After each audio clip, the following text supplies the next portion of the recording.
Thank you. Yes, guys, good morning. What is this? No Josh, good morning. I can see some September fellows. Hi, how are you? Why are you here? Simply. Okay, sit, no problem. Okay, you guys didn't attend the introduction? Attend it. Chumma again. Okay, no problem. Sit. Okay, January people, how are you doing? All good?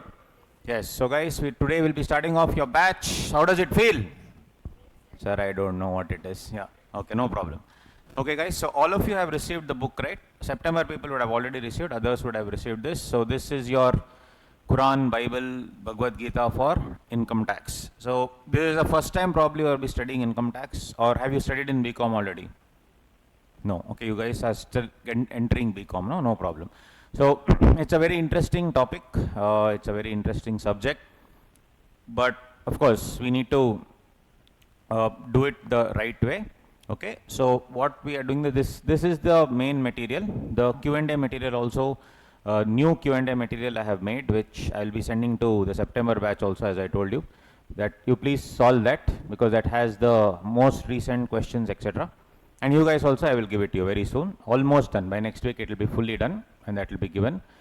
So apart from that, yeah, that is all it is, guys. So it's a very interesting topic. Though it is just for 50 marks, the syllabus is huge. It is like never ending. So first of all, congratulations for clearing. How many of you have come from the foundation route in the new batch? Okay, congratulations for clearing. Very good. So applause to all of you. Very good, because it's not easy to just immediately clear and then come. Is the AC on? Okay, it feels like it's dead. So both places it's on, huh? Okay, why don't you switch it on? Isn't it little hot? It's summer. It's become hot now. Yeah, thank you. The one is on. Both are off, huh? Both were off. One was off. Okay, superb. Thank you. Okay, guys. So, first and foremost, it's the first class. I'll tell you what happened last time. Last time we only used to do some 2 hours, 3 hours of classes for the first 2 months. That is not going to happen from now. We want to finish the classes by September 30th. I'll tell you the clear plan. September 30th, maximum October 1st week. We have already made the schedule, planned also. As per the plan, September 30th, classes are ending. Okay. Here and there, one festival, here and there, one holiday. That's why we have given October 7th. So, the classes till like 4 hours will only be for 3-4 days. That's it. Last time we did it for almost 1 month, so that we wanted you to get adjusted. Now I am telling no getting adjusted. From beginning only, so it was 6 hours. Okay. I am telling you very honestly, that was one mistake we did last time, because we thought 2 to 3 hours will let the students adjust. See, I am a very honest guy. Many people don't like me because I am very honest, brutally honest, in your face. Last time we made that mistake because it was actually from a very good intention. Intention was you guys sit and study, get adjusted to CA Inter. That was the problem. But what happened was, because of that, towards the end, instead of finishing by February 15th, we ended up finishing on March 15th. Not February. February 28th was the last day. We ended up finishing on March 15th. Now this time I don't want anything like that to happen. So this time we will ensure that the syllabus will be over by September only, so that October, November, December, 3 months you will get time. In that, September and October will be, October and November will be your SAP exams and revision, and December you can sit at home. Alright, that is the intention. I am telling you the intention beginning only, so that all the faculty also have been informed to do the same, so that it is fine. So only 3 to 4 days or maximum 1 week you will have 4 hours, but slowly I will increase it to 5 hours, like that. I will do it from tomorrow only, slowly. But today it's okay, since it's the first class, no problem. But you need to get used to it. So I am telling you now, make up your mind that it will going to be like 6 hours of classes, rather than taking first full month 3-4 hours and then later again increasing to 7 hours, 8 hours. We'll start only with that idea of 8 to 3 every day, maximum 8 to 4. That's it. After 4 there will be no classes. That is the intention, so that you can go home and you can study. Okay. There will be breaks. There will definitely be a lunch break, coffee break, whatever it is, but it's going to be limited. Each faculty will give just 10 to 15 minutes and then lunch break of 45 minutes to 1 hour. Okay, so it is a tapas, guys. It is not simply we are here to just do some course. It is really a rigorous tapas. All of us have come through the same. We have really worked hard and become chartered accountants, and I'm very sure you guys also will become CS. You guys are awesome. You guys are very sincere, especially the last batch. It was very sincere. I'm sure you guys are also like that. very sincere students. Just sincerely attend the classes and you're good to go. And September people, whichever class you want to attend, you are welcome to attend till whatever, August, September, whenever you want to. September don't attend class. September is your exam. So anyway, your classes are gonna get over very soon. Next week, Chinmay sir, we are requesting him to come and handle the FM portion. And apart from that, yes, your accounts, Satya sir will anyway be doing it in the next couple of, next time, this week or something, next week it will be done. So nothing to worry about you. For you it's no tension, but for the last batch, that was, the portions completed 15 days late. So I'm telling you what was the problem. This time it's not going to happen. First only I'm giving this declaration, because we are going to do 6 hours a day from beginning. Okay, so today one day maybe okay, let me give you some breather, but from tomorrow onwards it's going to be 5 to 6 hours minimum. So that initially only consistently, if we follow that, you will also get used to it. There is no time for you to get used to it. From day one only you should get used to it. Okay, so I just want to make that absolutely clear. And yes, all our faculty are extremely friendly. You can, any question you can ask them, no problem. And I have given you my personal number the other day. So if you have any issues, you can directly message the branch manager. You can reach out to them first. If you need to talk to me, I'm always here. Ultimately, we are for our students. Whatever it is, we will go extra and do many things for our students. September people will vouch for that, right? So that is what it is. They will never, that's why they are sitting there with all smiling faces. Correct? If I am lying, they will tell, hey, this fellow is lying. It's not like that. We genuinely go over and above. Thank you so much for trusting and again coming back to us, those who have cleared foundation. That clearly shows that you rely on us. So last time that 15 days delay will not happen. I'm declaring beginning only. If beginning only if we declare, then we will have to follow it. No, that's why. So all the teachers also have been instructed the same. Last time we took many extra hours when we pumped in more thing. Now everything is streamlined and it's gonna go smooth. And from your end, what you need to do is, of course, rigorously study whatever that day has happened, and you need to ask any doubts, any sort of doubts, please feel free to ask. There will be a feedback form which is given every single day. That is anonymous. It is an anonymous feedback form. We genuinely will not know, because the Google form is made in such a way that none of your details will be given to anybody. So you don't have to hesitate. You freely give your feedback. Okay. Even that, if you don't want to give feedback there, if you want to give feedback personally, we are always here for you, and you can give us feedback directly. So it's going to be like a, close-knit family, and we will ensure that we will do our best, and you also have to do your best, guys, because ultimately you need to clear. Your parents have invested money. How much money you have invested? Whatever, 50, 60, whatever it is, you have invested that hard-earned money. Maybe you have also invested your hard-earned money. You would have saved up and then you are joined here. So this academy, which is KSA Advait, will go a long way. And it will be it's already one of the best. It is going to be the best in Karnataka. That I also know. I am sure, and everyone will know that. It's only because of people like you. Correct? We have very good set of people. All of them are working. They are actually making a lot of money, but they are here only because of their passion. Pure passion. They really love teaching. We do not choose any faculty who are coming here for the money. Many people, many of my faculty, like, Chinmay Agade sir, they don't even need to come here. They only come purely because of the passion. Correct? So Chinmay sir yesterday messaged me and asked, what is the remuneration? I forgot. Imagine.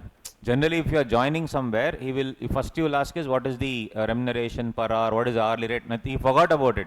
He's like, what is it? I mean, I just want to clarify because I have to write it down somewhere. That's the only reason I'm asking, he said. Imagine. So here we are only here out of pure passion, that you will see also when we are starting to teach. So you guys just need to blindly follow. As far as income tax is concerned, guys, it is huge syllabus. Unfortunately, we will be taking almost 130, 140 hours. Huge syllabus, but it's very easy. We'll break it down into topics. It's going to become very simple. So generally people say you should also study the institute study material, but I would say institute study material is not amended, unfortunately. They have prepared some many months ago. It is not amended. So whatever material you have given now, I have given to you, is 100% amended. So blindly follow that material. Okay. No need to follow any other material, because institute material is very good. You have to study ISM, but I have taken from ISM only and amended. And you will get to know when you do the classes, when you look back on it, you will understand what I am trying to tell. Okay. Then you can maintain one 200-page notebook to write down the running notes. Okay. So I have spoken to so many chartered accountants who are rank holders, and all of them say one thing, that you need to write and practice. So the best thing to write and practice is when we are doing the classes only, we will prepare our own running notes.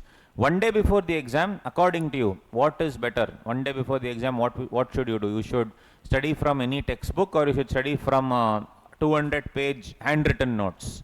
Obviously handwritten notes, because you have DT, IDT together, and you just have one day before the exam to do. Any subject, write running notes.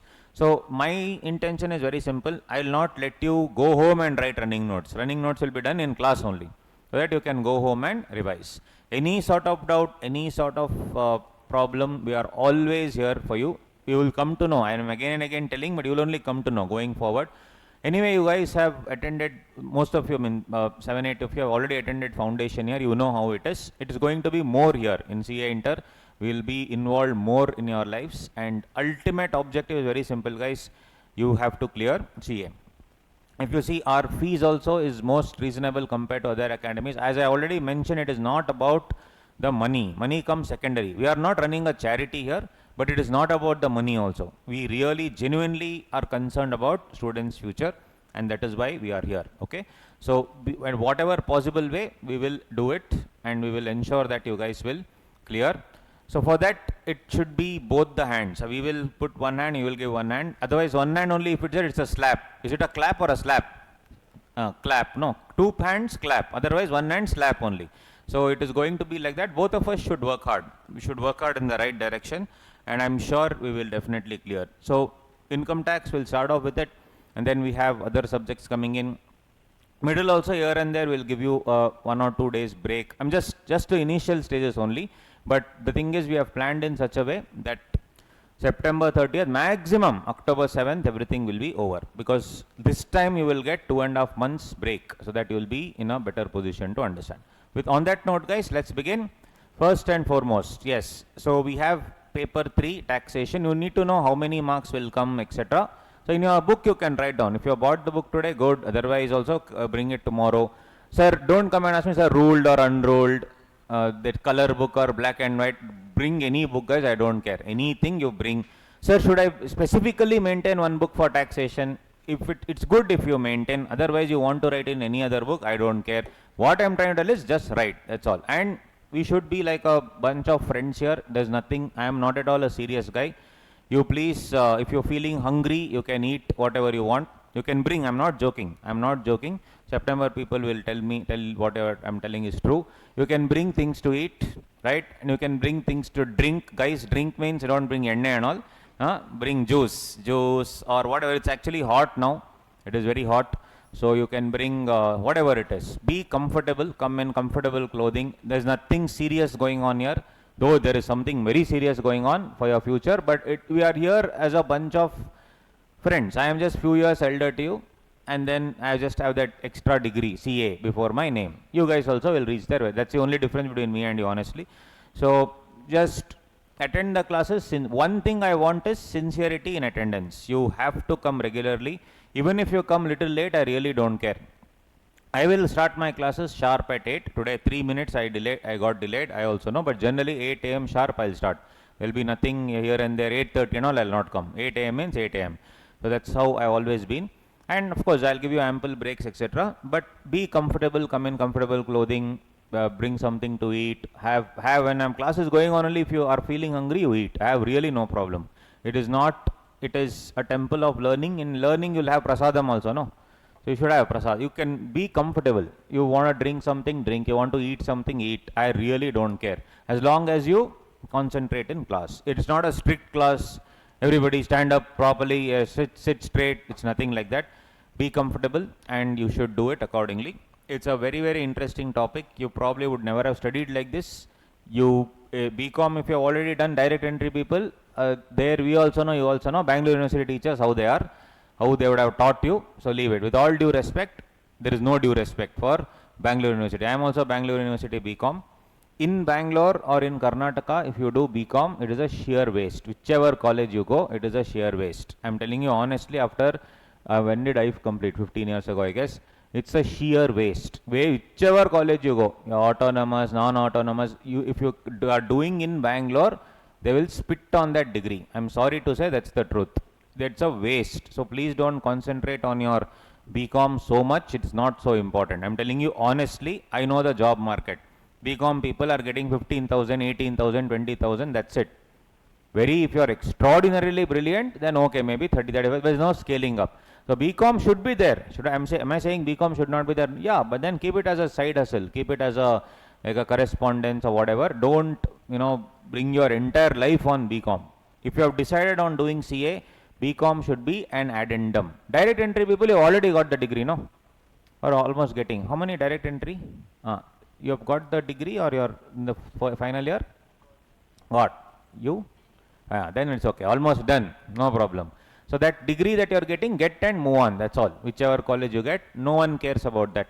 Correct? I have seen many applications where they have told Bihar and Bangalore University students need not apply. On the application only. They're not even giving you a chance. They're telling don't apply. That's the value, unfortunately, that we have. So they have changed the name this time, no? From Bangalore University, something else they have changed. Whatever name change, quality is very bad, guys. I am also Bangalore University student, Vijaya College I studied, I know. Correct? So I know exactly last 15 years what has happened with the university. Or even autonomous colleges in Bangalore, nobody has that much value, to be honest. If everything is diluted, so there is no point. There are so many amazing colleges used to be there, everything has been diluted. That's the truth. Correct? So our first tie-up was MES College. Once upon a time it used to be first tie-up in 2012, we had a tie-up for CA there. It used to be such an amazing college. Now, people will laugh at that college. It has entire name only has gone, to be honest. Correct? It used to be amazing. 40 years ago, it used to be one of the top colleges in Karnataka. Correct? 15 years, when we were doing only, we saw what is this college. We were appalled by the student quality there. We only left. Actually, we were like, we cannot teach here. The students are so bad. So the quality, everything is gone. There is no point in doing BCom. If you have already done BCom, good. No problem. Good. At least you have got the degree. If you are planning to do BCom, do it in a college which will help you with your CA. We have one or two tie-ups already. You can join there if you want. We have a tie-up with a couple of colleges close by. They'll give you attendance, everything they'll give. You just attend class, go there, show your face, write the exam and get the degree. Or if you want to join any other college, please ensure that your CA is sorted. Because whether you do BCom in evening college, BCom in whatever college, correspondence, all value is the same in the eyes of the market. So please listen to me. I am not here to misguide you and all that. I know the market. I know the knowledge and the quality of the students that are coming out of these colleges. I know how the teacher quality is also. So do not even think of wasting your time on doing a full-time BCom. Those who have already done, good for you. Glad you finished it. Glad you are done with it. Awesome. Last year means finish it off. Best. But those who are planning to step into BCom, think calmly. There is no point in doing the BCom degree. If you want me to convince your parents and all, you can bring them here. I will talk to them because they cannot say no to me because I am a BCom from Bangalore University and a chartered accountant. So I know the best of both worlds. So you cannot tell anything to me, right? So that is what I am trying to tell. BCom degree is a must, but don't take it that is your life only and then waste your time by not doing CA or attending college and all is a maha sin, papam, it's maha papam to attend BCom college now when you are doing CA. It's a sheer waste of time. Any college in Bangalore doesn't deserve your full-time attendance there. What it requires is your own effort, which you can anyway clear. So don't go behind the BCom degree. It really has lost, guys. In the market, nobody cares about BCom. They are not caring about the degree only. They are only saying, okay, do you have the skill or not? They'll ask you some questions. If you are answering them well, yes, very good. So it's a very awesome decision that you have taken up CA, but the journey is not going to be easy, but nothing is easy in life. If you want to get something which is awesome, we all need to work hard, right? So I came from science background, PCMB, physics, chemistry, maths, biology, and then shifted to BCom. So it was difficult for me also, and then my amazing Bangalore University teachers used to ask me to mug the journal entries and all that. So I didn't know the logic. They asked me to mug up. So it was still more difficult for me later to mug and then answer the questions and all that. But anyway, what is done is done. Finished the BCom, finished CA also. Everything was thankfully done in the first attempt. So when I can do, I'm a person with very reasonable intelligence. When I can do it, I'm sure all of you can do it. So it's a humble request. Those of you planning to enter regular BCom, kindly do not do it. Do not waste your precious 3-4 hours a day, 5 hours a day doing something which has no value. Trust me on that, zero value. Whichever college you do in Bangalore, I've studied all the colleges. We have tie-ups with so many colleges. We have only exited so many colleges because of the administrative mindset and the students' quality. We are like, don't want. Better to have 20 amazing students than teaching 100 horrible students. That's my logic. So, because students have lost the art of learning also now, but not you guys. You guys are here to do this wonderful course, correct? So think about it carefully. If you need more, information, you can come and talk to me, guys. I know the industry really well, in and out I know, so I can guide you in the right way. I am not here to misguide you at all, right? Okay, on that note, shall we begin? Awesome, guys. So write down paper 3, taxation. So you have direct tax, indirect tax. Indirect taxes will be handled by Vikas Gowda sir, who was in Arivu Pro till recently, and now he has joined us, right? And Vikas Gowda sir is my student also, so I'm very happy to say that, and he was my student many years ago, and he's a very, very excellent chartered accountant, and he's a trainer, very good trainer. So he'll be handling indirect taxes. He'll be coming very soon. He's a very jovial guy. It takes direct tax, indirect tax, both it takes, but the indirect tax is coming now here. Okay, we have a set of very good faculty. Financial management will be handled by Chinmay Agade sir, and Kanwarpreet Jasal sir also will come later during the year. So he's from Kolkata. I'm just giving you a brief of everything, and accounts will be handled by Satya sir, and Saravanan sir also has told that he will come for a few chapters. So Sara sir also is a, I mean, if you listen to his classes, the man has a different aura, correct? When he comes, you will know.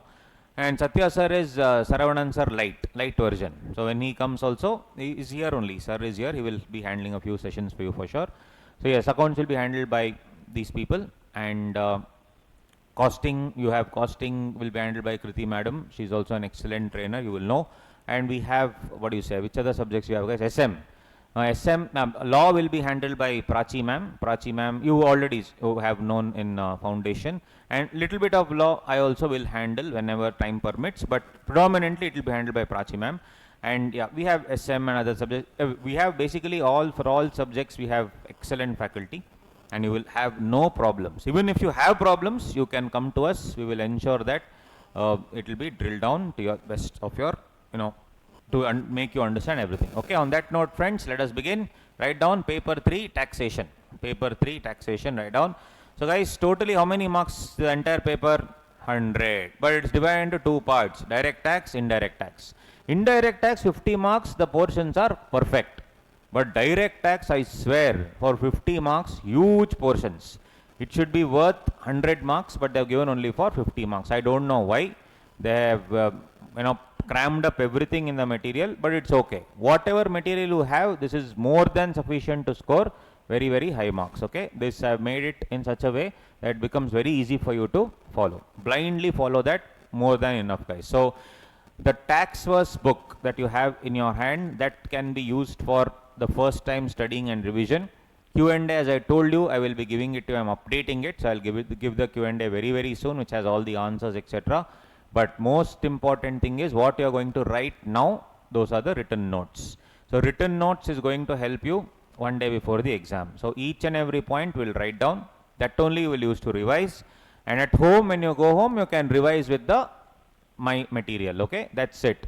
Every day you need to study. Correct? Every single day you have to go home and study. You need to have a study plan right from now. As I already told you, portions will be completed by September 30th, October 7th, maximum. So you need to plan from now only. Every day. Correct? Every single day, go home and study.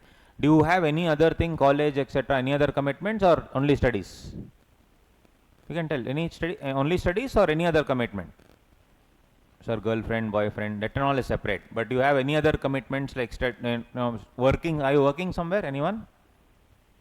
Anyone working? Okay. Part-time job I'm saying. Nothing, right? Cool. Then in that case, no problem, guys. We'll finish off by 3-4 every day. Go home, take rest for a couple of hours. 6 to 8, 8:30 or maximum 9 you study. That's it. Enough. 2 to 3 hours a day. Just sit down calmly. Whatever is done that day, you study and go. Okay? That's about it. You will be really in a good position to understand. Q&A will be given, everything write and practice, guys. A lot of writing will be there in class, which will understand how it is to be done, what has to be done, etc. Yes. So guys, any idea in this 100 marks paper? Is there any MCQ? Yes, multiple choice questions. That also I am framing them already. I will send it to everybody, including our September friends. My MCQ questions also I am making, so that you study that and go. For you guys, anyway, I will solve in class. Okay. Yes. So guys, the thing is, since the syllabus is huge, we will solve decent number of problems, but we cannot solve all. That also I am telling you in the beginning only, because it is huge. If I do direct tax, I can do for 200 hours. So I need your support also. We will do some problems. Other sums you have to do at home. I will give you the answer keys. The September people, I need to share some answer keys. I'll do it today. But yeah, for you guys, anyway, answer keys will be given in the class itself. But what I am saying is, few sums I will do. All the concept capsules and all the important ones I'll do. Then you also, and I'll give you this time what I'll do.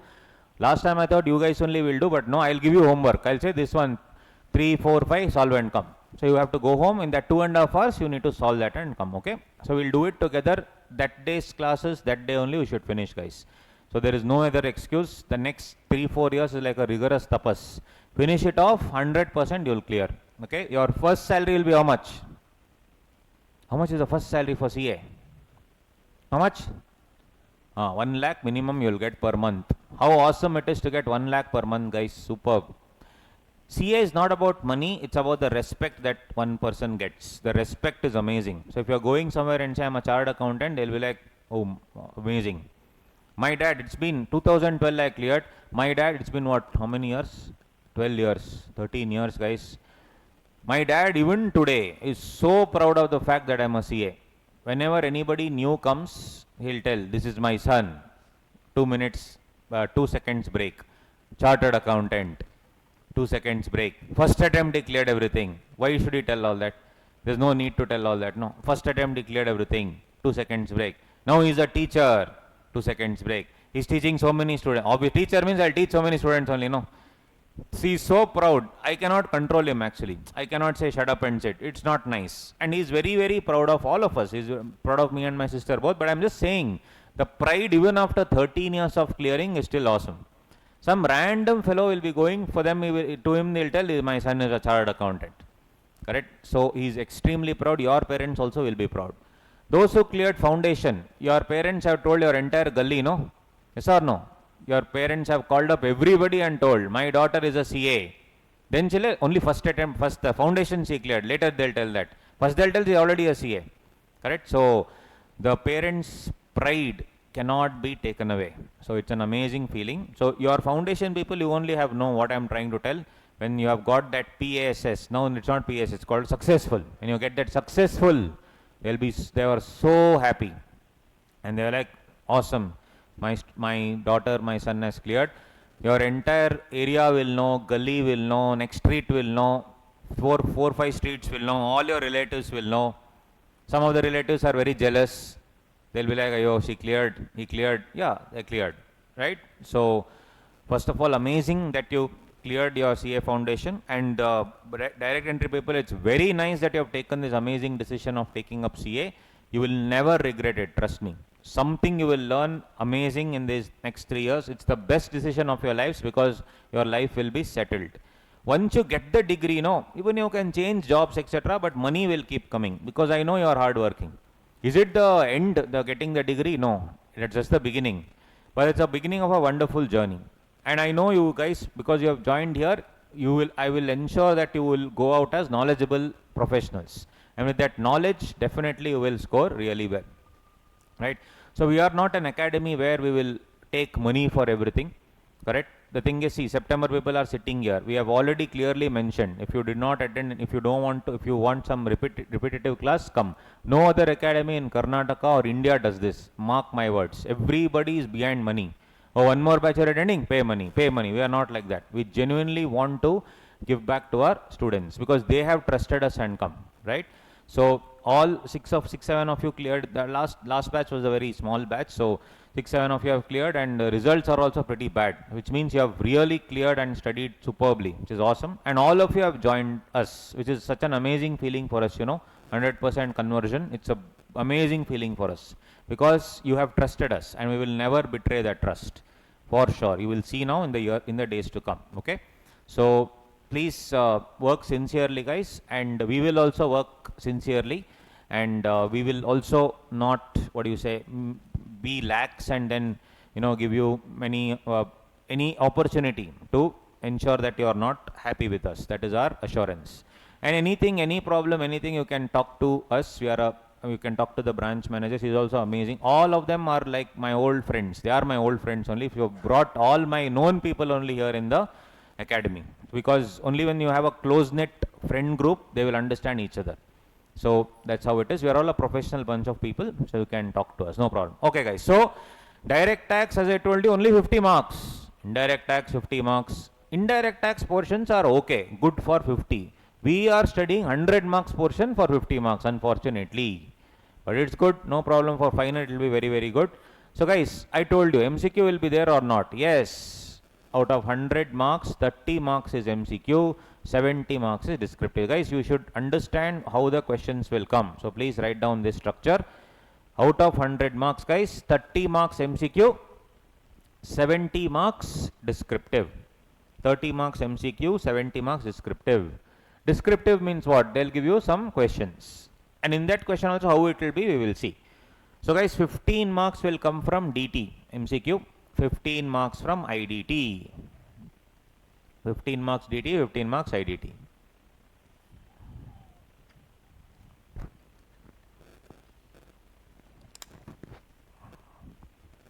(15 DT, 15 IDT). And in 70 description, 70 marks description, 35 DT, 35 IDT. Very simple, 50-50. So MCQ questions 15 marks guaranteed. Descriptive 35 marks guaranteed. There 15 IDT MCQ guaranteed.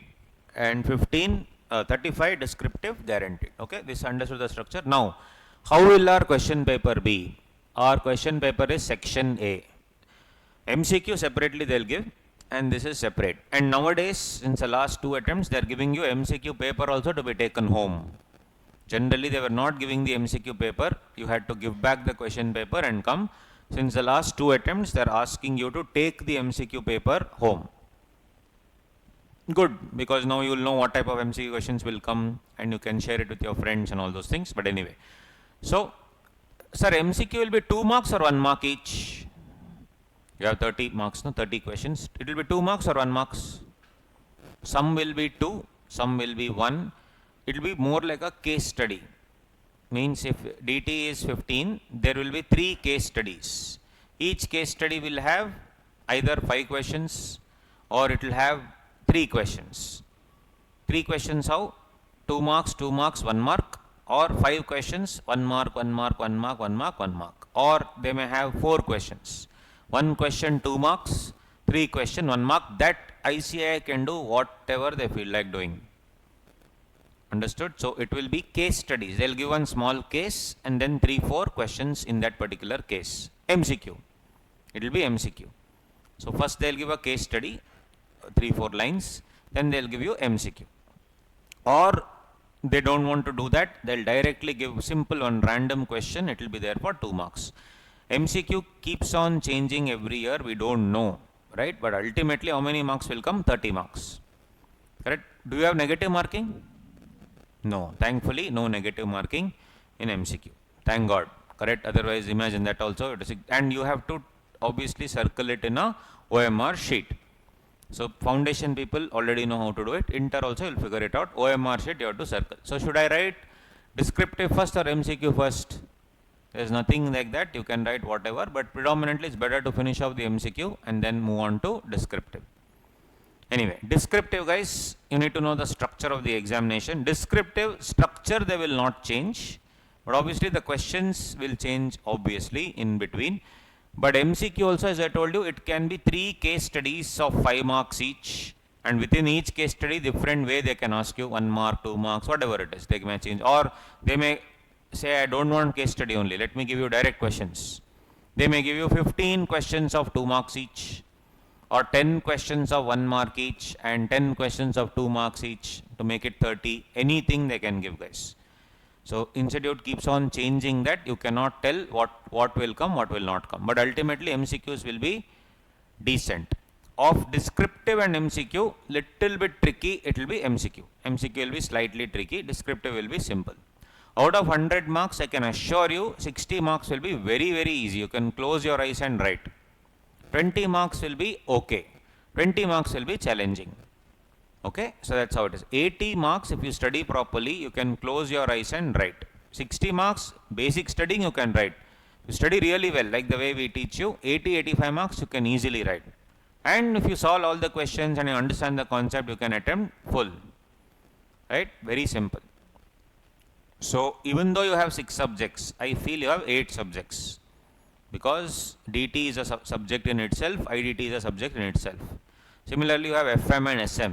SM is one subject by itself, FM is one subject by itself. So, it's like that. Costing, how many marks?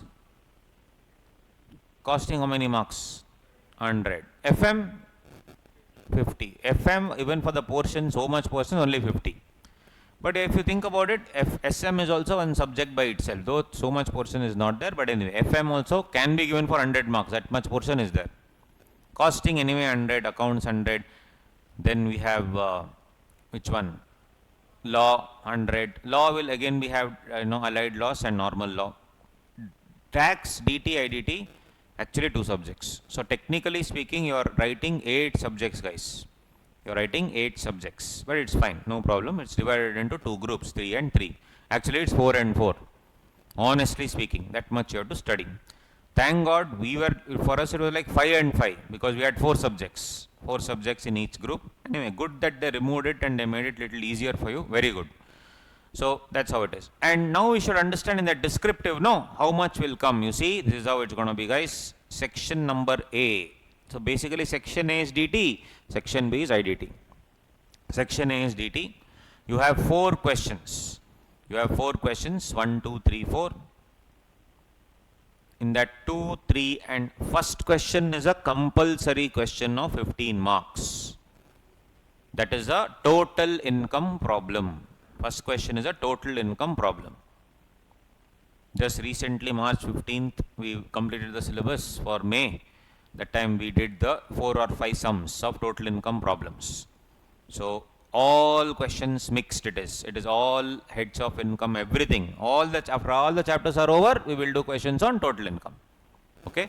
So, what I have done is, I have compiled the best questions and I am making that book. Best questions of all the previous year's exams with the answer keys, which I will be sharing with you shortly, which I will also be sharing with our September friends. Right, so that you can solve those questions as practice. And in class, we will solve that for you guys, okay? I will solve a few remaining homework. I will tell 1, 3, 7, 9 homework. You have to do that and come. Next day, we will discuss the homework portion. Everybody has to solve it, okay? Last time, I only thought, okay, students only will solve on their own. Some did, some didn't. This time, I am changing that methodology. I am giving you homework. I will ensure that next day, you will solve and come, okay? That's what it is. Little bit pushing is, I generally think that you are already CS. You are already CS, you will do on your own. Some people need that pushing. So, this time I am changing my methodology. As I told you, I am very frank. Last time I didn't do that because I thought students only may do. Some did. Genuinely they did, some didn't. This time everybody should do. So, I will give you homework. 1, 3, 5, 7, do and come. Okay, like that. So, to solve everything, do everything, 200 hours we will have to take. If every subject takes 200 hours, then you will be studying for 1 year. That's why we will also give you homework, and that's why the timing is also streamlined from this time. Okay. Section number A, 1, 2, 3, 4. 4 questions are there, guys. First one is a compulsory question of 15 marks. This will have the entire income tax syllabus. Anything can come. Easy. Once you do all the chapters, that final one will become easy. Then there is 10 marks question. 2, 3, 4, 10 marks each. How much you have to score? 2 out of 3 you have to write. You can choose 2 out of 3 and write the thing. So ultimately 15, 10, 10, 35 marks. Sir, can I write all 4 and say correct any 3? Are you Rajnikant? You are writing all 4 and say correct any 3. You will tell the evaluator, evaluate any 3 you want. No. You have to choose and write. If you write extra, that will not be counted. So please do not write anything extra. Sir, and each one, fourth one will have different questions. Fourth one will have A, B, C. A will have 3 marks, B will have 2 marks, anything. internally anything they can ask. They can only ask 2, 5, 5, anything. There can be 5 questions of 2 marks each also, you never know. Anything can, that we don't know guys, that keep changing every year. But overall will be how many marks? 10 marks. My question to you is, can I write 2A, 3B, 4C? No, I told you have to choose only 2. Can I write 2A and 3B? No, guys, when I pick up 2, I have to finish 2. When I pick up 3, I have to finish 3. But in 3, let's say I choose 3. Can I write 3C, 3A, then 3B? Can I write like that? 3 questions are given in question number 3. Can I write 3C first, 3A next, and 3B next? Yes. Within each question, I can write any sequence. But I cannot merge 2 questions. I cannot write 2A and 3C. Similarly, question number 1, is it mandatory to write at the beginning, or I can write anywhere, anytime? Anytime. Question number 1 I can write in the end also, I don't care. Okay, so question number 1 can be written anytime. But out of 2, 3, 4, blindly pick 2, and within the 2, you can make the sequencing. Let's say I choose 2 and 4. In 4, I know 4C really well. First write 4C. Then I know 4A really well. Write 4A, no problem. Then 4B. But I cannot write 4C. The next best answer I know is 2A. I cannot write 4C and 2A. That's what I am trying to tell. So this is the structure, guys. Similar structure will be there in IDT, or IDT sir will tell that. Don't worry. Okay, so this is the structure. Very, very simple. First one, compulsory 15 mark. No doubt about it. So that will be only total income problem, nothing else. That is fixed, total income problem. Total income means what? All the heads of income in income tax will be merged and they'll ask you a question. 15 marks it is, 100% question. Which means that we need to study all the 5 heads of income.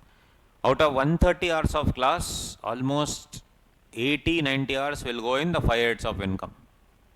Then you will feel, oh, some 8 chapters are there, when will this fellow finish? And suddenly before you know it will be over. Because all other chapters are very small, 2 hours, 3 hours, like that we can finish. But these heads of income, no, huge. Means what are the sources of income that you get? Salary, house property, all that will take time. But the easiest is those, then they'll have so many chapters. You will be like, this fellow has told that he'll finish everything in 140 hours. And some 8 chapters are pending. How is it possible? It will all get over very fast. That's the beauty of income tax. But heads of income, huge. We have to spend 80 to 90 hours, guys. You will see. It will be like never ending. You'll be like, what? It's not getting over only. When will the portions be completed? You'll think like that. I'm telling you now all those things what you'll think. So the remaining chapters will go like a breeze. There will be some 6-8 chapters pending and just 20-30 hours to go. But you see in 2 to 3 hours per chapter it will be over. Because that will come only for 1 mark, half mark, 2 marks, like that. 6 chapters combined will only come for 6 marks. Whereas 1 chapter, that is profit and gains of business or profession itself, may come for around 7-8 marks. So you have to go by the weightage. All that is my job, I will do. You don't have to worry about it. Right? You don't have to see, you don't have to compare it chapter wise. It is weightage wise. So all the important weightage, chapters will finish first. Then the fringe chapters where 5 marks, 1 mark, 2 marks, not 5 marks, half mark, 1 mark, like that if it comes now, that we will do later. That's the idea of the entire classes. Did you understand the structure, guys? 15 marks what? MCQ, 35 marks descriptive. And in descriptive what comes? First is compulsory. It's very, very important to understand the structure of the question paper. Got it? Yes. So first of all, this is how it is, guys. Now, tell me. Basically, this income tax is nothing but a law. It is a law. Tell me, how do I get, what are the sources of law according to you? If you are going on the road and mama catches you for not wearing helmet, he will say pay 100 rupees. You have broken the law. 500 rupees you pay. Now, what is the source of law? That's what I am asking. You have broken which law? You have broken which law there? Yeah, you have broken the Motor Vehicles Act. Actually, no, Motor Vehicles Act you have broken. In Motor Vehicles Act, there will be one dialogue. Anybody is wearing two-wheeler, you have to wear helmet. And then each state, basically in the Motor Vehicles Act, it says it according to the state. Many states have the rules. Correct? In Mumbai, if you go, the main rider should wear helmet. Pillion rider, not compulsory. Guy sitting behind, not compulsory. If accident happens, behind fellow will die. That's okay, no problem. Correct? But in Bangalore, every rider has to wear helmet. If there are two people, both have to wear helmet. Otherwise, fine.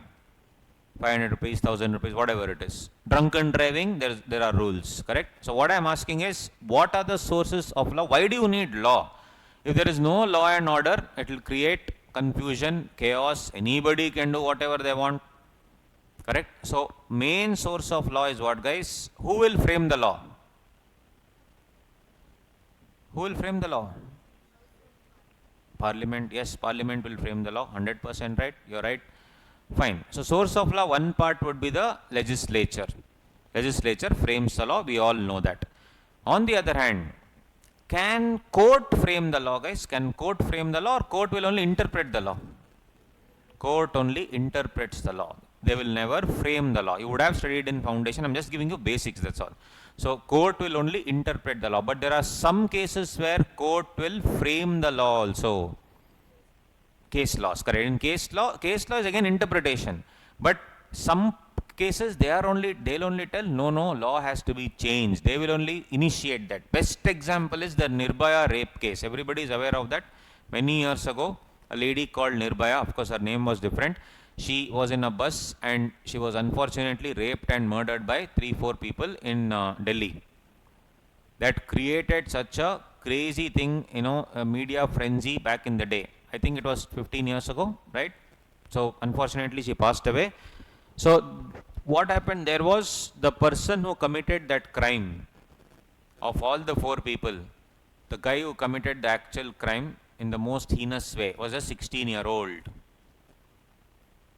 Indian law says you can be, jailed, or you can be punished only if you are 18 plus. Because less than 18, you do not have the mental capacity to commit a crime. But this guy did it. It went to court. Court said, unfortunately, I have no power. Because what is the court's power? If you are 18 plus, I will punish you. You are not 18 plus. So first time the court said the law has to be changed. They immediately told the Parliament, I never interfere in the law making process. I am only here to interpret. I am not here to dictate. I am only here to interpret. But now I have to interfere. This is a black mark in the whole country. Please change the law. Did they change the law? Yes. They said if you are 16, you can be called as 18 if the crime is heinous crime, if the crime is very, very bad. So that guy under that law was caught and then punished. So this sometimes who can interfere? Judicial precedent. Judiciary means court. Court can interfere in some cases. Some cases court can interfere. But mostly who will make the law? Parliament. You know the process, no? First the draft will be given, it will go to Lok Sabha, then the Lok Sabha will decide, and it will go to Rajya Sabha, then it will go to President of India. That you would have studied in law somewhere, in foundation or in BCOM you would have studied. All that is not relevant for our exam, but you should know. Guys, is there any other source of law? I am asking about source of law. One is definitely Parliament. One is judiciary. Third, there is one more important source. Yes? Tax. Tax is part of the law. Someone said constitution. Constitution also is the rights given because of which constitution only says lawmaker should be legislature. Lawmaker cannot be judge. Judge is only interpreting. My question is source. What is the source of law? One is definitely from the constitution only legislature is coming. From the constitution only judiciary is coming. Tax law is made by the legislature. Right? I am asking about any other source. Is there anything else? Like you are all, even me, we are all barefoot here. We just removed our chappal and came because it is like the temple of learning. It need not be. You can come and wear and come also in other places. Here we believe that it's a temple, it's a place of worship, and here we are getting knowledge. So it's better to remove the slippers and come. And one more practical thing is outside dust and all will not be there. It's actually a practical reason also. Practical reason is that, but other genuine reason is what? It is a temple of learning, so we should remove our slippers and come inside. It's because of temple. Now, if you go to any temple also, they will ask you to remove your slippers. Can you walk in with the slippers? No. They'll say, sir, please remove. Can you say, show me the law which says Removal of Chappal Act 2025? Show me. If there is Removal of Chappal Act says I have to remove my chappal, I'll remove. Otherwise, I'll not remove. Can you say like that? No. Correct? Your parents will tell, don't get haircut on Tuesday. Yes or no? Some of your parents. Don't cut your nails in the evening. Are these laws? What do you think? Don't have meat on some day. What do you think? Customary practice. Yes, so guys, in India, believe it or not, customary practices are also law. Classic example, Sabrimala. In Sabrimala temple, women were not allowed. It is a customary practice. Was it the law? Yes. But then did it go to court? Yes. Because there was a problem with customs and constitution. So in India, there is a lot of fight between customs and constitution. But is customs also part of law? 100% yes. If there was not a custom for you to remove your chappal and come, and if you don't agree to that, you could have worn your slippers and come. Why did you follow it? Because it's a law. Is it written anywhere? No, it is what we follow. India is a wonderful country with lot of customs, tradition and practices. And this custom of not having, when not having a haircut on Tuesday. And one more custom we have, no, when any new vehicle we buy, we will do a puja and we'll put 2 lemons, nimbeyannu. Guys, for me, I always, when my dad used to tell that, put that during the puja, I'll say 4 lime juice is getting wasted. Correct? Lemon juice waste. Tell me the reason. I am always a guy who will ask for the reason. You're like, no, it's a custom, everyone is following. But tell me the reason. Then he used to tell, don't go for haircut on Tuesday. I said, why? He said, no, you should not go. No, I'll go. Tuesday only I'll go. Correct? I was a rebel. Tuesday only I used to go just to annoy him. I used to tell him, you tell me the reason, then I will not go. Right? So I was seeking reasons, answers for all this. Correct? This also I sought reasons. The lemon thing. Why do they put lemon under the tire when you buy anything new? Actually, if you go back years, I finally found the answer. I spoke to my grandmom who was 90, grandmom's sister, she was some 85. They spoke to one more person because I was drilling them. Tell me, my grandmom also didn't know. But if you go back, many years ago, all these bullock carts used to be made of these wooden tires, and on the wooden tire they used to put some iron lining, steel and iron lining they used to put. That iron lining, if it's brand new, if it just goes on the, road, it will get rusted. That iron lining will get rusted. So to ensure that the rust will not set in, the best thing is lime. During those days, that's why they used to smear the entire tire with lime. That is the logic.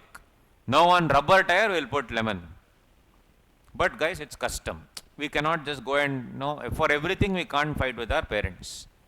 That is the actual reason, so that rust will not set in. On rubber tire, what rust?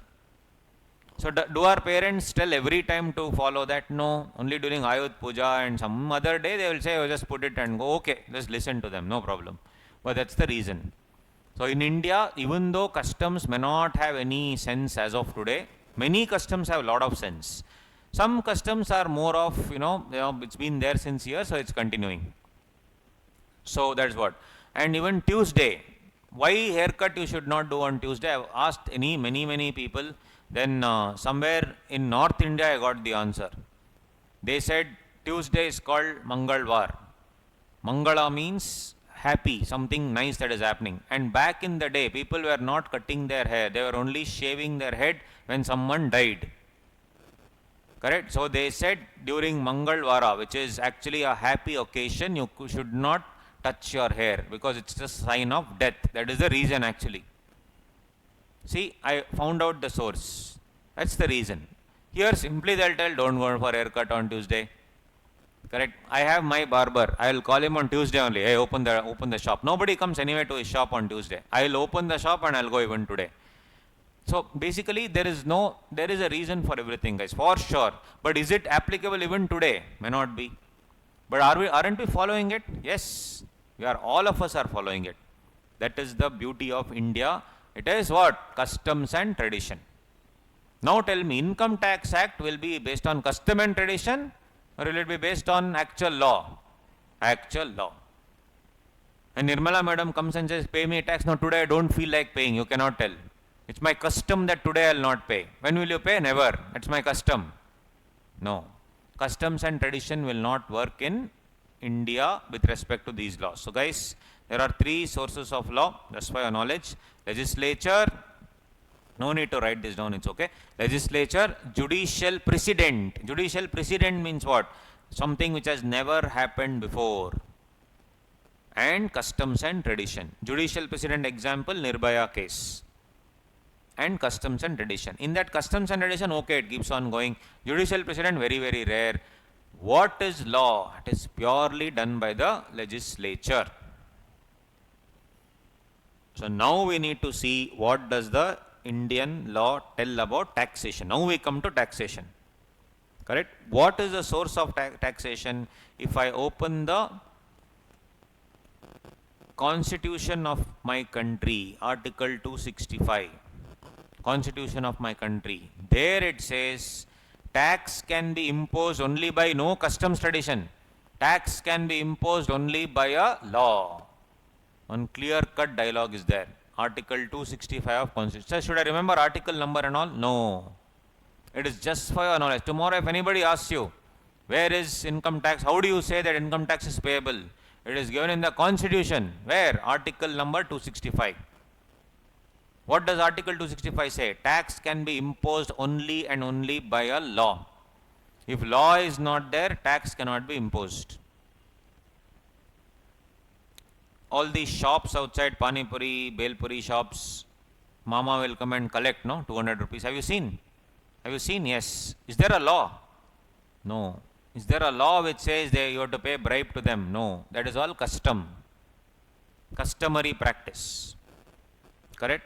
So can you, if you pay him so that he will not remove your shop, even after paying he removes your shop, can you go to the court? No. Can you go to the court and say, sir, I paid him money as per law? You did not pay as per law, it is as per custom. So customs and tradition cannot be imposed in a court of law, most of the cases. In Sabrimala case, custom was women are not allowed in the Sabrimala premises. But a bunch of women went and said, no, as per my Indian constitution, I have freedom of religion. I can go and pray wherever I want to pray. Who are you to tell? That is why it went to the court, went to the Supreme Court. Sabrimala case, deadly case it was. People argued for and against, for and against, for and against. Ultimately, Constitution won. They said women can go. Now, very few women still go. They go and they do it. So, scientific reason, religious reason, whatever the reason it may be. Ultimately, what wins? Constitution wins. Right? So, any law is derived from where? Indian Constitution. Which article? Article 265, it says tax can be imposed only by a law. What is a law? Who will make the law? That also I should go to the Constitution, guys. Article, I'll give you time to copy. Just listen first. Article 245. Article 245 of the Indian Constitution clearly says that central government and state government can frame the law. That's all. Nobody else. Only two people can frame the law. Central government and state government. And sometimes Article 123 says ordinance also possible. I'll explain about ordinance later. So who can frame the law? Central government, state government. For central government, they have something, and state government, they have opened something called as a schedule. Schedule number 7. In that, there are 3 lists: union list, state list, concurrent list. Union list is the entire list of laws which only the center can do. State lists only the state can do. Concurrent list both can do. Now tell me, income tax comes under which list according to you? Union list. income tax comes under union list, obviously. Company law, union list. GST, union list. All laws respect to that coming to the country will come under union list. There used to be something called VAT, value added tax. That was a state list before. Right? So it depends. Stamp duty payable and all is state list. Stamp duty in Karnataka is different from, for the house, it's different from Mumbai. So there are certain laws which only the state can do. Certain laws only the the center can do. And some both should combine and do. That's the beauty of law. Correct? Whatever we are doing now, mother promise they will not ask in the exam. But as a law student, as a chartered accountant, you should know what is the source of law. If somebody asks you tomorrow, who can impose the tax? Where is it coming from? Coming from Indian Constitution. Which article? 245. And whether tax is imposed by law or not, 265. Okay? Just the brief I am giving, then we will get into the tax portion, don't worry. Guys, that is one part. Second part is ordinance. It's a different concept. Ordinance, Article 123. During COVID, was it possible for Parliament to be in session? No. Was there a chance of Parliament to be in session? No. It's an emergency situation. In an emergency situation, when Parliament is not happening, who will you go to? You will go to President of India. There was a law called Disaster Management Act, 2005.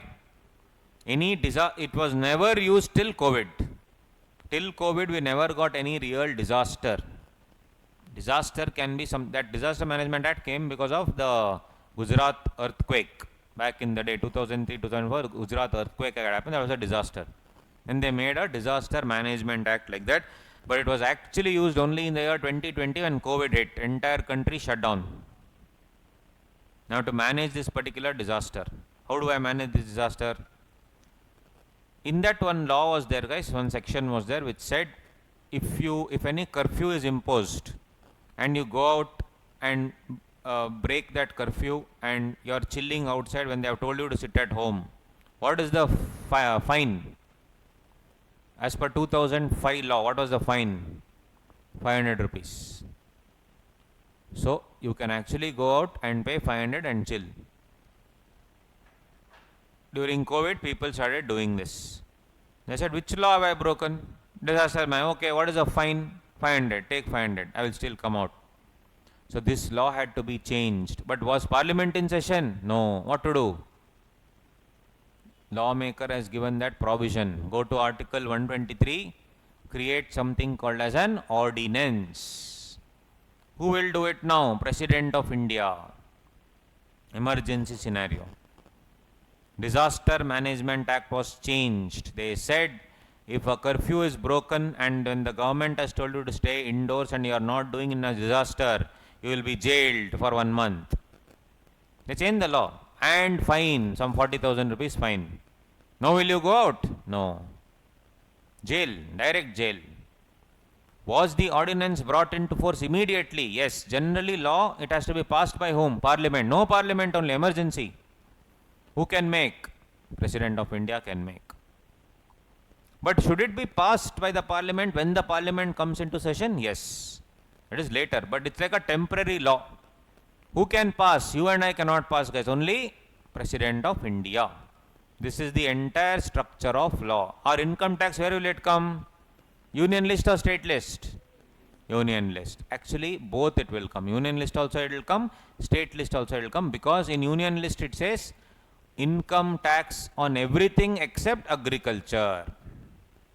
Income tax will be given on anything except agriculture. Means to tax agricultural income, who has the power? State.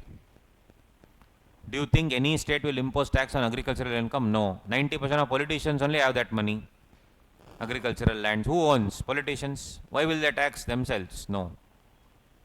Understood? So, union list, anything except agriculture. State list, agriculture. Understood, guys? So, tomorrow when anybody asks you, where does law come from? Which article will you quote? 265 is the main article. But the law comes in which article? 245. Got it? Everyone with me? Understood? Yes or no, guys? You have to answer not yes sir. Yes or no? Awesome. Copy. This is not for the exam but for your future. That's all. Just for knowledge, please copy quickly. Copy down.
So moving on.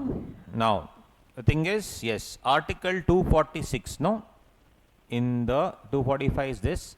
246 talks about union list. In that, guys, as I told you, entry number 82 is the tax on income other than agricultural income. And agricultural income will come in the state list entry number 46. So this is just for your knowledge. Entry number 82 in which list? Union list is the tax on income other than agricultural income. And if I go to the state list, entry number 46 is which one? Agricultural income. Tax on agricultural income. So income tax. Do you pay tax on agricultural income? No. Can the center ever impose tax on agriculture? No. Agricultural income is tax free, exempt. You cannot impose tax. Even tomorrow if I want to change, can the central government change it? No. Who can impose tax? Karnataka government or respective state governments can impose tax. They will never do it, guys. If they do, their next election, they will not win. They will never tax agricultural income ever in our lives, hopefully. Right? Because it is something which everyone has, agricultural lands, and they only have so many. Yes, so this is the, again, all this will not come in the exam, just for your knowledge. So union list, tax on income other than agricultural income, and state list, entry number 46, state list, it's only agricultural income. Got it? Yes. Now guys, as far as our direct taxes are concerned, what are the way, okay, government is taking the tax, no? Government is making income, obviously. What are the various sources that government makes income? One is they have shareholding in public sector undertakings. For example, they were shareholders of Air India, which they sold off. Correct? They'll either have investment or they'll sell the investment. They had invested in Air India, then they sold it to Tata. Did they get money? Yes. They have invested in Hindustan Aeronautics Limited, and whatever income of Hindustan Aeronautics Limited will now come to the government. Is that also money? Yes. You would have heard in Karnataka a company called Jungle Lodges Resorts. It's the profit-making wing of Karnataka government. It's making a lot of money. They have jungle lodges across all the jungles in Karnataka. Are they making money? Yes. But the money from all this, no, is very, very less. Okay, not great. But the real way where government makes money is my tax. Two types of tax, direct tax, indirect tax. Crazy money is in indirect tax, as you know, because on everything you have to pay. 18%, 28% luxury, sometimes 5%, 8%, so many rates are there. You have to keep paying GST. So do you have a lot of money in GST? Yes.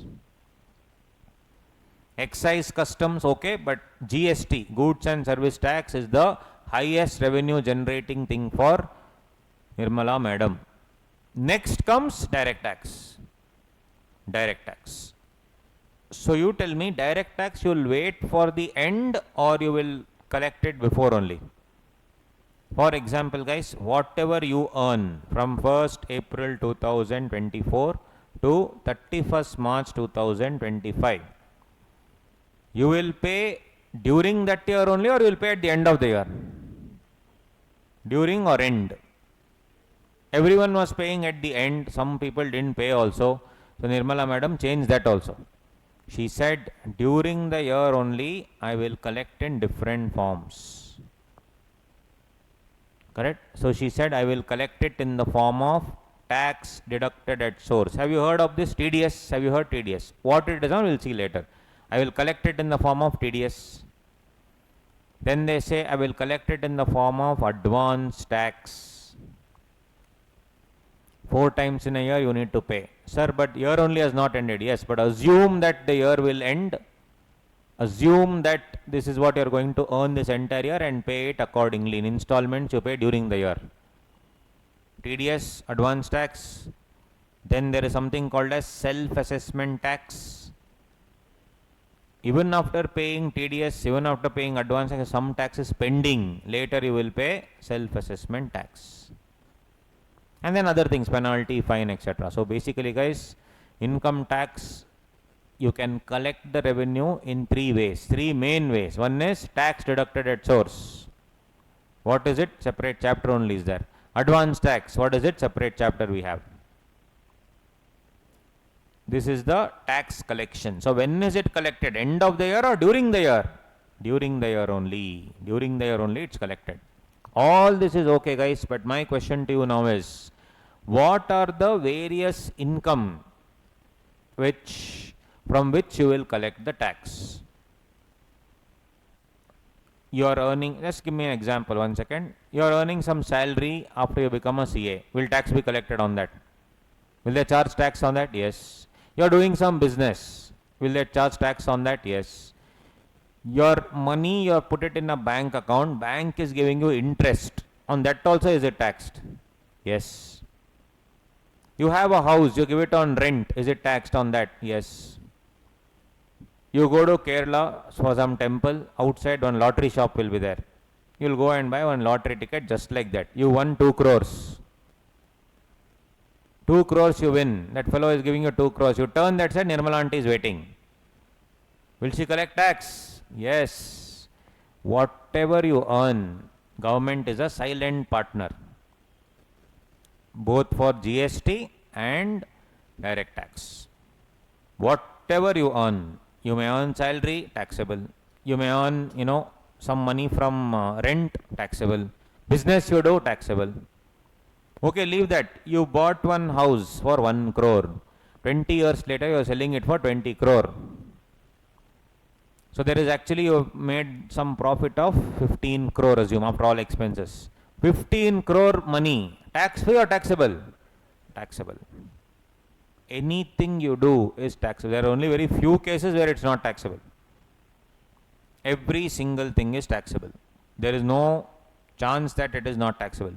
Forget about you buying your house. Your dad had bought a house for 20,000 rupees. Your dad had bought a house for 20,000 rupees. Your grandfather had bought a house for 20,000 rupees 60 years ago. That came to your dad. That dad eventually gave it to you. Your grandfather had bought it at 10,000 rupees 60 years ago. Today you sold it for 10 crore. 9.9 crore is the pure profit that you made because you have been born in the right family. That's all. Generational wealth. 9.9 crore. You are getting it. It's not your income actually. It is your grandfather who's no longer there. But will Nirmala aunty tax from you? Yes. Everything you do will be taxed. Your house will be taken over by the government as a compulsory acquisition because they want to construct metro. They will construct metro also. 3 years later, they will give you some compensation for taking away your house. They will give you 1 crore compensation. Is that taxable? Yes, it is taxable. Think about it. Did you sell it on your own? No, you didn't even, not even interested in selling. Who took away? Nirmala madam took it away. And she gave you money later, 1 year later she gave. Is that also taxable? Yes. Most of the things are taxable. Now our entire CA inter syllabus is on this only. What is taxable, what is not taxable. There are some 10-15 chapters. In that 6 chapters are heads of income. 5 chapters. Those 5 chapters only will come for 80-90% weightage. So your entire, or even at the marks, that is only you have to follow all those chapters. So is it taxable or not? Yes, it is taxable. Whatever you do, it is taxable. Most of the things. You buy some shares, you sell the shares, is it taxable? Yes. You have jewelry at home. Lot of jewelry. Today you will decide to convert it to a shop. You have very nice jewelry. You will add some more stuff to it and you want to sell it as in your shop. So jewelry which you had at home for many years, old jewelry which your grandparents etc. had given, you have opened a shop and you are now selling the jewelry. When you are opening a shop, do you have to pay tax? What am I doing? I am just bringing the jewelry there and I am opening it here. When you start selling that jewelry, should you pay tax? Yes. So tax is there everywhere. So the thing is, even if I have to pay tax, under which heading should I pay tax? So that is what we have to learn in the next 140 hours. We have to learn which income will come under which head, how it is taxable, is there any exemption, can I claim anything? Like I told you, 9.9 crore I got from my great grandfather's property. Should I pay tax on that? Yes. If I go to Nirmala madam and say, madam, I will buy one more house in that. I sold one house, I am buying one more house. Will you give me some deduction, some benefit? She will say, yes, I will give you some benefit. So that is a deduction or exemptions which we learn in capital gain. So basically, the entire syllabus is based on this only. What is taxable where? Correct? As a salaried employee, one more interesting thing. As a salaried employee, your company will give you a car. Car is owned by the company. They will give you a driver also. They will give you petrol also. They will send that car to your house. They will pick up every day and they will drop you to the office. Is it taxable? Car, then petrol, then driver. They are giving you value almost 50,000 rupees per month value they are giving. Do you have to pay for it? No. They are only providing you the service worth 50,000 rupees per month. Is it taxable? Just think, yes or no? Isn't it weird? Like company is paying everything. Company, their own driver, their own car, petrol they are only filling. They are coming, picking you up from you because you are on direct some top level. They are picking you from your house, dropping to the office. Personal driver for your official purposes. Again they are dropping you to to your house. And any official meetings, driver will be there with you always. You have to pay tax? Answer is yes. Think about it. It's weird. They'll say it is like a benefit I am giving you. How much benefit I am giving you? Some 20,000 rupees per month value. Benefit. On that benefit, pay tax. Crazy. You win Employee of the Year award and win a all expenses paid trip to Thailand with you and your family. You would, if you had spent, you would have spent some 2 lakhs. Company only spending 2 lakhs on your behalf to motivate you. You are sitting in the plane. Left side your wife is there. Right side Nirmala aunty is waiting. Is it taxable? Yes. Horrible, guys. It's true. You will be shocked when the classes begin. You're like, what? Everything is taxed? Benefit. Yes. You become a chartered accountant. The client is very, very happy with your work. He will give you fees. 2 lakh rupees you are charging. Then he has some watch. Let's say some Rado watch. He has some 5 lakh rupees Rado watch.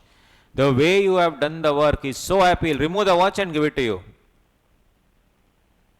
Correct? You'll be very happy. You'll look at the watch and you'll turn left. Nirmala aunty is waiting. Is it taxed? Yes. So the beauty of tax is everything is taxed. It's very few things which are not taxed. Right? You are an employee. Your company provides you food in the afternoon. You are having curd rice and sitting, having curd rice. You turn right. Nirmala aunty is waiting. Is it taxed? Is it taxed? Yes or no? Yes. She'll take 1/3 curd rice. No. She said pay money on that. You'll say, but it's provided by company. Yeah, but it's a benefit. Crazy, guys, it is. So all these things, now if you tell the normal person, they'll be like, what is this? That's why they'll come to a CA. Correct? The company gives you food coupons, 100 rupees, 200 rupees food coupon. You'll go to the canteen, give the coupon, eat. At the coupon, who will be sitting? Nirmala madam. Benefit you are getting, 200 rupees benefit, pay tax. Crazy.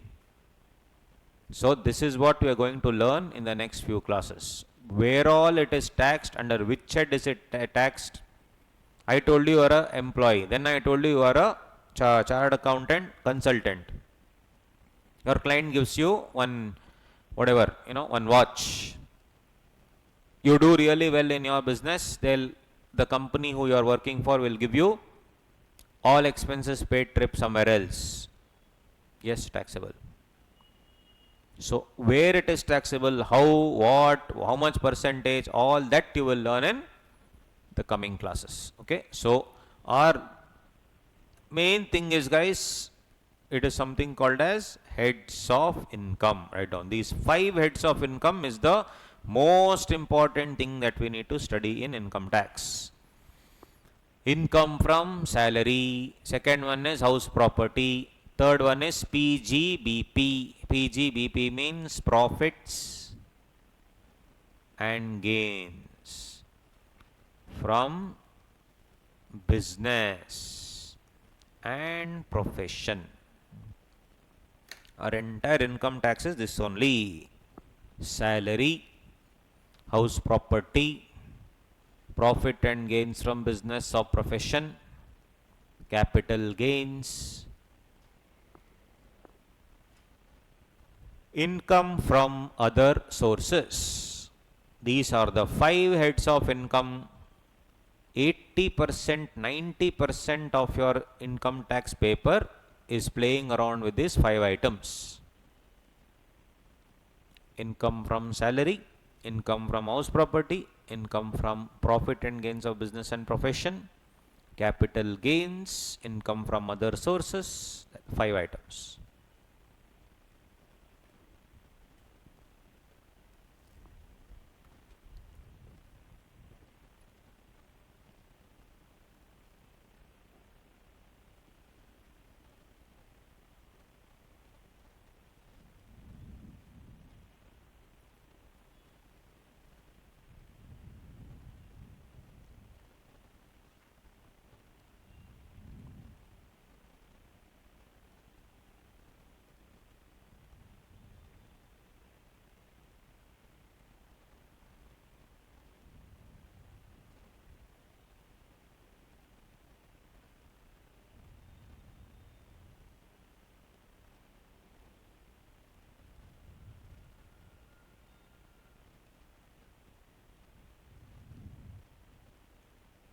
Got it, guys? So in that, first we will be doing, first the basics only will take a couple of classes, because I have to give you the context of it, and then we'll be doing these heads of income. First and foremost, we'll start with house property. Then we'll go to PGBP. Then we'll do capital gains. Then we'll do income from other sources. Then one chiller chapter is there, salary. Useless chapter that is. That is the easiest chapter. That we'll do in the end. House property is little bit easy. That's why we'll finish up in the beginning, just to give you a feel of it. Then voluminous chapters are PGBP, capital gain, and income from other volume. Crazy volume it is. Salary also is like little big chapter, but easy chapter, very easy. Easiest chapter is salary. I don't want to start with the easiest one. We'll start with the challenging one. Break it down properly and then come to the easy ones we'll do later. So last some 10, 15, 7, 8 chapters will be there in that salary one, and then all small fringe chapters. I told you, no, TDS. There is one chapter. Advanced tax, one chapter. Then you have to file the return of income to Nirmala Madam, saying that this is what I have earned this year. This is what tax I have paid. That's called return of income. That is one chapter. Then I told you, no, there are some if I sell a house and buy one more house, will I get some benefit? Benefits is called as exemptions and deductions. That is one chapter. These are all small chapters.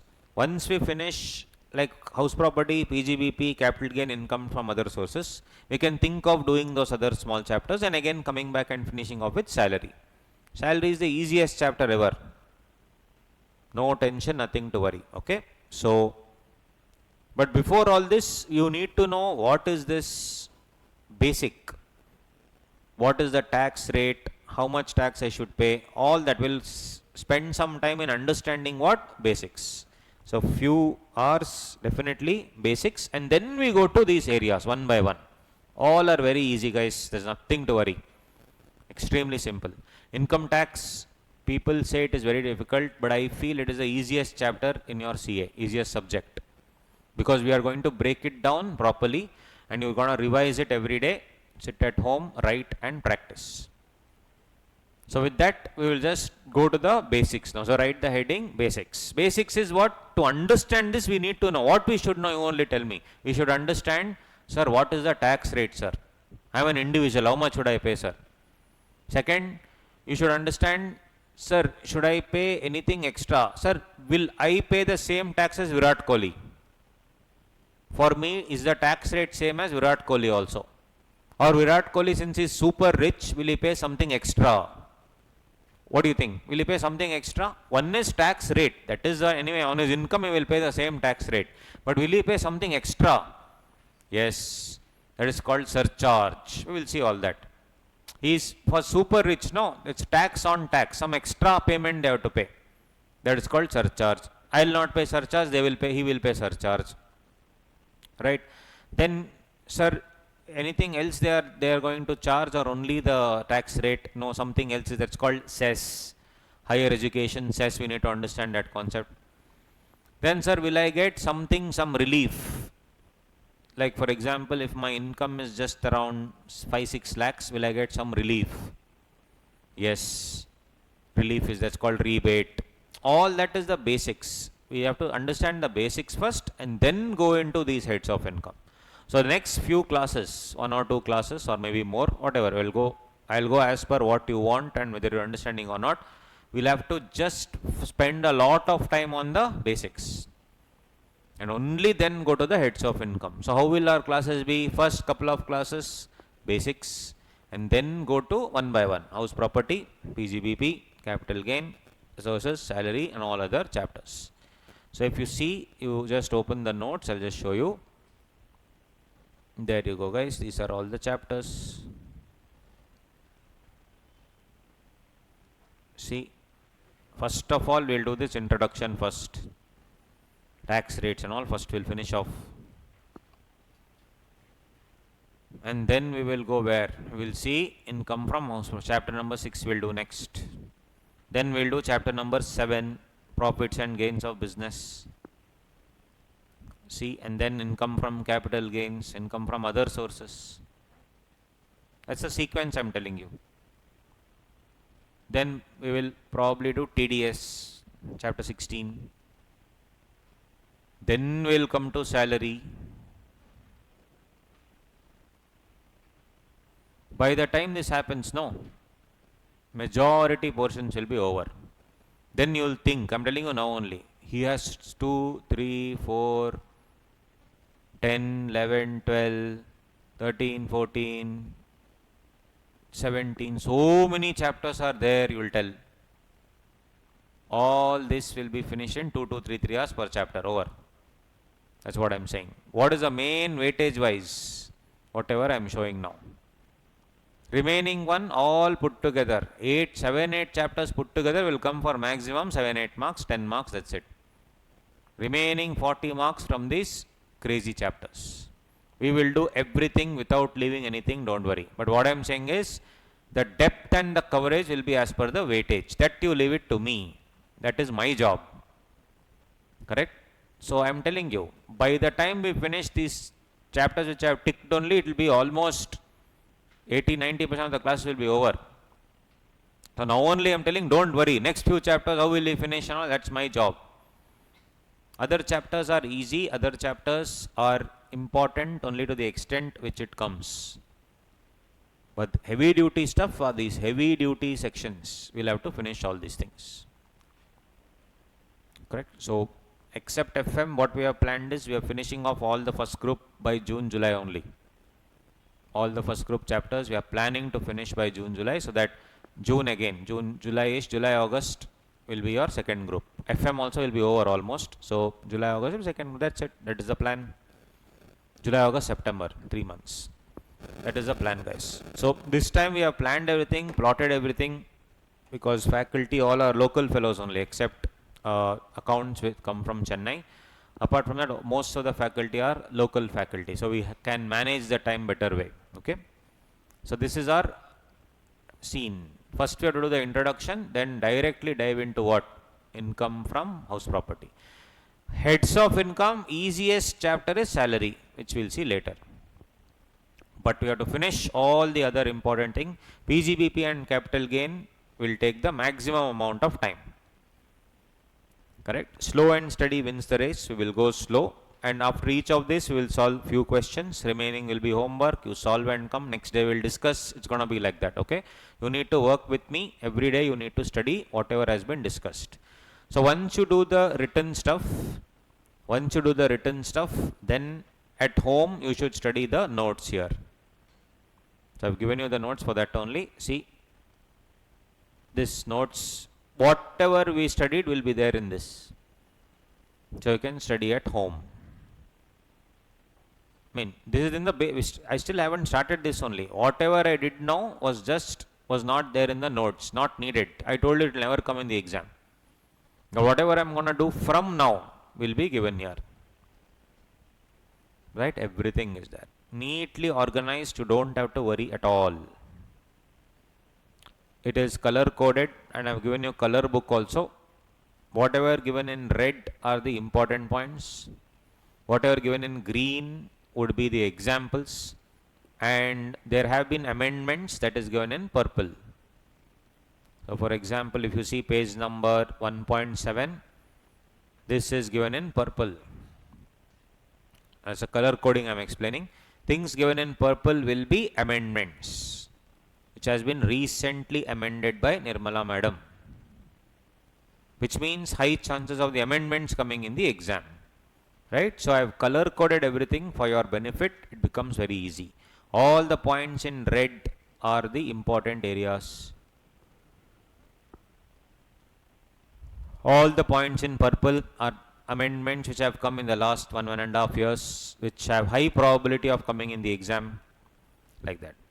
Slow and steady wins the race. Don't worry, guys. I am assuring you, income tax is very easy. It's voluminous, yes, but very easy. So, in the basics chapter, of course, you will understand the introduction, how the law is made, which I have already told you. Tax rates, more important is tax rate. How much rate I should pay? What is it I should pay? Then some important definitions, some important tax rates, and I told you Virat Kohli will pay something extra, that is called surcharge. And all of us will pay some percentage, that is called cess. If I am not earning so much, will I get some benefit? Yes, that's called rebate.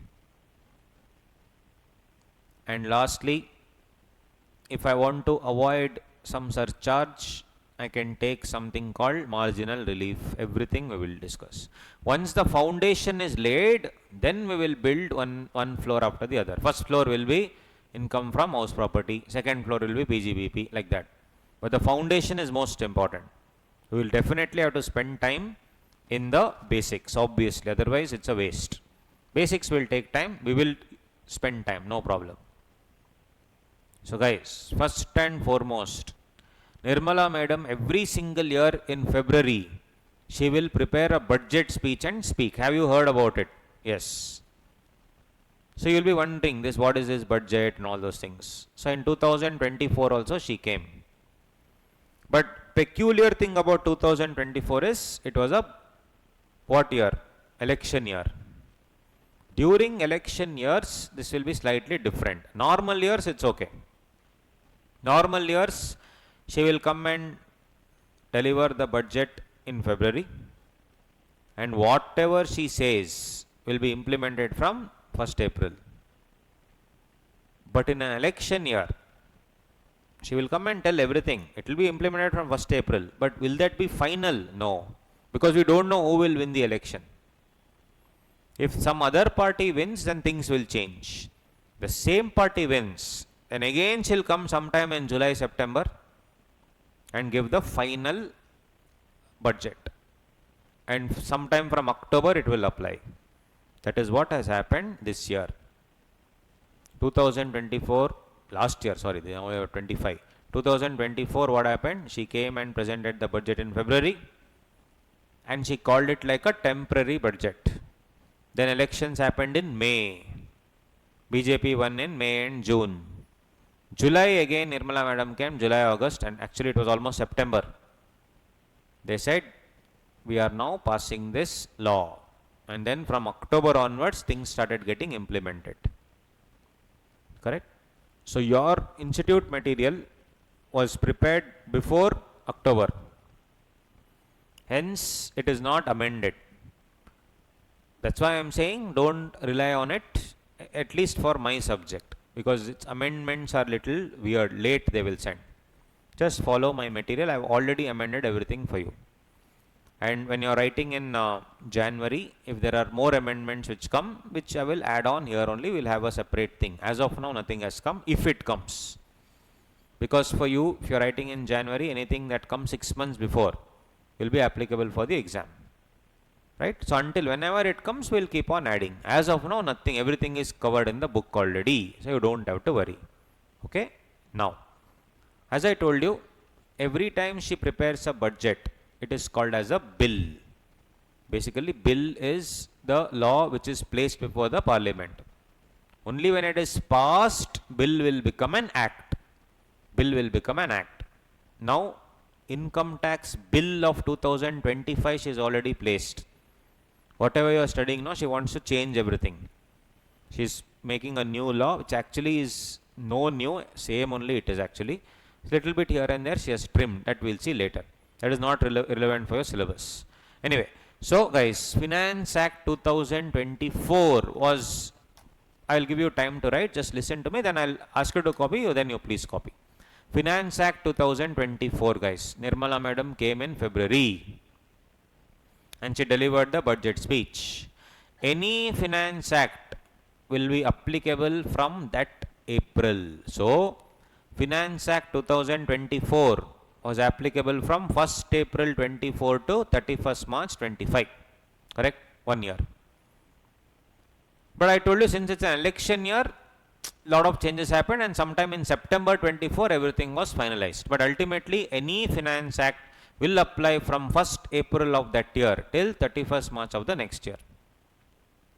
Right? Finance Act 24 will apply from 1st April 24 to 31st March 25.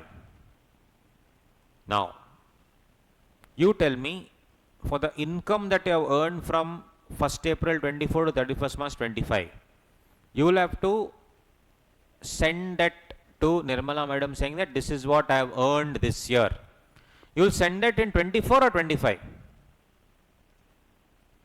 This year I have earned so much. I am not asking you when you will pay tax. I already told you tax you will pay in between. I am asking when will you tell Nirmala madam that this is what I have earned this year, this is what tax I have already paid. When is that? 25 will happen or 24? 25 only. After 31st March 25 only, you will tell Nirmala madam, this is what I have earned this year. That is called as return of income. That is called return of income. You would have heard, no, income tax return, that only. Return of income. That is your last chapter in your index. Return of income. That is also there. Now, Nirmala madam will say whether it is correct or not in 24, or she will say it's correct or not after you give her the income tax returns. After, logically, you will send the return, she will verify, okay, correct. I also have some details that is matching with this, okay, correct. So tell me, that is called what? Assessment of income. You will give me your income, you will give me your return, I will assess it, correct, tick, okay, agreed, yes. You had to pay 5.5 lakh rupees tax, you have paid 5.5 lakhs through various means, you have paid TDS, you have paid advance tax, good, cleared. So assessment will happen according to you when? After you give the return or before you give the return? After you give only. So 24-25 you will earn, you will pay tax, and in 25 you will tell Nirmala madam, this is what I have done this entire year, this is how much I have paid, take madam. She will see, yes, I am assessing everything, I am correcting, yes, you are right, you are correct. So guys, that assessment will happen in the next year. Which year? 25-26. So when will she assess the income? 1/4/2025 to 31st March 26. She will assess the income of which year? This year. Is it clear, everybody? So in the Finance Act 24, whatever she has done, it will apply from 1st April 24 to 31st March 25. Point number 1. Second point, that income will be assessed. When will it be assessed? 1st April 25 to 31st March 26, it will be assessed. So guys, in Income Tax Act, you need to understand, if I have made a Finance Act in 2024, what is the assessment year? Means I am asking, when will the income be assessed? This year or next year? Next year. So income will be assessed in 25-26. income of which year will be assessed? Of 24-25. That is why 25-26 is called assessment year, 24-25 is called previous year. That is the logic. 25-26 is called assessment year, 24-25 is called previous year. So, for Finance Act 24, what will be the assessment year next year? Finance Act 24 will be for which year? 24-25. What will be the assessment year? 25-26. Assessment of income of which year? Previous year. That is 24-25. So, for May 25 exam, September 25 exam, Jan 26 exam, which Finance Act will apply to you? Finance Act 24. I repeat, for May 25 exam, September 25 exam, Jan 26 exam, which Finance Act will apply? Finance Act 24. In Finance Act 24, what is the previous year? 24-25. What is the assessment year? 25-26. So, all our questions will be compute as per assessment year 25-26. Sometimes I can give you before also, no problem. That's okay. But ultimately, most of your questions will be what? Please assess the income as per assessment year 25-26. For which previous year? 24-25. Whichever year Finance Act comes, that year will be previous year. And you will give the income next year. Nirmala madam will assess the income next year. That's why it's called assessment year. So, the income tax officers will have that full year, which year? 1/4/25 to 31st March 26 to assess your income, which you would have earned when? Last year, 24-25. So, from today, whenever I say assessment year, it is 25-26. Whenever I say previous year, 24-25. So, for previous year 23-24, what will be my assessment year? 24-25. For previous year 17-18, what will be assessment year? 18-19. For every previous year, next year will be assessment year. Assessment year is the year in which Nirmala madam will assess the income. Previous year is the year in which you will earn the income, which will be assessed next year. Okay? Did you understand, all of you with me? Yes or no? Guys, come on, respond yes or no.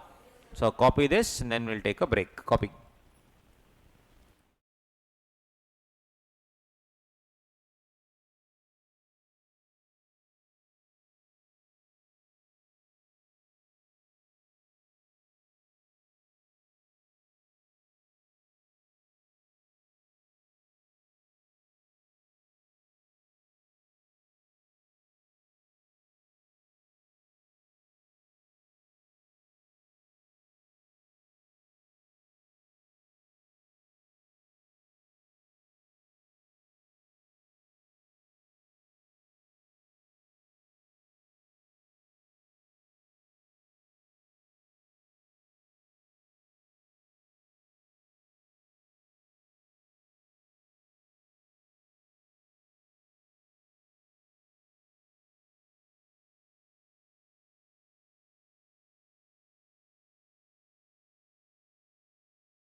Okay, buddies, let's begin. So, Finance Act 24, 1st April 24 to 31st March 25, return of income.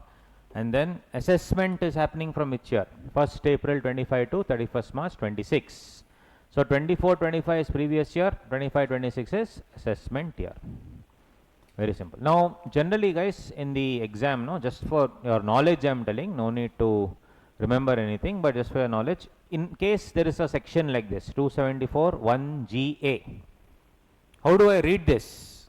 Section 274, sorry, correct, section 274, then subsection 1, then clause G, subclause A, perfect. So, section 274, sorry, section 274, subsection 1, clause G, subclause A. But in the definition section, all definition sections are given in section 2. Most of the laws definition is always given in section 2. There only there is an exception. In section 2, no, because it's each section is different, means each clause is different. 1, 2, 1, 2, 2, 2, 3, 2, 4, it talks about different, what do you say, the definitions. That is not called as a subsection, only for 2 it is called as a clause. So, it is section 2 clause 31, section 2 clause 32, it is not subsection 31 because it is not part of the section. Subsection is what? Part of the section. But in section 2 it's like a different section altogether, because 2.1 defines something else, 2.2 defines something else. You cannot call it as a subsection, it is a different clause. General rule, section, subsection, clause, subclause. But for section 2 alone, it is section 2 clause 31.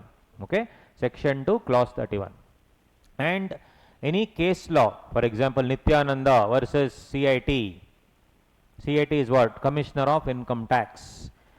This is called as a citation. This is called as a citation. You would have seen, no, the case law name they will give. Nityananda versus CIT. Nityananda is the person versus CIT, Commissioner of Income Tax. Then they will give some number like this, 420 R52, you would have seen somewhere. And KARHC. KARHC is what? Court. Which court it is pending? Karnataka High Court. Nityananda and CIT. Why can't it be CIT versus Nityananda? You can ask a question. Why is it Nityananda versus CIT? Why is it not CIT versus Nityananda? What is the logic? Perfect. This you know in law a little bit, but again I am repeating. The person who is suing, called as the plaintiff, his name will come first. Person who is suing, plaintiff, his name will come first, and the person who is defending, Commissioner of Income Tax, that name will come second. If CIT had gone to the court, then it would have been CIT versus Nityananda. Did CIT go to the court? No. That's why it is Nityananda versus CIT. And this 420 R52 is something called as All India Report. It's not All India Rank. All India Report 47 means in these big books, that big books is called All India Report book. Okay, that is like all the cases are arranged there in a summarized manner. In that, my case Nityananda versus CIT is in which All India Report 47 book. It is in the 47th book, All India Report 47. Right, so that is the thing. This is called as a citation. Now the last one is Karnataka High Court. It can be Bombay High Court, it can be Madras High Court, can be anything. Okay, it could be also, you could also see these dialogues. ITAT. ITAT means what? Income Tax Appellate Tribunal. Income Tax Appellate Tribunal. It's also like a court listening to all what cases? Income tax cases. So initially guys, all the procedure you see, initially it will come to Commissioner of Income Tax Appeals. It will go to whom? Commissioner of Income Tax Appeals. From there it will go to Income Tax Appellate Tribunal. From there it will go to High Court, and finally it will go to Supreme Court. So Commissioner of Income Tax Appeals, then it will go to ITAT, then it will go to High Court, then it will go to Supreme Court. This is the entire sequence. CIT Appeals, ITAT, High Court, Supreme Court. ITAT is what? Income Tax Appellate Tribunal. This is called as the citation. And Nityananda, the person who is suing, is called as the petitioner, plaintiff, appellant, aggrieved. All these are the dialogues. Correct? That is the petitioner, plaintiff, appellant, or the aggrieved person. And other party is called as the defendant. Other party is called as the defendant. This is the entire sequence. For your knowledge, kindly copy. Did you understand, guys, all of you? Yes.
Income. Who is going to assess my income tax? Income tax department. If they are the assessor, who am I? SSE. So from today, there is no word in the English dictionary called SSE, believe it or not. If you go to the English dictionary and search for the word SSE, it's not there. We are Indians, we create our own words. What is the word for, some class is postponed? That's fine. What is the opposite of postpone? Prepone. There is no word called prepone, believe it or not. We are Indians, created by Indians, that is. Postpone. Post opposite, prepone. There is no word called prepone. It is actually called advance. So class is tomorrow, it's postponed to tomorrow is one. Second one is what? Class is, advanced to today. Advanced to yesterday, or advanced 2 days before we have to come. So that is called advance. There is nothing called prepone. But we Indians have created word. Similarly, assessor word is there. SSE word is not there. But everybody uses the word SSE. Even the courts use the word SSE. So it has become a part of our dictionary. So who is an SSE? A person who assesses the income is called as an SSC. A person whose income is assessed basically is called SSC. Who is the person who assesses the income? Assessor, income tax department. So guys, person whose income is assessed is called SSC. So income assessor is what? Income tax department. Who will assess? Income tax officer will assess. Income tax department is part of the Central Board of Direct Taxes, CBDT. Central Board of Direct Taxes. You can write down. MOF is Ministry of Finance. This is the entire sequence. Central Board of Direct Taxes, CBDT. MOF is Ministry of Finance.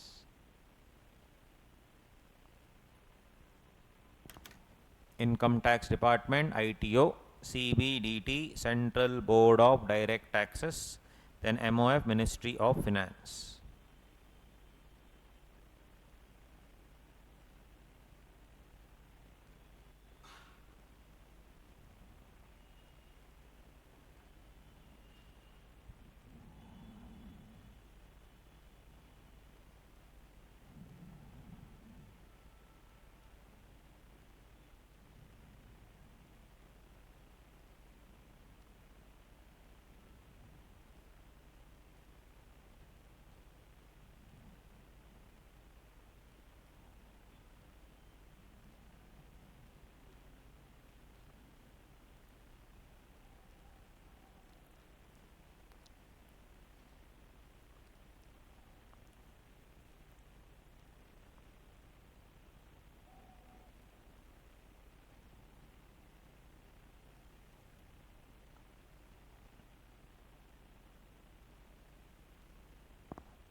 Right? SSC, person whose income is assessed is called SSC.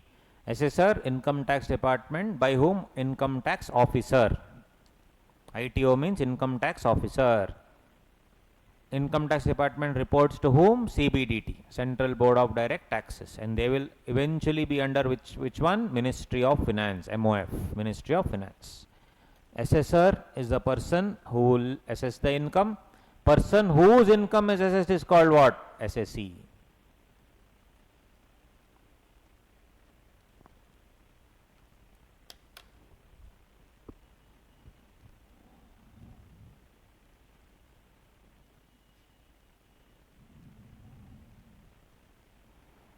Now guys, basically Income Tax Act is 1961. This entire act now guys, it is now being shifted to Income Tax Act 2025.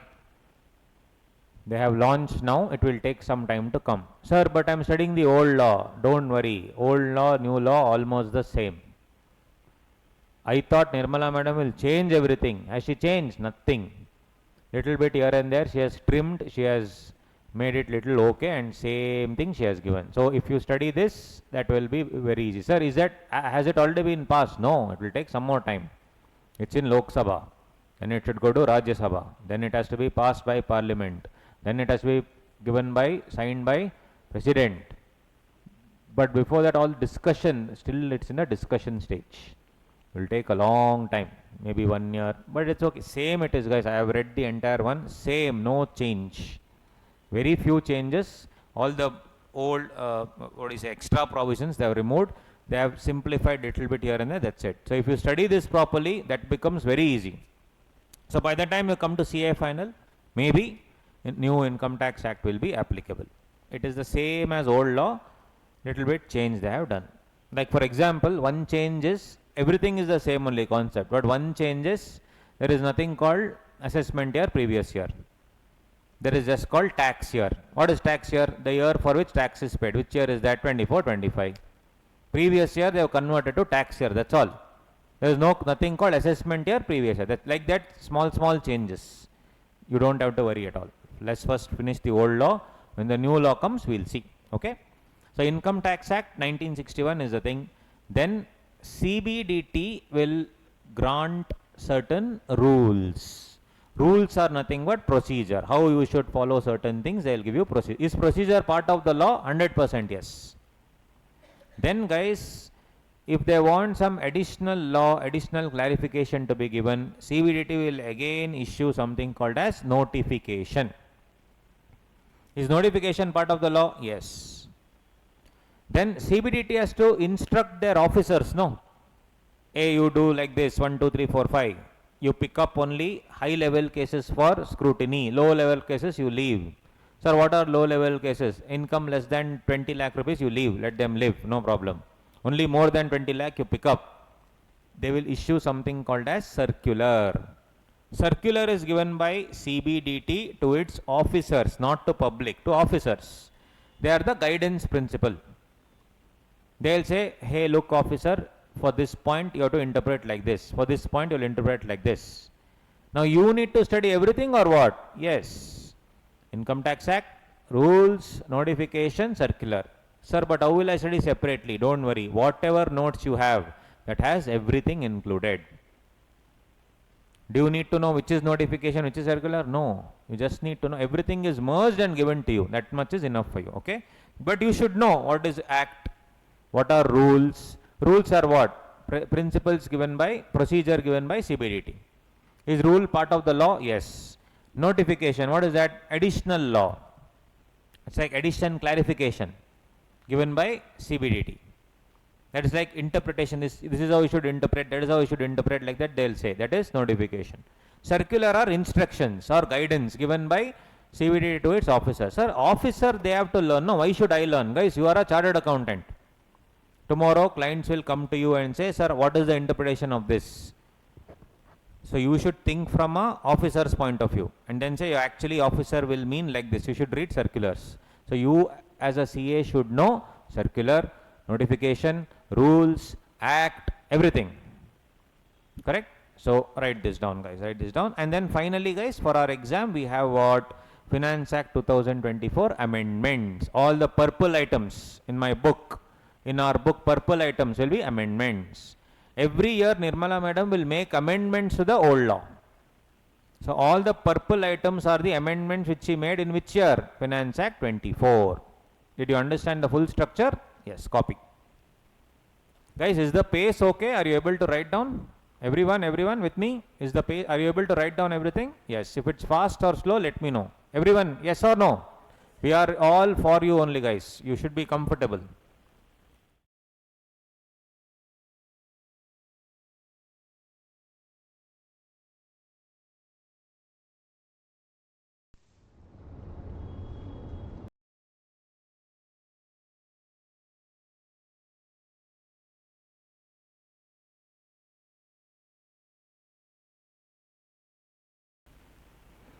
These areas you check it out. Other things are all fine. Income Tax Act, rules, notification, circular.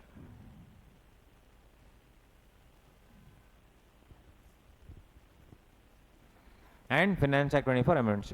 Doubt? Tell me. Sure? Yeah. You have a doubt? Sure? Okay.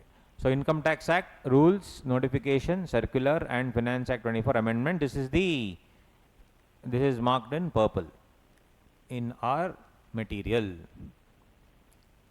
So, one interesting thing in Finance Act 24 is Nirmala Madam made changes in February also, July also, August also. This time in 2024, two finance bills came.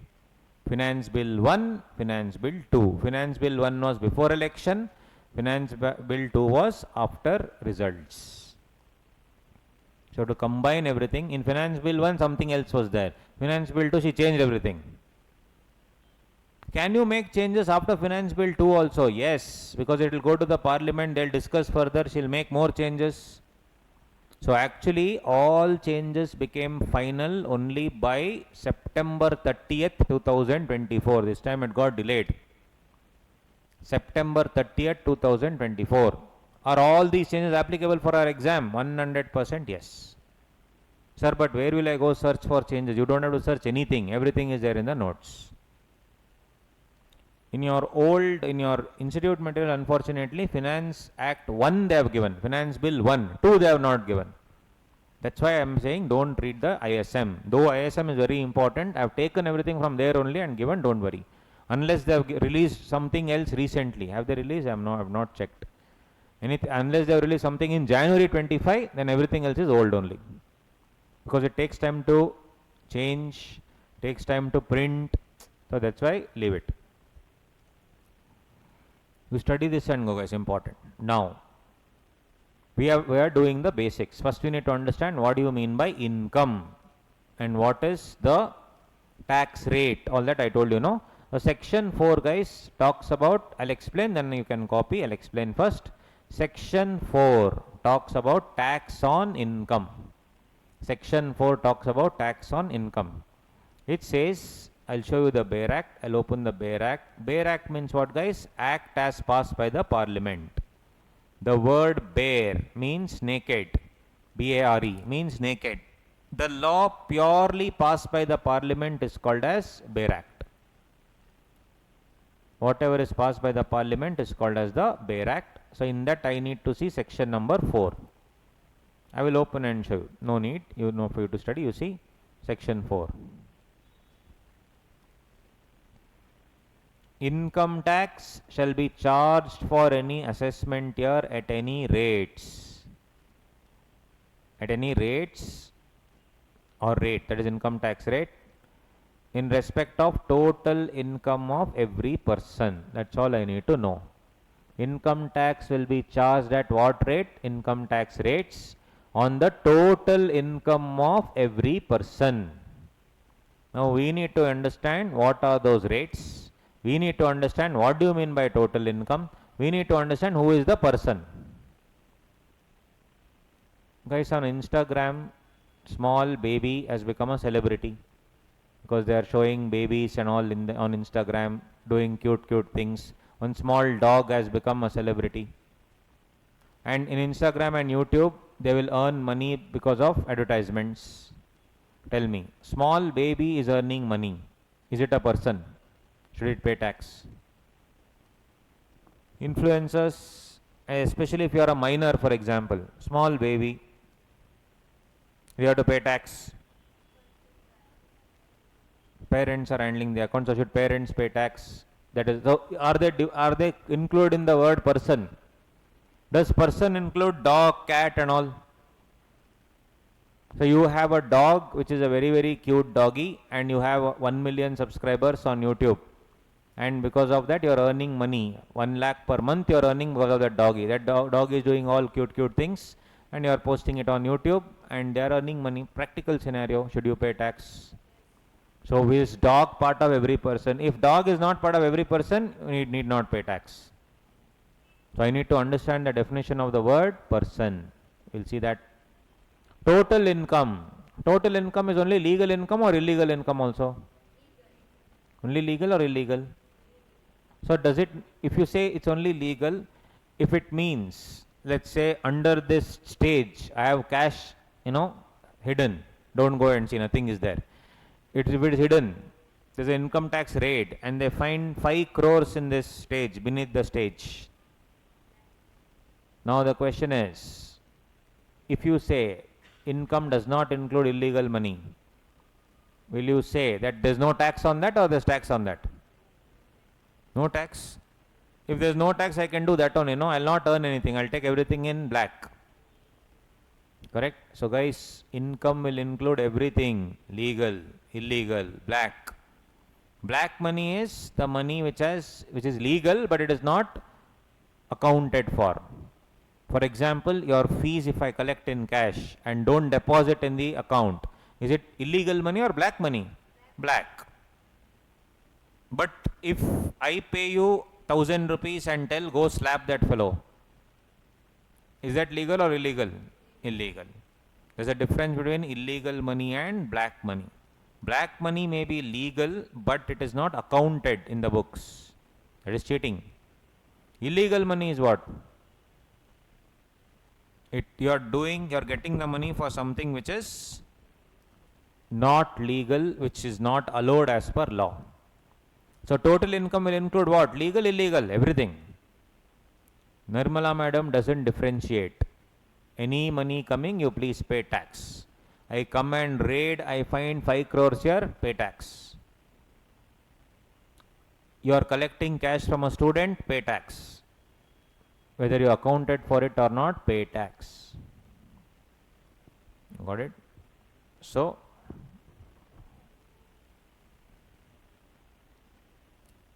then tax rate. So we need to understand all these things, guys. What are the tax rates? What is this? What is that? So we'll see that. So guys, as I told you, tax on income, first of all there should be tax rate. Then I should understand what is total income. Then I should understand who is a person. I just told SSE means person. That definition is given in 2 clause 31, which we'll see separately. Total income is 2 clause 45. Didi, thank you so much. Thank you. Total income is 2 clause 45. Okay. No need to remember the section numbers at all. Just say that it's 2 clause 45 income. Income is defined separately in 2 clause 24, and they say it should be computed as per section 5. Means there is a computation of income which you will learn in each and every head of income.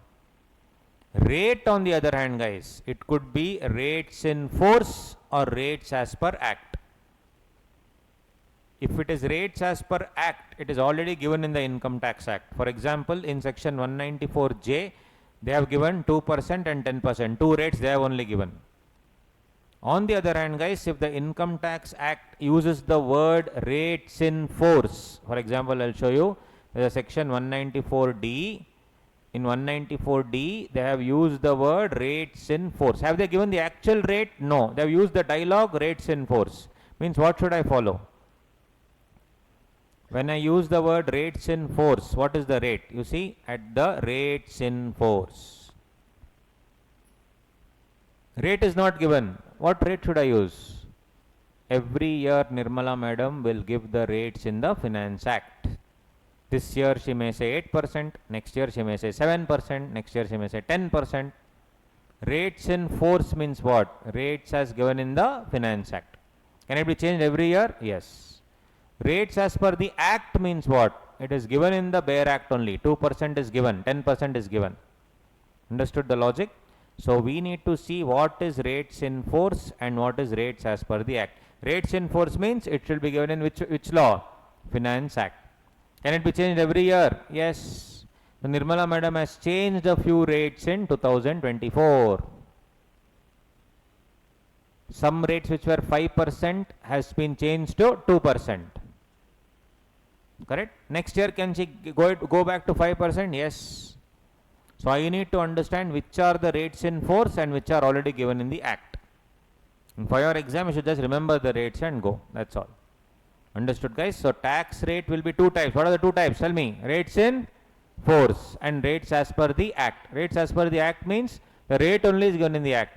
Rates in force means Finance Act. Total income is defined. We will see. Person is the next chart. 2 clause 31 SSE. Understood, guys? The structure, all of you? Yes or no? Guys, you have to respond. Yes or no? Okay, please copy. Take your time. Copy. Then next definition will be what? Next definition will be definition of person. I told you, small baby, is it a person? Cat, is it a person? Dog, is it a person? What about Tirupati temple? Is it a person? God, is he a person? Any income that God earns. In front of the idol there is a hundi where you will go and put the money. You will remove the money, 10 lakhs is there. Should God pay tax? We will discuss it in the next chart. Okay? Copy.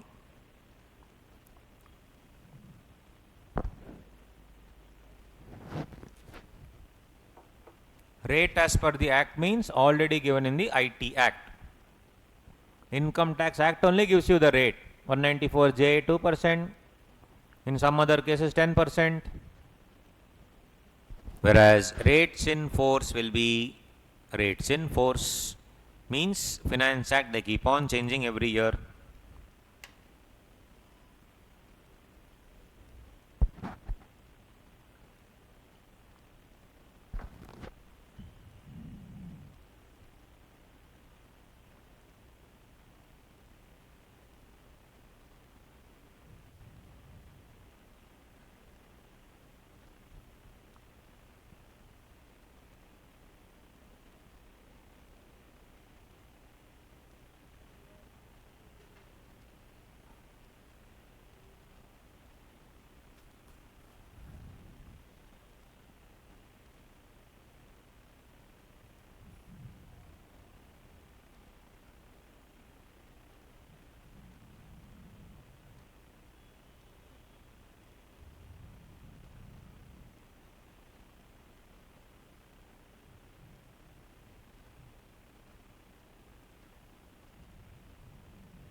Are we done?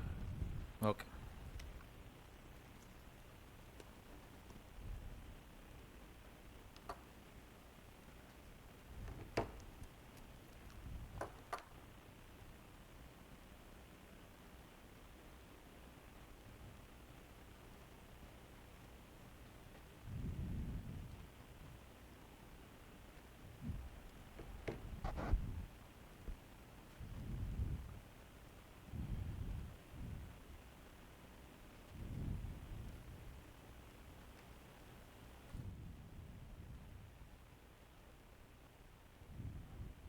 Next.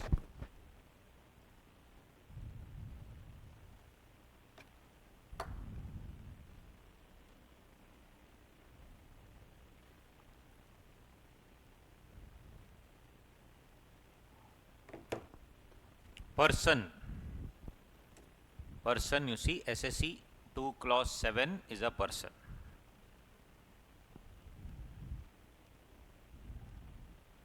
Okay.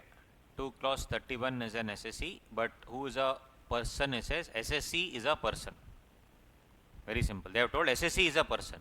Now we need to understand who is an SSE and who is a person. Every person will be an SSE, guys, as simple as that. Every person will be taxed. One by one, coolly. Individual is a person. You and me, we are individuals. Are we persons? Yes. Second, I'll give you time to write. Hindu undivided family, HUF. Hindu undivided family. There are two types of HUF. Mitakshara school of Hindu law, Dayabhaga school of Hindu law. Mitakshara is for the rest of India. Dayabhaga is for West Bengal and Assam. Partnership firm. Firm will include LLP and partnership firm. Is it a person? Yes. Company. Indian company, also called as domestic company, and foreign company. This you remember. Indian and foreign. Indian is also called domestic company. Next, AOP BOI. Association of persons, body of individuals. Is it a person? Yes. Each one I'll explain later. I'm just telling you. Local authority, like our municipality in Bangalore, BBMP, is it a person? Yes. Then I asked you a question. What about God? What about Bangalore University? What about cat? What about dog? What about baby? For that, guardians are there anyway. They have to pay, no choice. What about God? Tirumala Tirupati temple. It is run by a trust. Is trust a person? Yes. If there is no trust, only God is there. That God is earning, they are giving basically some, once upon a time, I don't know, many years ago, they said one Ganesha is drinking milk. They put spoon here, it was drinking milk, it seems. So that all people started going there. It was not simple, it was a statue. People started giving money and all. That Ganesha Murthy made 10 lakh rupees. Will Nirmala aunty be waiting? Yes.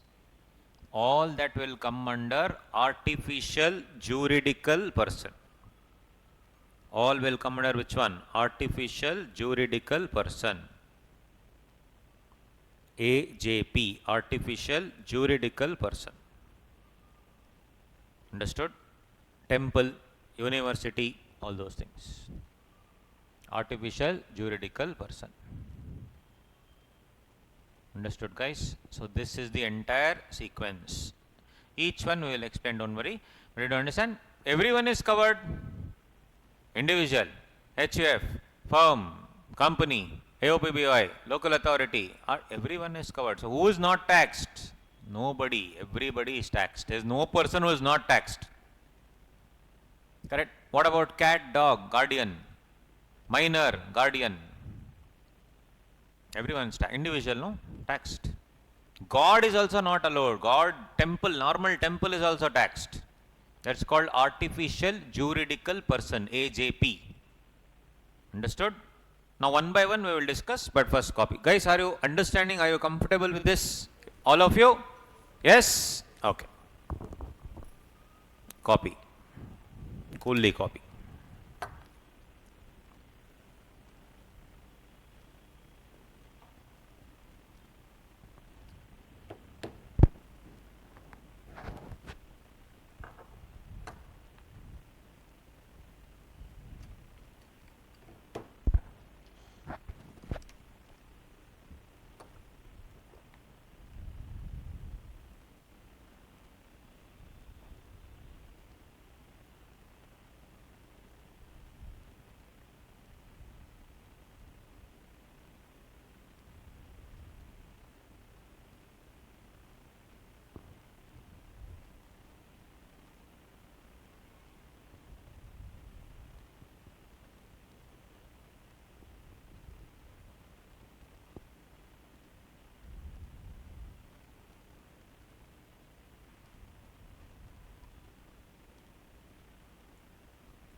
Individual, HUF, firm, company, AOPBI, local authority, artificial juridical person.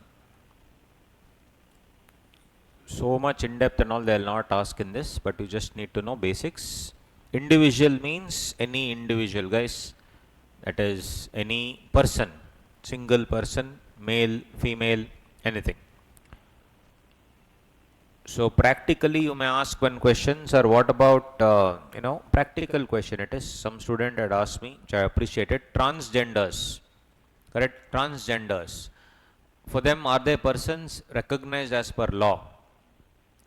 As of now, still no, because these laws are still not amended to include transgenders, correct? It is still male or female. But there is a transgender protection bill which is in the parliament. Once that is passed, we'll have to see how everything will change. Okay, as of now, it is not there. That is why they don't have any other rights. Unfortunately, that's why they keep fighting for their rights. Right. So, I mean, it was a very valid question asked, because tomorrow you may be representing any transgender as a client. You never know. So, you need to know what are the rights available. So, as of now, the thing is, all these things still have to be changed, because it's all 1961 law only. But yeah, as and when those things change, then it will come. HUF, Hindu undivided family, two things. Dayabaga law is in West Bengal and Assam. Mitakshara is in the rest of India. They will not ask so much in depth in that. But nevertheless, I have given you in the notes. When you study at home, you can read that. If you have any doubts, you can ask me. Okay. Firm. Whenever I use the word firm, it is either a partnership firm or a limited liability partnership firm. LLP is like a company only, but they have separate legal entity, but also they have limited liability. In a partnership firm, unlimited liability. So both are covered in firm. Company, Indian company incorporated in India, foreign company incorporated outside India, but having a place of business in India is called company. AOP, BOI is interesting. What is AOP? Association of Person. What is BOI? Body of individuals. BOI is body of individuals. I'll come to that. Before that, local authority, as I told you, BBMP. Artificial juridical person, which doesn't cover in any of the other things. So it's Temple University will come there. So if you see our notes, everything I've given, see clause, judgments, ordinance, everything is there in this. Then we will come to definitions. But yeah, you see here individual. Individual, AOP, BOI, you can read all this. Local authority, Hindu undivided family, little bit of Mitakshara and Dayabaga I have given, firm, company. That's it. If you see in this, individual, only a natural person, guys, human being. So if you have a dog, cat or a minor, etc., it will also include a minor for sure, but it will not include dog and cat. For dog and cat, the owners only will be representative SSEs. So obviously they have to pay tax. It includes both male and female. I already told you transgender is not yet covered. It also includes a minor or a person of unsound mind. Yes, they are also persons. In case of a deceased person, if anybody dies, assessment would be made in the name of the legal representative. The legal representative will make the assessment. So guys, body of individuals, BOI, as the name suggests, it is body of individuals. AOP is association of person. Person will be all these people, no? So in an AOP, there can be a combination of individual and others. AOP can have individual and HUF, individual and firm, firm and company. Can one firm and one company come together and do business? Yes, they will form something called as AOP, Association of Persons. Joint ventures, have you heard? That is an AOP. Starbucks is a joint venture between Tata and Starbucks USA. Joint venture. Would that be association of person? Yes. Two companies coming together. Are they merging? No, they are jointly doing something. Maruti Suzuki.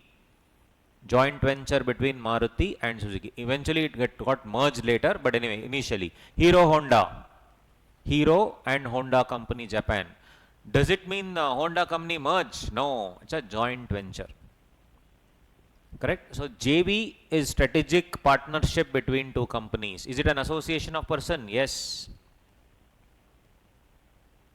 right? Can a HUF and AOP, can a company come together? Yes. That is the beauty of AOP. But BOI, in BOI, can an individual and company come together? No, it's just a body of individuals. And technically, guys, in AOP, no, in AOP, they predominantly come for partnership for money, AOP. In BOI, generally it happens because of law. Example, if Starbucks and Tata come together, it is called AOP. But let's say my grandfather had a business, he had a property, he had rented out many properties and he died. Grandfather gave it to father, father gave it to me and my brother, assume. The entire property has now come to me and my brother. The business we have inherited now. Me and my brother have inherited the business. We don't want to do business. We are just normal individuals. Now, would that be a body of individual? Yes. My grandfather was a sole proprietor.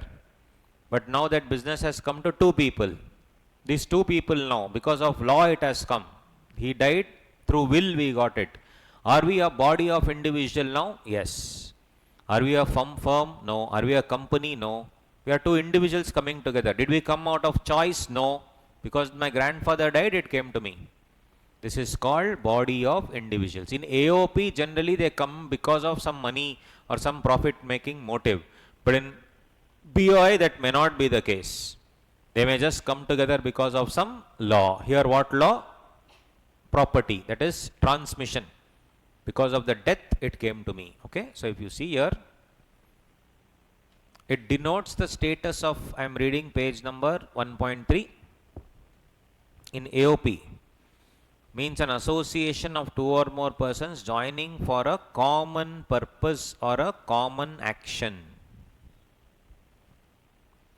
with an object to produce income or profits or gains. If Mr. Karthik, Mr. Malik and artist join together carrying on construction activity, such an association will be recognized as an association of person. They don't want to start a partnership firm, they want to start an AOP, possible. BOI on the other hand, it is a persons like executors or trustees who receive the income jointly. They are just executor of the will. See the example? Individual who carried on business as a proprietor died, leaving behind his three major children. The children continue to carry on business but without forming any partnership. Are they company? No. What are they? Body of individuals. Right? BOI. How many of you staying in apartments? Nobody staying in apartment here? Okay, in apartment if you stay, there is something called as apartment association. Have you heard? In that apartment, all the people who are living in houses, they'll come together and they'll form an association and everything has to go through the association. Maintenance, some trip being organized, some Ganesha festival being organized, everything will happen through the association. Is that also AOP? Yes, association of persons. Persons can be individual also. Persons can be with other things also. Got it, guys? That is the thing.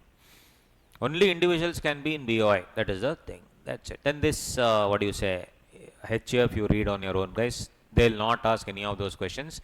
But few pointers. Can female people, females, be members of HF? 100% yes.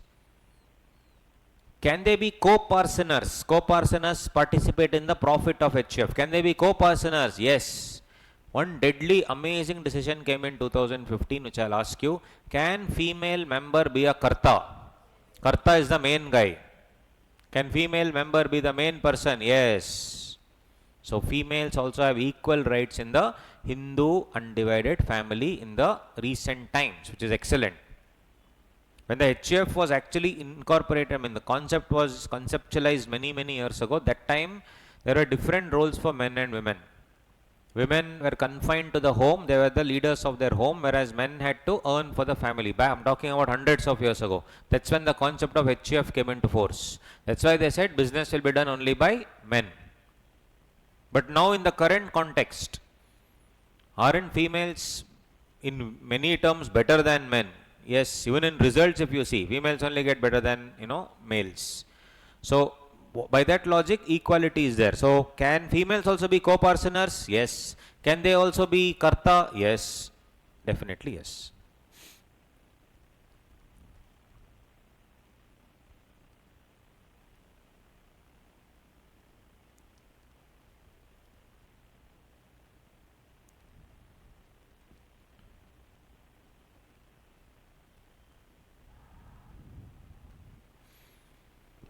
But that HCF status is abolished in Kerala. They don't believe in it. Okay. So guys, this question and all they'll not ask. Just for your knowledge, you study and okay. Whatever I'm doing it here, this much is enough. They'll not ask you explain me Daya Bagala. All that is foundation question. They'll not ask an inter. But for your knowledge, you study. So whatever we do now, you should go home and study my notes. And then along with the running notes. Then running notes only should be used for revision at a later stage. Now guys, this is the entire scheme of things. In the exam, what would be the format that I will use? Very simple. Name of the SSC I will write. Always I should write the name of the SSC which is given in the question. Mr. Rahul, Mr. A, Miss Priya, like that they would have given. And then this I have to write mandatorily. Previous year, for previous year you can write PY, no problem. Previous year 24-25, AY means assessment year 25-26. Particulars amount, and guys, all the heads of income. This will be my total income. I told you 15 marks problem will come. First, income from salary within bracket working note 1. I should go to that working note and solve it. Income from house property working note 2. Income from business and profession working note 3. Income from capital gains working note 4. Income from other sources working note 5. Ultimately, everything added will be called as GTI. GTI means what? Gross total income.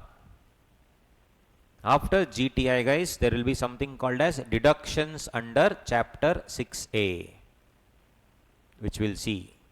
If you invest in something now, you will get some subtraction. You will subtract from your income. And after that, what you will get? Total income or net taxable income.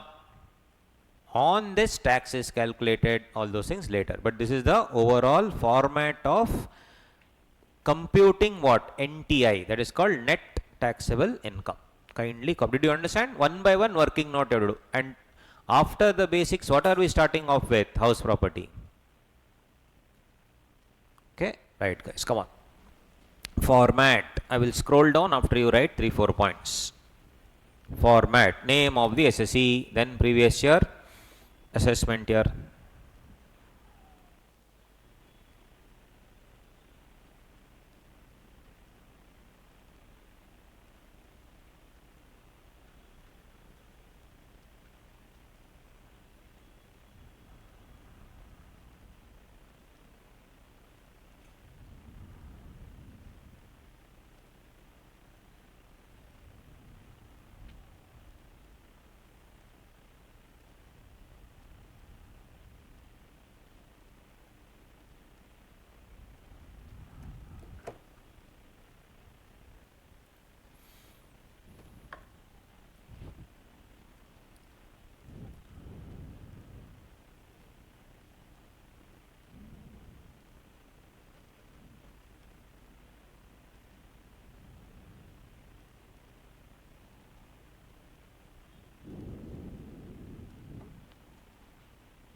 Income from salary, income from house property, income from business profession, income from capital gains, then down.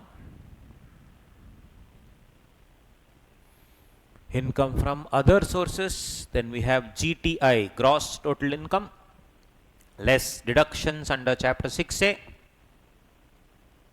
This is a sequence. Slowly we'll understand everything. Don't worry, guys. You will have amazing confidence in taxation. That is my responsibility. Reduction under chapter 6A and total income or net taxable income.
Got it? So anyway, same thing is here also. Everyone wrote it, guys? Yeah. So if you see here, ultimately I have given the entire structure will be, we have to finish all these things and then go to the other areas. Yeah. So this is the thing. Now one by one, it is done. One by one, guys. Now some definitions come here. We'll see the definitions here. See, this is all done. SSE and person we have seen. Person, see, person we have seen the definition. Individual, HUF, company, firm, AOP, BOI, local authority, artificial juridical person. Same, we've seen this, page number 1.3. Individual, AOP, BOI, HUF, firm. Firm can be Indian Partnership Act or LLP. Artificial juridical person are not natural persons, but they are identifiable entities, universities. Company, as I told you, Indian company, foreign company. Company incorporated outside India. Very simple. Now, one more thing is come to this, SSE and India. Definition of India. What all will be taxed? My question to you is, if I do water sports, I am a company who's providing water sports in Goa. Is it taxed? But water is not India, no?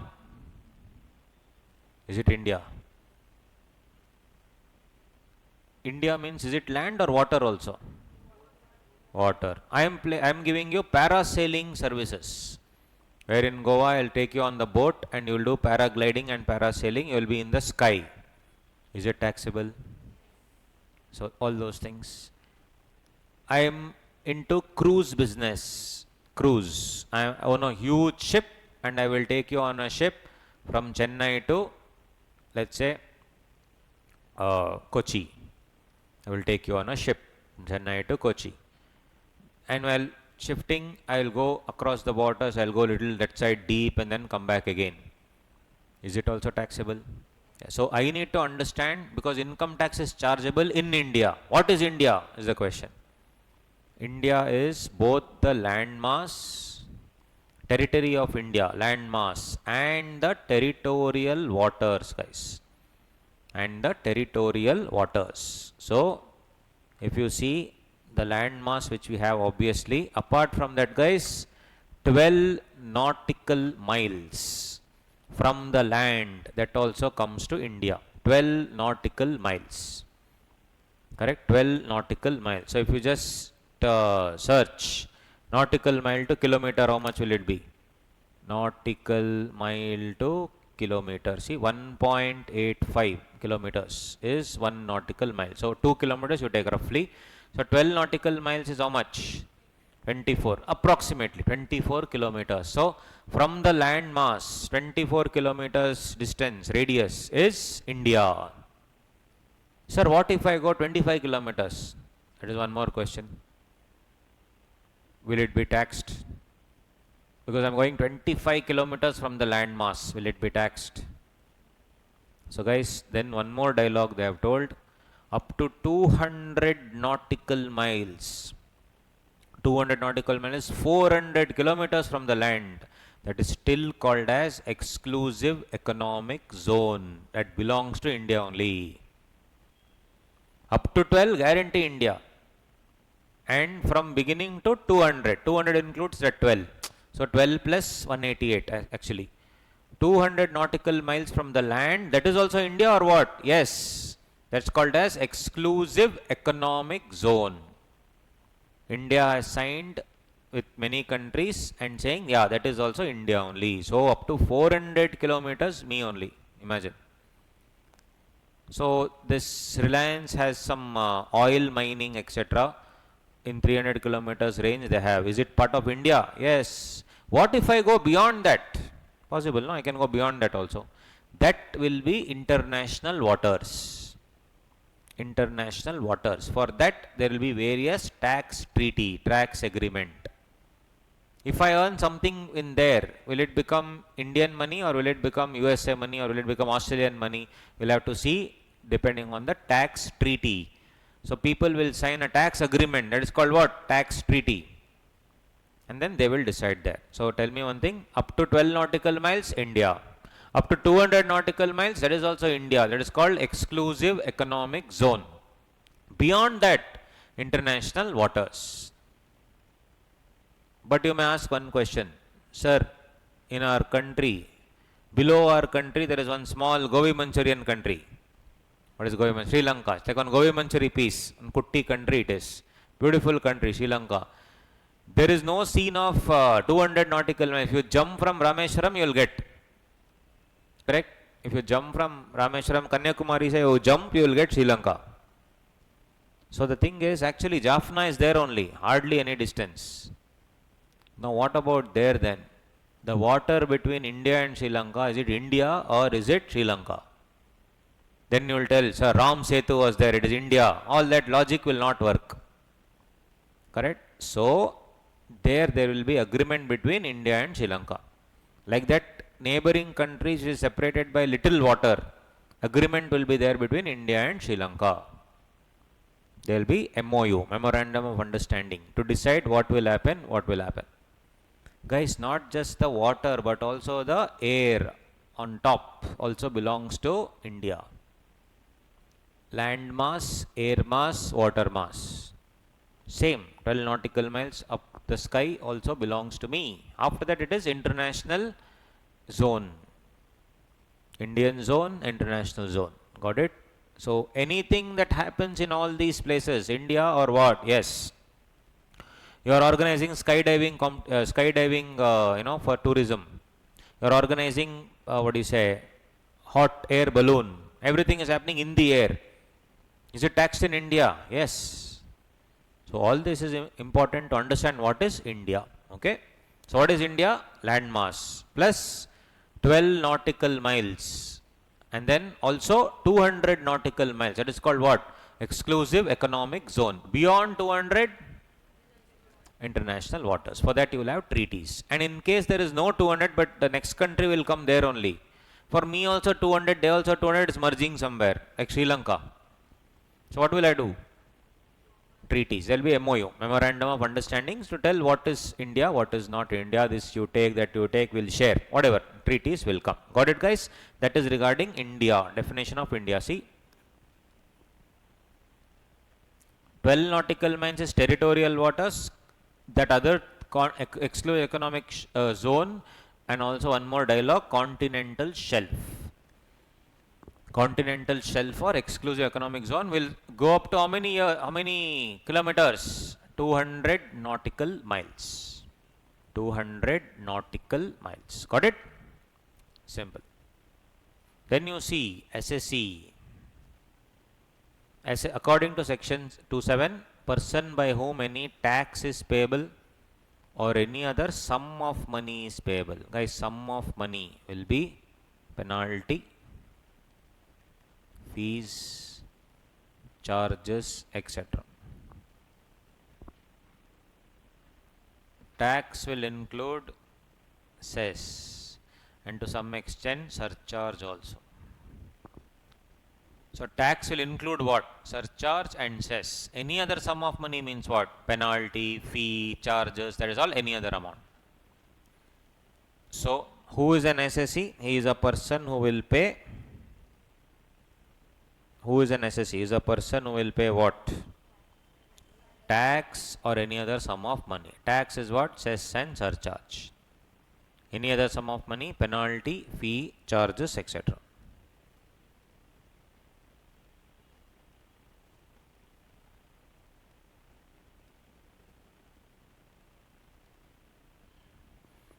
And it includes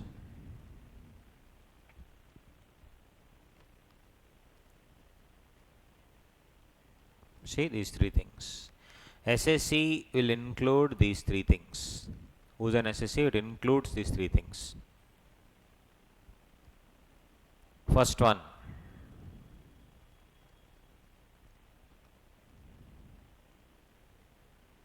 every person in respect of whom any proceeding has been initiated. Proceeding means what? Basically any case, somebody has sued. Proceeding, assessment proceeding, not just a case but also assessing officer has told this is what you have to pay, this is what you have to pay, that they are also SSE. They are just clarifying, they are also obviously SSE. Or any other person in respect of which he is assessable. So guys, I told you, dog, cat and all, if you have child and all, if you have, yes, you are the other person. So on behalf of somebody you are doing, no, you are also an SSE. They are just clarifying. Then, guys, you are a foreigner. You do not have any place of business in India. You don't have anything. You are providing some goods in India. You don't have any place of business. Lawmaker says, if you are not there in India, don't have place of business in India, it will be very difficult to trade with you. So at least appoint one agent in India. You don't be there, appoint an agent. On your behalf, agent will act. So if you are a foreigner, want to set up something, have an Indian fellow sitting there on your behalf. He will do everything. Who will pay tax now? Foreigner or that Indian agent? Foreigner will pay, but through whom? Indian agent. And that Indian agent is not an, who is the SSE? Foreigner is the SSE. But the Indian agent will be deemed to be an SSE. Deemed means assumed.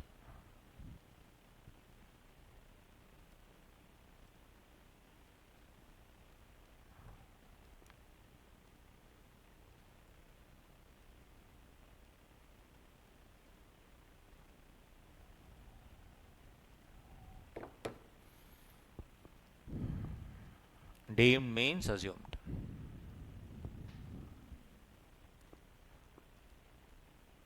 Person who is deemed to be an SSE, assumed to be an SSE under any other provisions of the Act.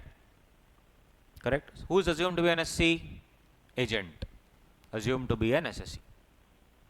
Now, one more thing.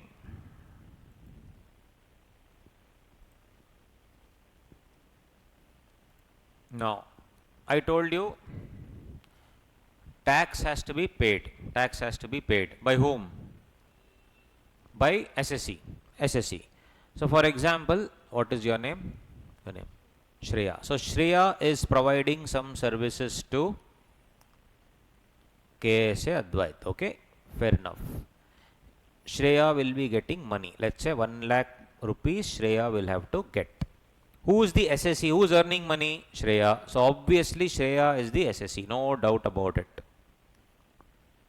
But Nirmala madam, will she wait for Shreya to receive the money, then Shreya to file the taxes? No, it will be too late. So Nirmala madam has told, at the beginning only, when KSA Advait is paying some money, beginning only deduct some tax. And that beginning only deducting the tax is called TDS, tax deducted at source. So Nirmala madam has told KSA Advait, kindly deduct, let's say 10%. 10,000 you deduct, 90,000 you give to Shreya, no problem. KSA Advait is deducting 10,000. Let us say they have deducted 10,000. It is KSA Advait's duty to pay to government. For Shreya, she has got 90,000, she is happy. 10,000, she feels that KSA Advait has already paid to the government. So she is happy, she is chilling. Because she gave services worth 1 lakh. How much she got back? 90,000 only. 10,000 has gone to the government. She is thinking KSA Advait has already transferred to government. KSA Advait has not transferred to government. They have eaten that money. Cheating, no? Now, who has committed default? Shreya or KSA Advait? KSA Advait, 100% default it is. But who is the SSE? Shreya is SSE. But who has committed default? Some other person. So, the lawmaker says, KSA Advait is also deemed to be SSE because they are working on behalf of whom? Shreya. But who has committed default? KSA Advait. So, they are called deemed SSE in default. Deadly. Shreya had to pay, but Shreya will not pay because Shreya will get 90,000. 10,000 is tax deducted at source. Who should pay that? KSA Advait. They have not paid. So, who has committed the fraud here? KSA Advait. So, KSA Advait will be called as deemed SSE in default. Are they also called SSE on behalf of Shreya? Yes. Third point, you see. Person who is deemed to be SSE in default. In my example, KS Advait is a deemed SSE in default on behalf of Shreya. They have cheated Shreya also. They have cheated government also. So, if Shreya had cheated the government, whatever Shreya had to pay penalty, who will pay now? KSA Advait will pay because they cheated. Is Shreya, will she escape from punishment? Yes, she did not do anything. KSA Advait is not the SSE actually. Who is the SSE? Shreya. But KSA Advait is actually working on behalf of Shreya. So, they are the deemed SSE. But they have committed default. Hence, they are called as deemed SSE in default. She is protected under law. She did not do any mistake. It is not her mistake at all. Whose mistake it is? KSA Advait. It's called deemed SSE in default. So, if you see the word SSE has all these things, guys. It has what? Anywhere assessment has started or any other person, dog, cat, minor, etc. Then deemed to be SSE. Like for example, agent. Agent is always deemed to be an SSE. But KSA Advait, if they do not pay TDS on behalf of Shreya, they will be called as deemed SSE in default. They are an SSE who has committed default. Horrible it is. Deemed SSE in default. Understood this, everyone? Yes or no? Easy. So, who is an SSE? Me. Or if I am a foreigner, my agent is the SSE. Deemed SSE. I am only the SSE, but he is deemed SSE. Or if I am providing service to KS and they are paying me money, they are also deemed SSE, but they will only come when they have committed default. They have to pay the fine. I don't have to pay fine. They have to pay the fine. Right? So, that is the definition of SSE. Just to know, SSE includes everything, but they have used the word includes. In law, whenever they have used the word means, it is an exhaustive definition. No other meaning can be given. If I say means, then it means only, no other definition can be given. If I say January 26 batch means the best students, it means it is the best students. If I use the word includes, it means it has something else also. Can I say in this classroom which is for Jan 26, September 25 students are also sitting? Yes. Can I say Jan 26 batch includes September 25 batch? Yes. And once they leave, I will say Jan 26 batch means Jan 26 students. Yes, then that's correct. Can I say Jan 26 batch excludes May 25 students? Yes.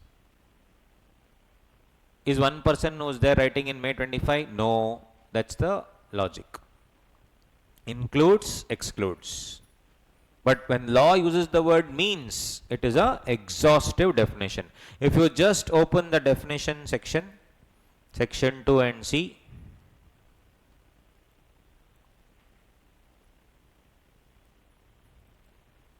so many you will check. Just see section number 2.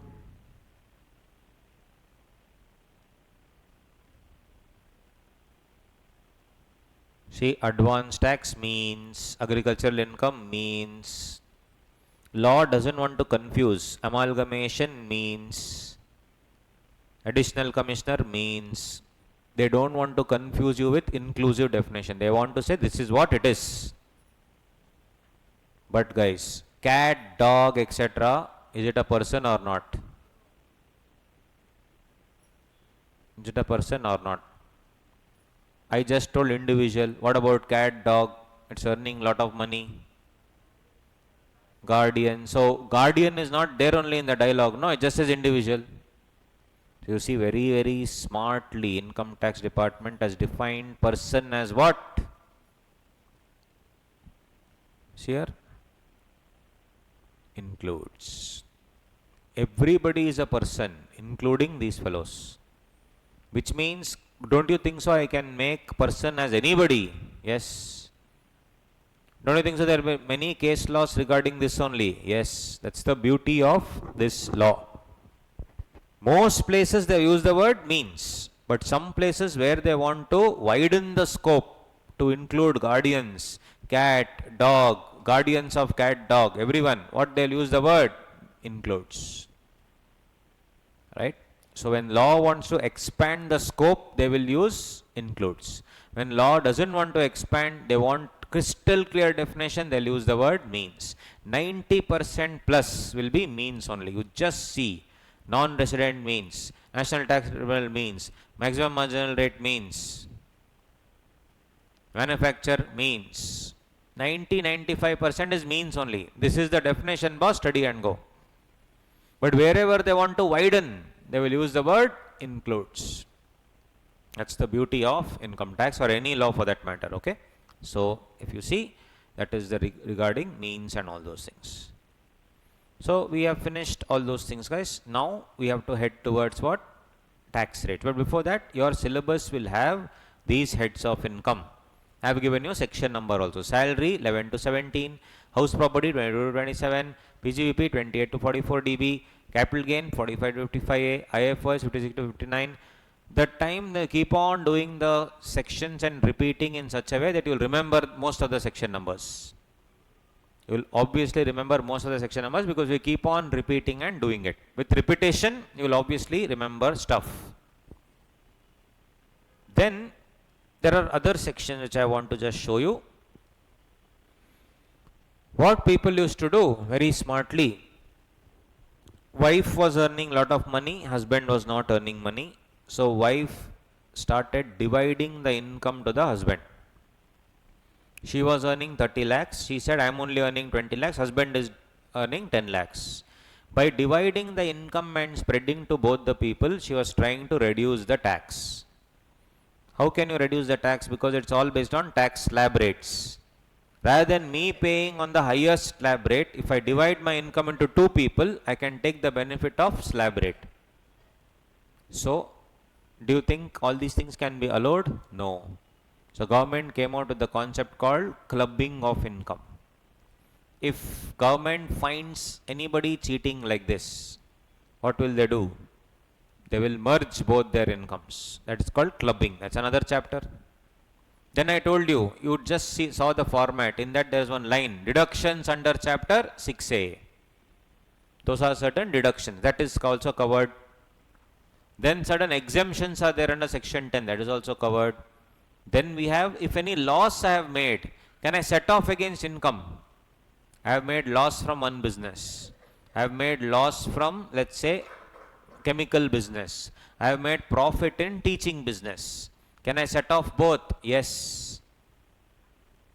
I have made loss from illegal business. Can I set off against legal business? You may say no. So, what is allowed, what is not allowed, that is one more chapter called set off and carry forward. Set off and carry forward. So, guys, all these are part of our syllabus. Then we have return of income. Then we have TDS that I anyway showed you. So, this is the scheme of things for us. This is what we need to see. So, copy this. Just the section numbers you will eventually know, guys. Don't worry. You will eventually come to know. Copy.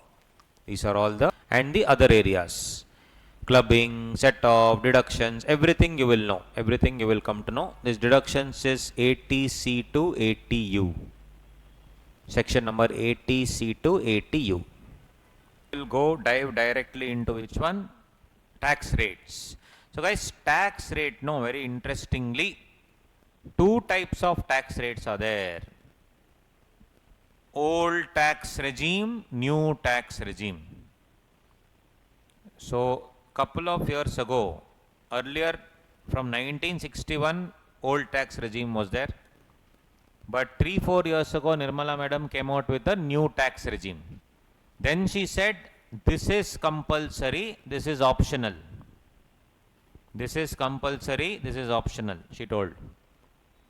Now suddenly she is telling, last year she said, this is optional and this is default regime. By default I have to follow which one? New tax regime. Old regime, leave it. But for our exam we should study old or new? Both. In the exam they will give you, if nothing they give, you should write default. But they'll only ask you, they'll only tell you, SSE has opted out of default regime. He wants to choose the old regime. So then what we should do? Old tax. So unfortunately or fortunately, we have to study both the regimes. Old tax regime, new tax regime. Right? We have to study the rates for both old tax regime, new tax regime. Default regime means what? Follow this if the question is silent. Always follow which regime? New regime. It is called 115 BAC. New regime is called the default regime. So, this default regime always follow if the question is silent. If the question says the SSE has opted out of default regime, then you should calculate it as per the old regime. Why? Because you have opted out of the new regime. Okay, so copy this, guys. We still, after this, I will discuss the old tax regime rates, then we'll go to new tax regime rates. All basics, most important. Copy. So, what should I follow if the exam is question is silent? Default. What is the default section number? You have to remember 115 BAC. 115 BAC. By repetition, you will aram se remember. 115 BAC. If the question says I have opted out of default regime, then calculate as per old regime. What is old regime? We have to discuss. We'll discuss both old regime and new regime. Are you understanding the basics, guys? I'm going as slow as possible. Yes or no, all of you? Very easy. Very full income tax is very easy. Don't worry. Easiest subject, income tax. Copy.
Done. So if the question says old, then it is old.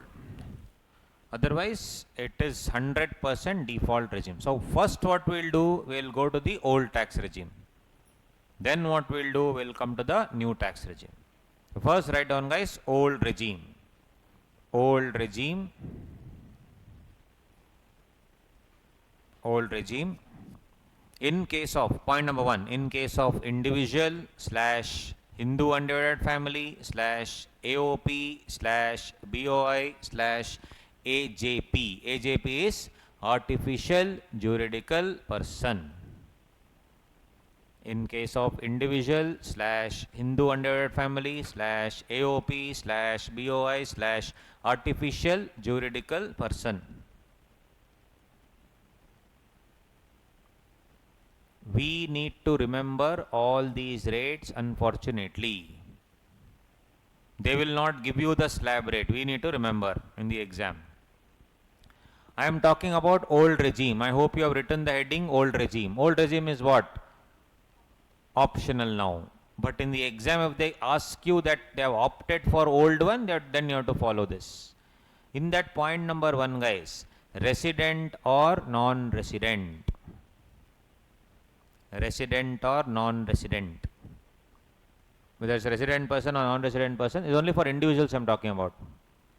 Total income and rate. So guys, up to 2.5 lakh, there is no tax, and that is called as basic exemption limit, BEL. Basic exemption limit. Up to 2.5 lakh income, no tax. Next, 2.5 lakh to 5 lakh, 5% rate. 2.5 lakh to 5 lakh, 5% rate. 5 lakh to 10 lakh, 20%. 5 lakh to 10 lakh, 20%. More than 10 lakh, 30%. More than 10 lakh, we have 30%. This is the rate, guys. Up to 2.5 lakh, nil. 2.5 lakh to 5 lakh, 5%. 5 lakh to 10 lakh, 20%. And more than 10 lakh, 30%. It's like a slab rate. It's like a slab rate. Means, if you are earning 10 lakh rupees, or let's say if you are earning exactly 10 lakh rupees, what will be your tax? See, up to 2.5 lakh, nil. Next, 2.5 lakh to 5 lakh. For 2.5 lakh rupees, you will be paying how much? 5%. How much is 2.5 lakh into 5%? 12,500 rupees, correct? 12,500 rupees. And from 5 lakh to 10 lakh, for 5 lakh rupees, you will be paying 20%. What is that 20%? 1 lakh. So, if you are earning 10 lakh rupees, you will be paying a tax of 1,12,500. That is what it means. So, up to 10 lakhs, you will always be paying how much? 1,12,500. Above 10 lakh, if you are earning 30%. If you are earning 13 lakhs, for example, 13 lakhs, till 10 lakh, you will be paying how much? 1,12,500. 10 lakh to 13 lakh, 3 lakh extra. For 3 lakh extra, you will be paying 30%. 3 lakh into 30%, how much? 90,000. So, your full tax will be 1,12,500 plus 90,000. 2 lakh 2,500. That will be my tax. So, for whatever I earn 13 lakh rupees, 2 lakh will go in tax only. Understood? This is the concept of slab rate. It's not directly 30%, guys. It's not directly 30%. What is it? Slab. Up to 2 lakh 50, nil. 2 lakh 5 to 5 lakh, 5%. 5 lakh to 10 lakh, 20%. More than 10 lakh, 30%. Correct? So, 5 lakh to 10 lakh. For 5 lakh into 20%, you know how much? 12 lakh. 1,12,500 for this. After that, remaining 3 lakh is 30%. In my example, if it is 13 lakh rupees. Simple, no? Resident or non-resident, who are covered? All are covered here. So, I can say, for a resident or a non-resident, if you are earning up to 10 lakhs, you will have to pay 1,12,500. So, you should remember that 1,12,500 because All these questions when they ask in MCQ, you can't sit and do this. In MCQ should be fast. So if they say 13 lakh, what's the tax? You should immediately do only on that 3 lakh. 3 lakh into 30% plus 1 lakh 12,500 and close it. Why 3 lakh extra? From 10 to 13, 3 lakh. 3 lakh into 30% plus 1 lakh 12,500 and close. Next, did you write this down? Next, no, next one. Resident senior citizen. Resident senior citizen. Mind you, resident senior citizen who is an individual more than or equal to 60 years. Tata fellow, 60 years. For Tatas and Ajis, what is the rate? No change, guys. 2 lakh 50 has become 3 lakh, that's all. Basic exemption limit from 2 lakh 50, it has become what? 3 lakh. Up to 3 lakh, nil. 3 lakh to 5 lakh, 5%. 5 lakh to 10 lakh, 20%. More than 10 lakh, 30%. That's it. What is the only change for Tatas and Ajis? 2 lakh 50 has become 3 lakh. That's all. No other change.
Got it? So, up to 3 lakh nil, 3 lakh to 5 lakh 5%, 5 lakh to 10 lakh 20%. Yeah.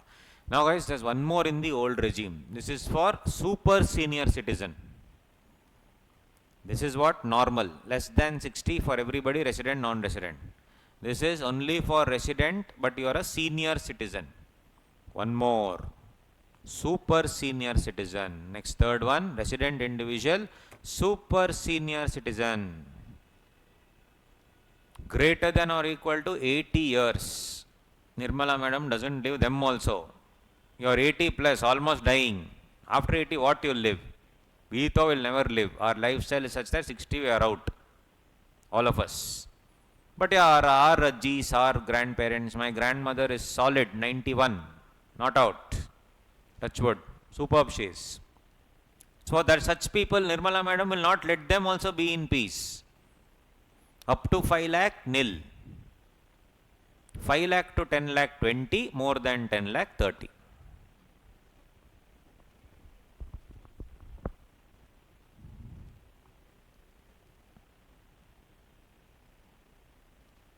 Understanding? Very simple. Tell me the slab rate for normal fellows. Up to 2 lakh 50, nil. Then 2 lakh 50 to 5 lakh, how much? 5%. 5 lakh to 20%. Then more than 10 lakh, 30%. Correct? That's it. Then what else? Senior citizen, how much? Up to 3 lakh, nil. Then 3 lakh to 5 lakh, 5%. 5 lakh to 10%. Then 5 lakh to 10 lakh, how much? 20%. More than 10 lakh, 30%. Resident individual, super senior citizen. Up to 5 lakh, nil.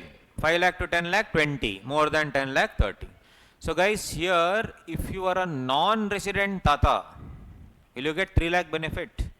No. See, non-resident Tata you will not get. Resident Tata you will get. Non-resident Tata you will not get, guys. Very, very simple. Will you get or not? No.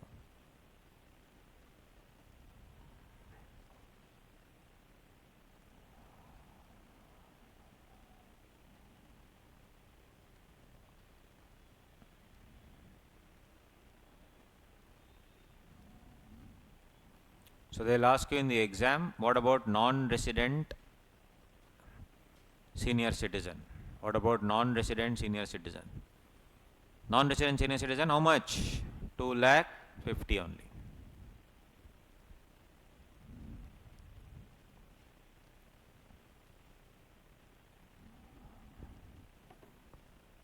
Got it? Resident senior citizen, yes. Non-resident senior citizen, this. Super senior citizen, up to 5 lakh, nil. 5 lakh to 10 lakh 20, more than 10 lakh 30. Now, last part of the day, this is all simple. Now, this is only if they ask in the exam, they will ask also. Practically, these rates are useless. Nobody follows the old regime now. Everyone has shifted to the new regime.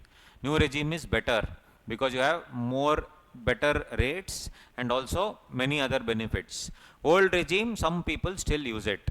But in practical life, as far as I have seen, many people don't use it. But in the exam, they'll ask. In the exam, specifically, they'll say they have opted out of the new regime.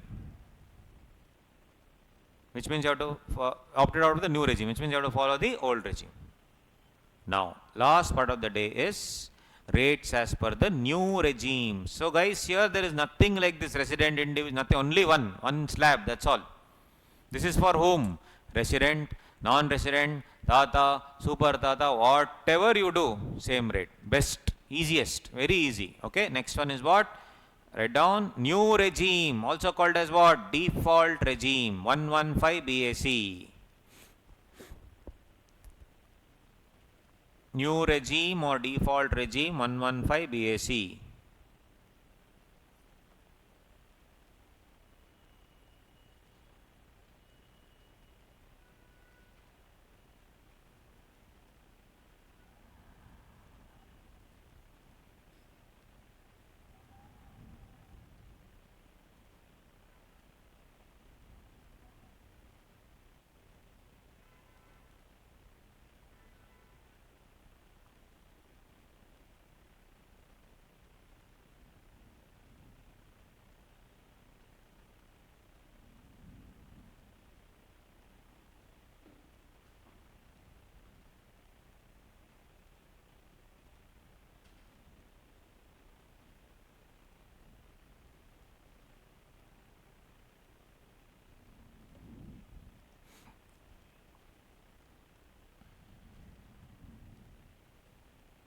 See, up to 3 lakh nil, 3 lakh to 7 lakh 5%, 7 lakh to 10 lakh 10%, 10 lakh to 12 lakh 15%, 12 lakh to 15 lakh 20%, more than 15 lakh 30%.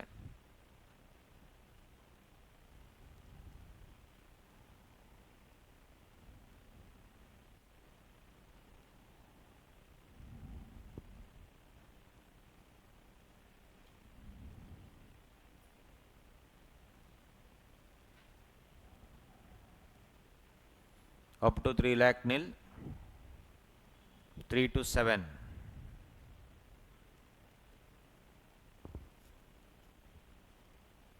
5%, 7 to 10, 10%, 10 to 12, 15%, 12 to 15, 20%, more than 50. So if you see here, what they have done is, for every 3 lakh, except the second one, every 3 lakh, 2 lakh, 2 lakh, they have given the slab rate. So actually the tax burden will reduce. Tax burden will reduce. I just told you, for 13 lakh, how much you are paying in the previous law? 2 lakh 25,000? No, 2 lakh? No. 1 lakh 12,500 plus 90,000, if you remember. 1 lakh 12,000. Okay, let's take it simple. Let's take only 10 lakh. For 10 lakh, how much are you paying in the old law? 1 lakh 12,500 only. Now you compute in the new law how much, new regime, for 10%, up to 3 lakh, nothing. 3 to 7 lakh. For 4 lakh, what is 5%? 20,000 rupees. And for 7 to 10 less, 3 lakh. For 3 lakh, how much? 10%. So 30,000. 30,000 plus 20,000, 50,000. In the new regime, you will be paying 50,000. In the old regime, for the same 10 lakh, I will be paying 1 lakh 12,500. You only tell me which is better. New regime. Nobody will go to old regime. correct? In the old regime, up to 10 lakh, how much was it? 1,12,500. In the new regime, how much will it be? 0 to 3, nothing. 3 to 7, for 4 lakh, 5%. What is 4 lakh into 5%? 20,000. 7 to 10 lakh, 3 lakh. For 3 lakh, 10%, 30,000. 30 plus 20, how much? 50. 50,000 versus 1,12,000, which is better? 50,000. So same rate for resident or non-resident, senior citizen, super senior citizen, done. Understood? Easy. Which is better, new or old? Any day new is better. Rates are all less. So progressive rate, 5, 10, 15, 20, 30. On the left side up to 3, then 3 to 7, 7 to 10, 10 to 12, 12 to 15, more than 15. Clear? So, written. So this is same rate for what, guys? Resident, non-resident, senior citizen, super senior citizen, everybody same rate, no change.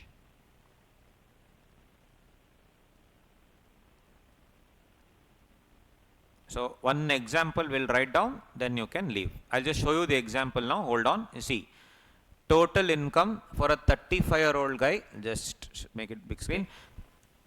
Total income for a 35-year-old guy, 24 lakh is earning. Okay, I'll show you in the old regime and in the new regime. See the old regime, 0 to 2.5 lakh, nil. 2.5 lakh to 5 lakh, that is 2.5 lakh into 5% is earning, 12,500. 5 lakh to 10 lakh, 20%, 1 lakh. As I already told you, up to 10 lakh, you'll be earning how much? 1,12,500. Then above 10 lakh, above 10 lakh, 24 lakh minus 10 lakh. For 14 lakh, you'll be earning 30%, 4 lakh 20. So overall, 5 lakh 32,500. This is for which regime? Old regime. New regime, up to 3 lakh, nil. 3 lakh to 7 lakh, 20,000. 7 lakh to 10 lakh, 30,000. 10 lakh to 12 lakh, for 2 lakh extra, 15%, 30,000. 12 lakh to 15 lakh, 3 lakh into 20%, 60,000.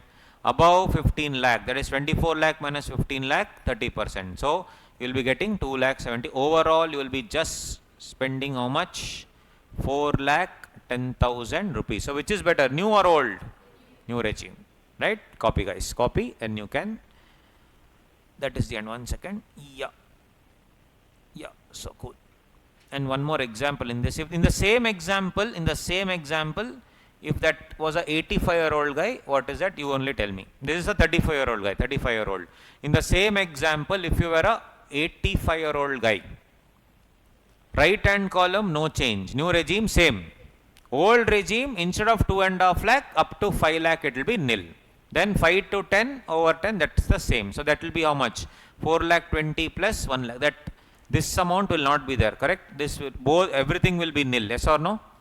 For 85-year-old guy, everything will be nil. So it will only be 4 lakh 20 plus 1 lakh. How much will it be? 5 lakh 20. So still, which is better? Even for a 85-year-old guy also, new regime is better. That's why old regime, nobody thinks about it practically. It will only come in CA exams, but. Understood? Everyone understood? Yeah, copy, guys, copy, and that's it. Copy, and then you can leave today. Enough. Too much basics. First day only, don't want. Coolly we'll go. We are still doing the basics. Coolly we are doing the basics only. Lot of basics are to be covered still. Copy down. Rather than copying, try to do it on your own, guys. Try to do it on your own. Then you can see the answer. No problem. Take your time. No issues. Rest we will do tomorrow. No problem. Thanks. Yes, guys. Good morning. Can't hear you. What is this? Good morning. Awesome. Okay, guys. So we'll just quickly revise yesterday whatever we discussed quickly. Did you read? Yeah. Did you understand? Yeah. As you know now, the stuff given in the book and what we do is the same, but little bit more explanation is given in the book. That's all. So you study that. And if you have any doubts, I'm here for you. So let's just quickly revise what we did yesterday, guys. 1, 2, 3 minutes. Every day 2, 3 minutes we'll revise. So it will be easier for us to recall what all we have been doing. So we understood the structure of the entire paper that you leave, and then we first discuss the sources of law. Sources of law will be legislature, judicial precedent, customs. This they will never ask in the exam. Similarly, we understood where the law is coming from.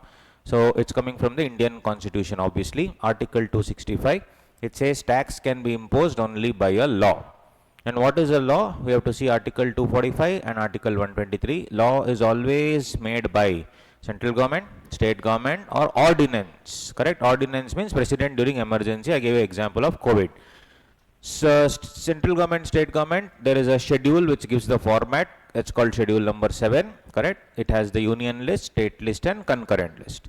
Union list says that all taxes will be governed only by central government except agriculture. So state list says agriculture, then concurrent list is together. Article 246 list, union list, we have entry number 82 which speaks about tax on income, and agricultural income. State list, it says entry number 46. These two entries speak about agricultural income, union list other than agricultural income, and agricultural income state list entry number 46. Cool. So then we understood where all the government makes money through PSUs and through predominantly taxes, and indirect taxes, direct taxes.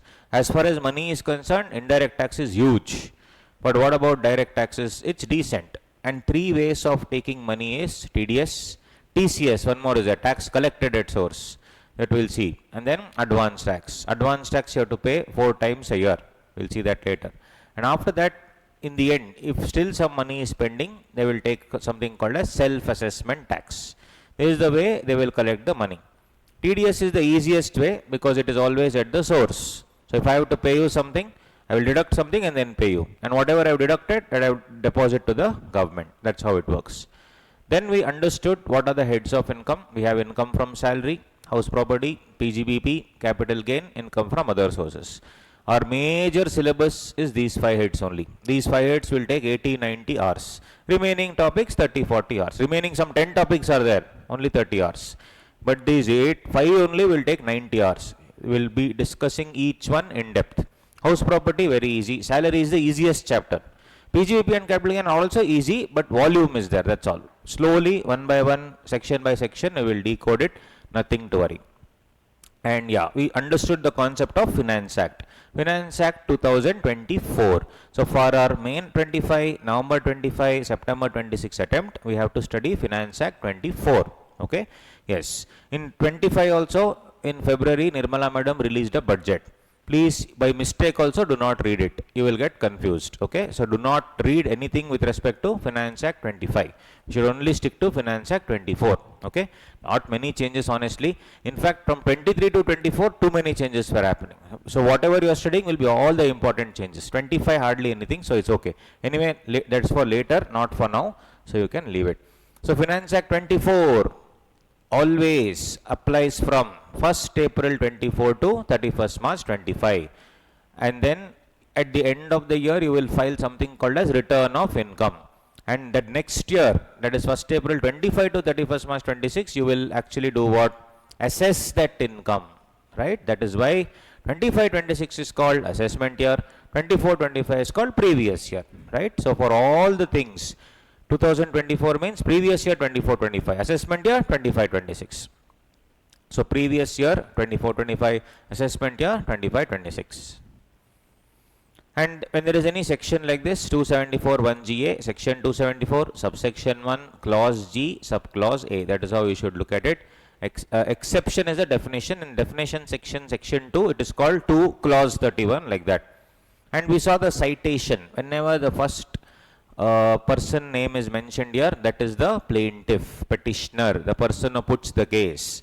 Whereas the next party will be the person against whom I have put the case, is the defendant. And then there will be this book called All India Report. In that, the number is generally actually volume 420, page 52, like that. That we'll see. That changes from book to book. And then this is the place where it is there, Karnataka High Court. Then it can be ITAT. It can be this thing, Supreme Court, like that. Anyway, so assessor is the income tax department, CBDT, Ministry of Finance, SSC is always the person whose income is assessed. So we saw Income Tax Act is there, rules are there, rules are procedures. Are rules part of the law? 100% yes. Notification. Notification is an additional law by the CBDT. Circular is a guidance principle. CBDT will give it to its officers. Finance Act 2024 amendments are also there. In my book, it is given in purple. All the important points are highlighted in red, and the important amendment, not important, all amendments are given in purple. So I have given, sometimes I have given 2023 amendments also in purple because they are important. 24 amendments, everything is covered. Blindly follow my book, more than sufficient. It is designed using the institute study material and everything, all the important resources. So my book and the running notes, more than enough for you to clear the examination. You don't have to see anything else. Plus I am preparing that question bank. I will share it with you. That also is more than sufficient for your exam. Do not even go near anything else. Not needed. Okay. Yes. That is my duty. I will do it. You just have to study that. That's it. And all of you will clear, and all of you should target 70 plus in taxation. Our indirect tax faculty is also amazing. And with both put together, you will easily get 70 plus if you study the correct way. Okay. Yes. So first, from day one only you start studying, guys. Most important, do not be lax.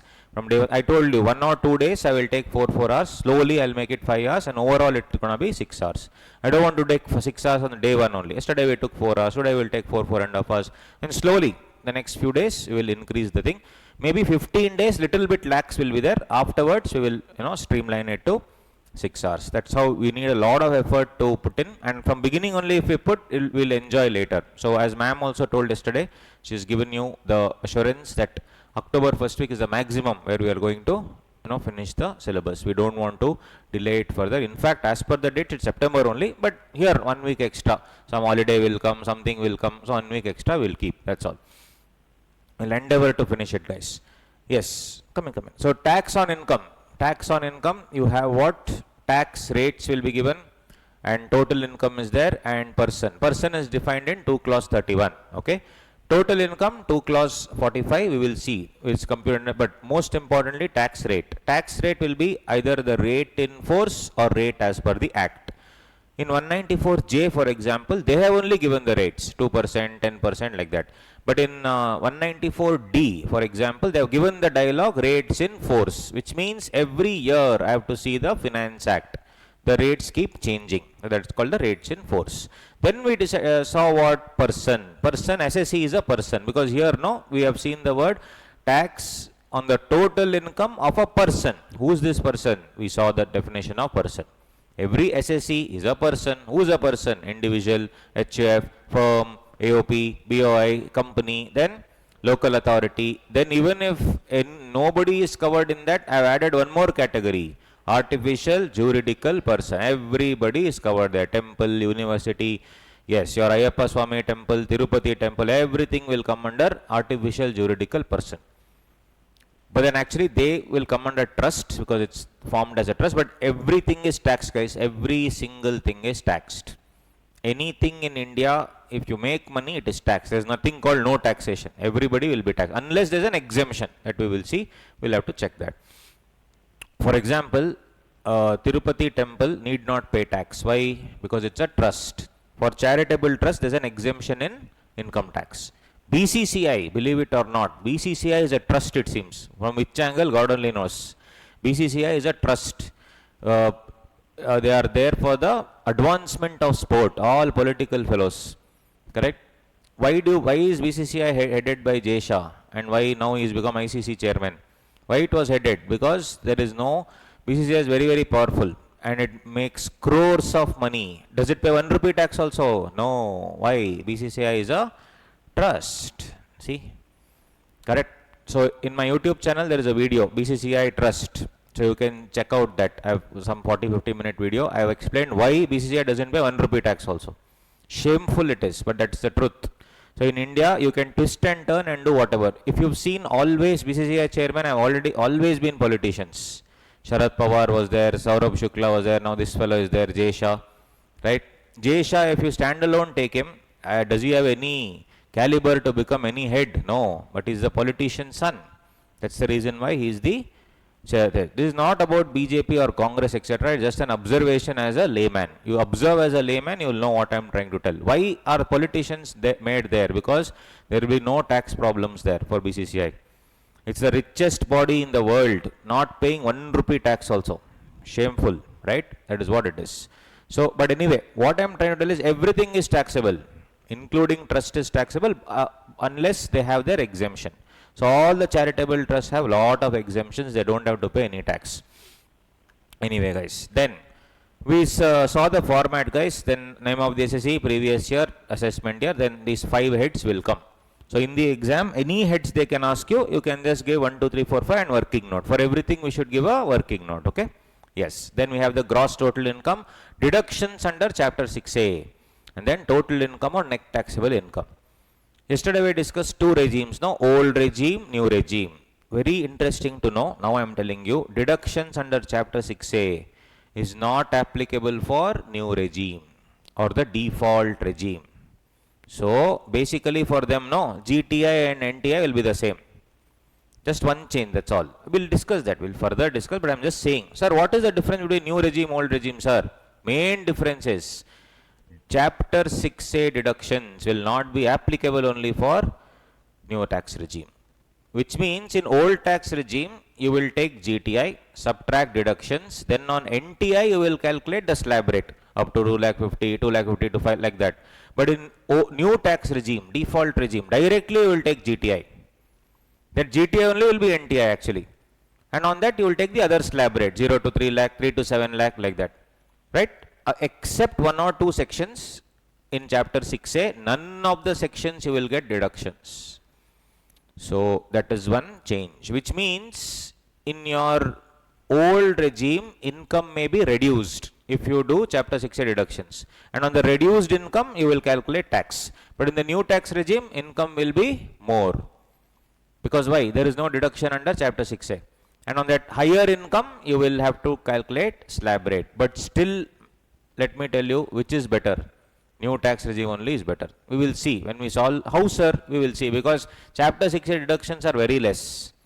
Maximum some 1.5, 2 lakhs you will get, that's all. So in that 2 lakhs, you will not be saving much, to be honest. We will see that. When we do sums, you will only understand. So it's always better to go with new regime because the slab rates are little better. Cool. Then we saw India and all those things. That's okay. Yes. Heads of income, clubbing, all that we saw, guys. New regime. Then we were understanding the old regime, that is up to 2,50,000 basic exemption limit, 2,50,000 to 5, 5 to 10, more than 10, 5%, 20%, 30%. And for resident senior citizen, it was up to 3 lakh. For resident super senior citizen, up to 5 lakh, it was exempt. But the new regime, for everybody, it's the same. Up to 3 lakh, nil. 3 to 7, 5%, 7 to 10, 10%, 10 to 12, 15%, 12 to 15, 30, 20%, and more than 15, 30%.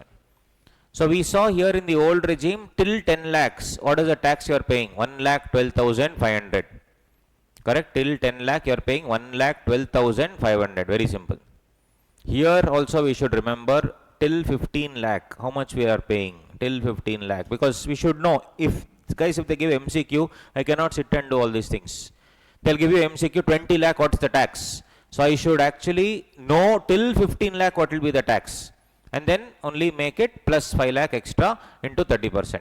Till 15 lakh I should know what the tax is. If they ask you compute for 20 lakh, till 15 lakh I should know what the tax under new regime is. Because in the old regime, till 10 lakh how much it is? 1,12,500. Now, and anything above 10 lakh, I can directly calculate 30%. But now I should know what's the tax till 15 lakh. How much will it be, guys? 1,40,000. How 1,40,000? Up to 3 lakh, nil. 3 lakh to 7 lakh, 5%. How much will it be? For 3 lakh, 5% will be, sorry, for 4 lakh, 5% will be 20,000. Then 7 lakh to 10 lakh. For 3 lakh, 10% will be 30,000. Then 10 lakh to 12 lakh. For 2 lakh, 15%. 30,000 again, very good. Next, 12 lakh to 15 lakh. For 3 lakh, 20%. 60,000. Yes, that's all. You add everything. 60, 90, 120, 140. Yes. In the MCQs, if they ask you, calculate the tax on 20 lakh. So 15 lakh to 20 lakh. For 5 lakh, 30%. For 5 lakh, 30%. How much? 1,50,000 plus 1,40,000. Correct? So 2,90,000 will come. So always remember, In the old regime, till 10 lakh, tax will be 1,12,500. In the new regime, till 15 lakh, tax will be 1,40,000. That we need to remember. That's all. Very, very simple. The same rate will apply for resident, non-resident, senior citizen, super senior citizen, everything. We took an example of 35-year-old guy, and still we felt that new regime only was better. Then we said, what if he was an 85-year-old guy? Still the same. New regime only is better. But if you assume here, we have assumed there is no chapter 6A deductions. If there was chapter 6A deductions for the old regime, this will further reduce. This amount will reduce. So assuming there are no chapter 6A deductions, any day new regime is better than the old regime. Even if there are chapter 6A deductions also, most of the cases new regime only is better. Because here it's very weird. 5, then suddenly 20, suddenly 30. Whereas here, no, they have neatly done everything 555% increase except the last one. So in that slab, the amount will always be less. So it's still better to have the new regime. In the exam, if nothing is given, what you should do? New regime. If they have given, then old regime. If the marks is slightly higher, then you should do both old and new and compare. When we do the sums, you will understand. Don't worry. Right? This will be the last sum, computation of total income problems. That time you will understand. In the above example, if SSE was 85-year-old, okay, that we saw. Yes. Now, done, guys. In the old regime, one more doubt will come now for me. What one more doubt? Let's say you are born on 1/4/1965. What is our previous year? 1st April 2024 to 31st March 2025. You are born on, see, previous year 24-25, assessment year 25-26, previous year 24-25, 1st April 24 to 31st March 25. Right? And in 24 it was a leap year. Right? Anyway, so if you see, 1st April to 1965, you were born in 1st April 1965. So my question to you is, on 1st April 2025, you will turn 60 years. If anybody who is born on 1st April 1965, that person will turn 60 years on 1st April 2025. When is my previous year ending? 31st March 2025. When is his birthday? Tomorrow. 1st April 2025. Correct? My question to you is simple. For the previous year 1/4/24 to 31st March 25, should you take basic exemption limit 2.5 lakh or 3 lakh? What do you think? Did you understand my question? I'll again repeat. Previous year 24-25. What is my previous year? 1st April 24 to 31st March 25. But his birthday, he was born on 1st April 1965. He will turn 60 years on 1st April 25. 1st April 25 will fall in my previous year or assessment year? Assessment year. Correct? So my question to you is, anyway, from next year there will be no problem. If the previous year is 1/4/25 to 31st March 25, then he's already turned 60. He will get basic exemption limit 3 lakh. There is no doubt about it. My question is this. On 31st March 25, he is 59 years, 364 days. Tomorrow is the birthday.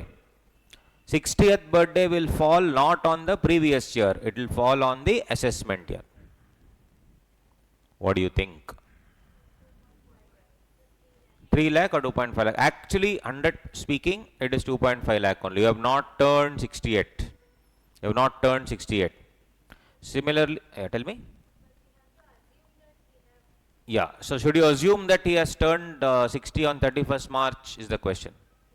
So it went to the court. This entire case went to the court. They said, sir, anyway from next year I'll get that benefit. This year also you please give me, sir, 1 day only. Just 1 day difference. Please assume that if whenever I am born on 1st April, anybody, please assume for tax purposes it is 31st March. Is what they requested the court. 1 extra year I'll get that benefit. They requested the court. Court agreed or disagreed? Supreme Court agreed. Not many people are born on 1st April. Those who are born on 1st April, not many will live till 60.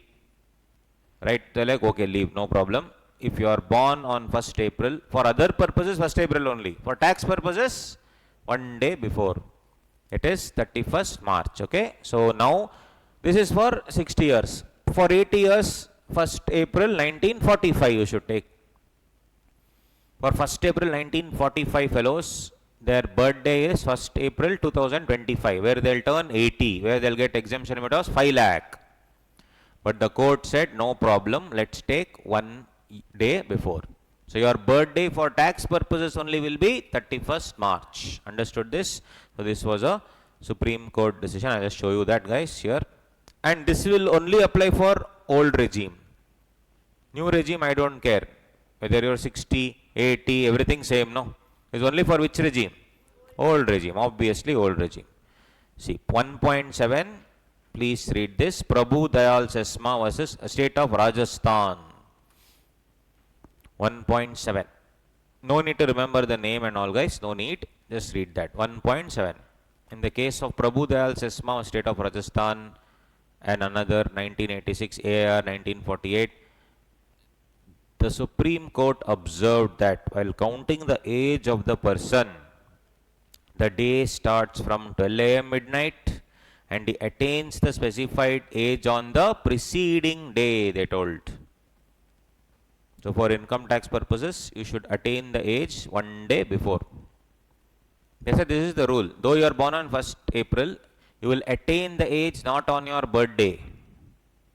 On the birthday you stepped into the next year. When will you attain that age? The previous day. So for all income tax purposes, this is the assumption. So what is your when is your birthday? 22nd December. He was thinking. First he said 31st December. 22nd December. 22nd December is his birthday. So you will turn. How old are you now? 20. So he will turn 21 on 22nd December or 21st December.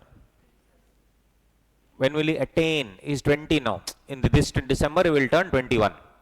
He will turn 21 on 22nd December or midnight of 21st December. Midnight of 21st December for income tax purposes. So they told 1st April 1965, okay.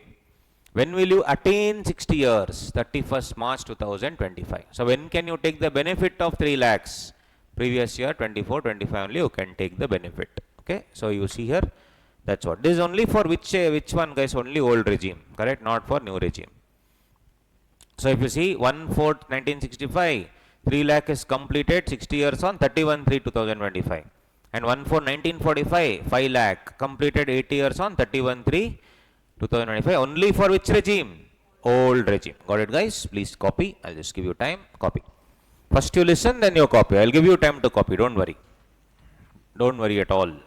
So just copy this one. That's enough. This is only for old regime, guys. It's actually not material for us anymore. It's only for old regime. Only for old regime. BEL is basic exemption limit. Now whenever I say BEL, it is basic exemption limit. Any doubt you can ask me, guys. First of all, my handwriting is amazing. Some things you will not understand. Please ask me. BEL is what? Basic exemption limit. And that is only in 1965 date of birth means 60 years is completed on 31st March 2025. Supreme Court decision it is. I am not telling it. And 1st April 1945 means that 5 lakh you will get the basic exemption completed 8 years on which day? 31st March 25.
Done, guys?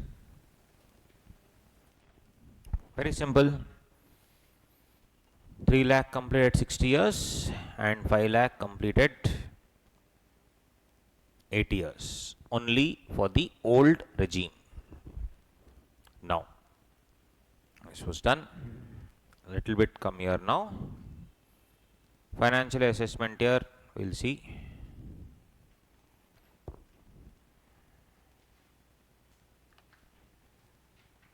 See this, guys. There are a couple of other things. Come to page 1.4. Average rate of tax. Average rate of tax means what, guys? Because of the new regime, old regime, you are paying slab rate. And ultimately, for example, here yesterday we saw an example, no? Here you are paying how much? 4,10,000 you are paying in the new regime. Yesterday only we saw this example. And what is the amount that you are paying? What is the income that you are earning? 24 lakhs. So basically I am paying tax of 4,10,000 for 24 lakhs. So what would be the average rate of tax? Average rate of tax, it's, you can't say it's 15%, 20%. Why? Because it's averaging it out. It is averaging out, right? So I cannot say it is, will come. I cannot say it is 15 lakh, 15%, 20%. What will be the average rate of tax? I should take the tax that I am paying. How much I am paying tax? 4,10,000.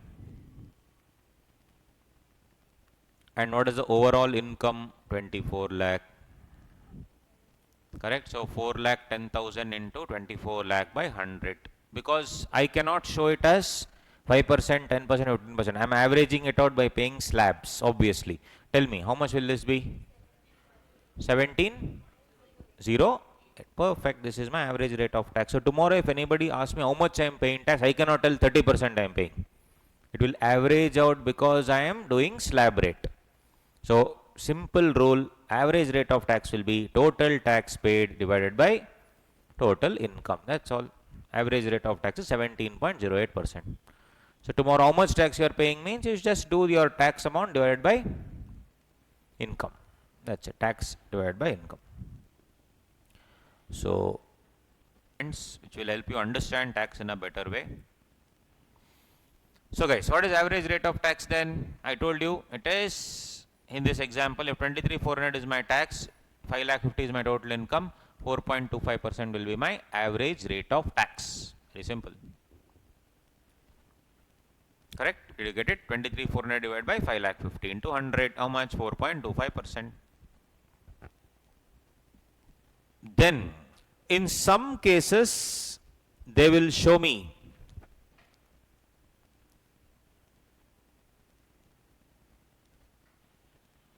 something called as MMR,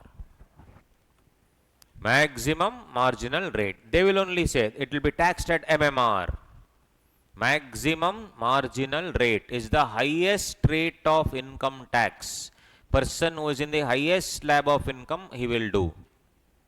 For example, what is the highest slab of income tax for us? 30%. Plus I will pay tax on tax. Highest percentage is 37% surcharge. 37% of 30% is how much? First you have 30%. 37% of 30% is how much? How much? 11.1%, correct? So this will be 41.1%. On that 4% cess, so plus 4% cess, how much? Basically 41.1 into 10, it's 4%, 104. How much will it come?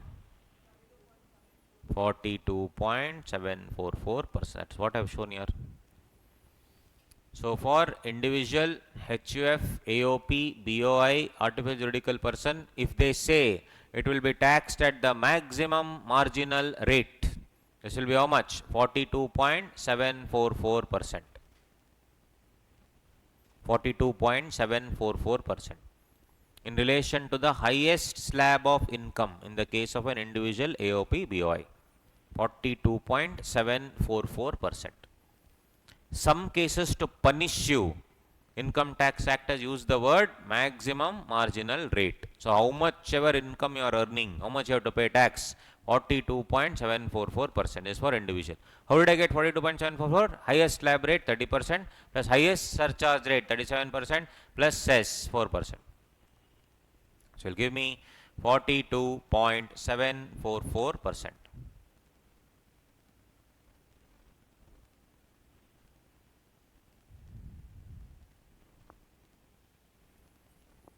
Cooperative society, there's this much, domestic company this much, foreign company this much. We'll see when you see the tax rates of companies, then the highest surcharge, then cess, this only will come. But any other things you need not remember. 42.744 you remember. 42.744%. I'll tell you when also, it will come later. Previous year assessment year we know already, no problem. Now, there are 4 to 5 cases, guys, where 4 to 5 cases, this is important for 3 marks. This is page number 1.5. Here, this one. 2 to 3 marks, generally they ask this question. Generally what, guys? Assessment year is different, previous year is different. Assessment year is different, previous year is different. In some cases, assessment year and previous year both will be the same. Means this year only is the previous year, this year only is the assessment year, you pay tax now only, let's close everything. Special cases. Special cases where assessment year and previous year both are the same. Example number 1, shipping business of non-resident.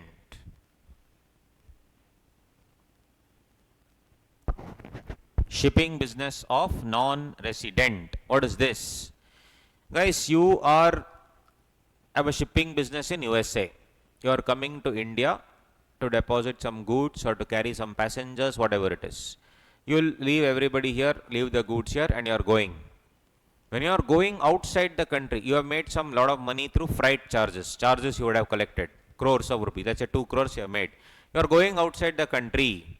Now you are going that nautical miles, 12 nautical miles, you are heading out. You are no longer in India. When you are going out, let's say Nirmala madam is waiting. Nirmala madam is asking you a question. Who are you? I am a foreign shipping business company. Next question. Do you have any agent here in India? No. Do you have a place of business in India? No. Why did you come? I just came to deliver the goods. How much money you earned? 2 crore. So you earned 2 crore in the previous year 24-25. Let's say this is standing in March 24. This fellow has earned so much money. Nirmala madam says, what about the tax? So shipping business says, madam, tax should be paid, assessed in the assessment year. No, when is assessment year? Next year. That is this year. Now we are in March 25, assume. I'm in March 25. Madam, next April onwards you assess me. No, no problem. I have to file my return of income. I have to pay taxes. I'll pay, don't problem. So she'll say, will you pay? So shipping business fellow, yes, Nirmala auntie promise I will pay. Correct?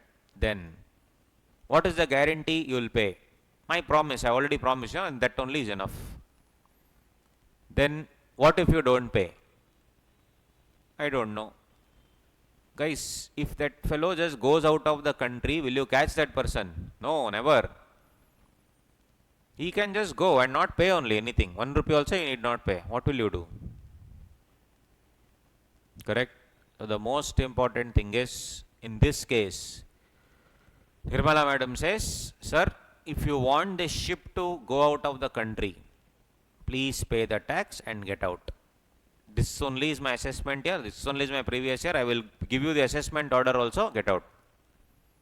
So every shipping port has a 24/7 income tax office. You will not be allowed to, the ship will not be allowed to go outside India nautical miles without taking a clearance certificate from the income tax department. You will not be allowed only. So, because if you have an agent in India, shipping office in India, I'll leave you, you go, no problem. I'll catch hold of the agent. Or you have your office in Chennai, I will catch hold of the agent. Correct? Office in Chennai, I will catch hold of the agent, no problem. Correct?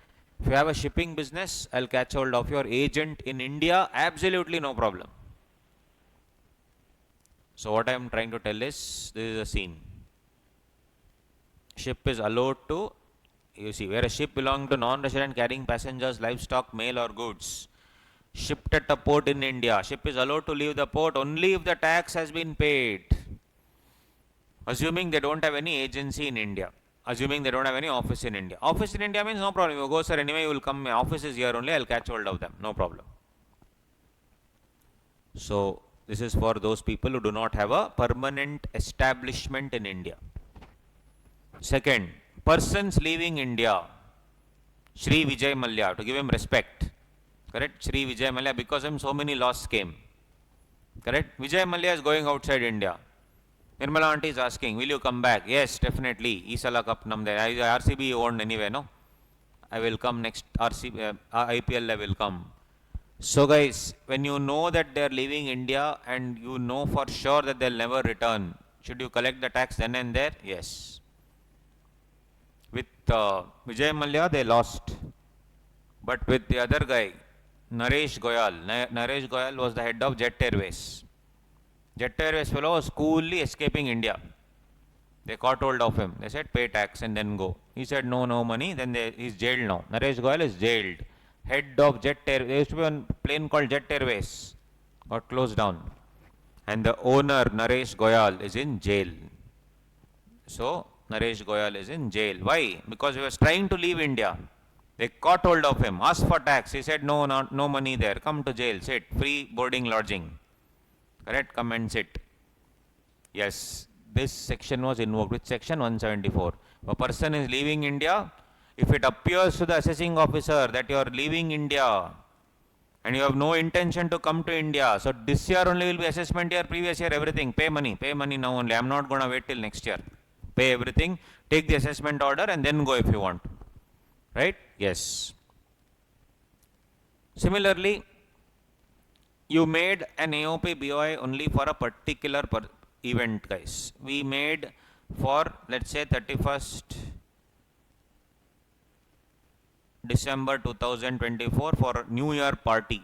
For New Year party, we made one event. We created an event and we made an association of persons. 4 or 5 people came together and said, let's start. Body of individuals came together and said, let's organize this party. We'll call all celebrities, all those things we decided. We charge money also for each of the persons to come. Like if you want a ticket, 1000 rupees, like that. In the end, no, we made some 20 lakhs profit in the event. We paid everybody 20 lakhs. We have with us body of individuals. Should I pay tax this year or should I assess it next year? When should I file the return? Next year, this year? Will that be a regular thing every year or only for this year I did? Only for this year I did. So can Nirmala madam ask for amount this year only and close the assessment this year only? That is in 2024-25 only can she close? Yes. This is the third one. Where it appears that any AOP BOI or artificial juridical person is formed for a particular event. In my example, party, New Year. And it's likely to be dissolved in the assessment year. They asked, will you be there in April 2025? Will you be there? Will you be doing this again next year? 31st December 2025, New Year party? No, sir. Then please pay now only and close. Because next year you will be, in the assessment year, you will actually what? Dissolve the company. Dissolve the AOP. Dissolve the BOI. So do it now only. Got it? This is the next part. Similarly, guys, there is a lot of property in one person and I have a fear that he will transfer that property to somebody else to avoid the tax. He will transfer it to his friend. He'll transfer it to a person outside India. He'll transfer it to his wife who is not living in the country, she is living outside India. All diverting all my income and assets so that you cannot come to me and charge with the tax. So if you see, during any year, if it appears to the assessing officer, the person is likely to charge, sell, transfer, dispose of or part with any of his assets to avoid payment of any tax liability, then the total income of such person shall be chargeable to tax in the same year.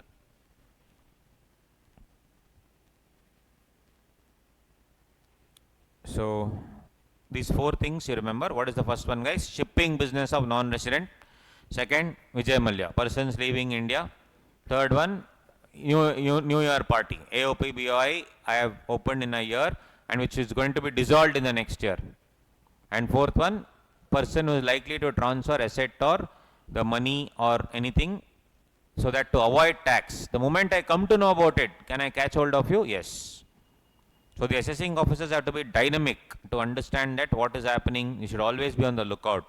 Cannot be like a post-mortem. They should be always investigative in their mindset, and they should always ensure that money is not lost. Got it?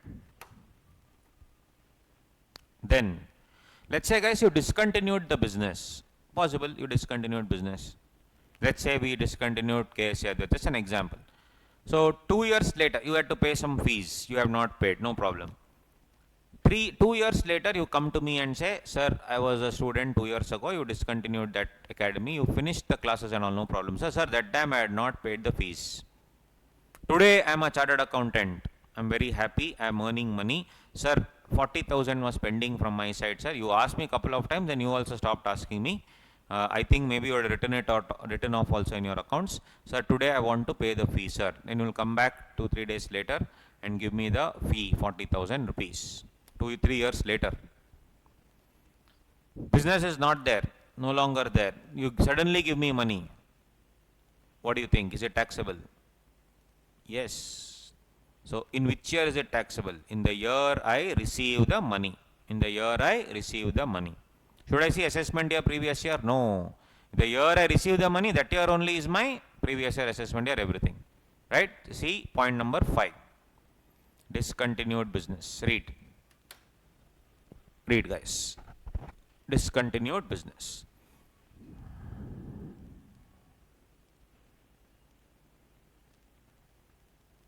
Discontinued business.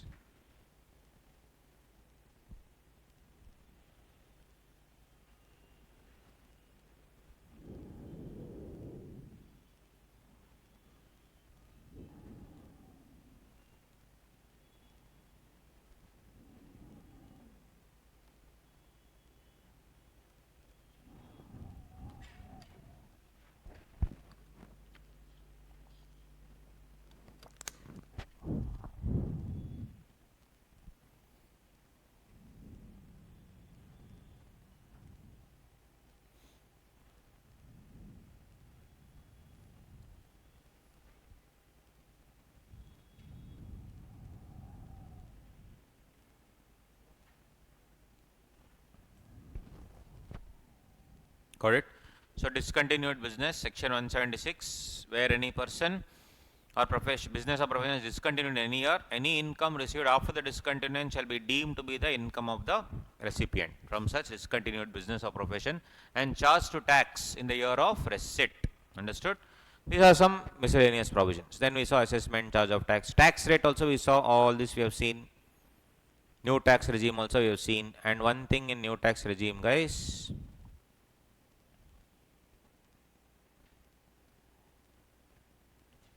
this we will see later, but just for your knowledge, in 1.8 you see, these sections and all you cannot claim. As and when those sections will come, I will explain. In new tax regime, these benefits you will not get. You cannot claim under 10 AA, 16, 24, 32. This is all in PGBP, you will understand.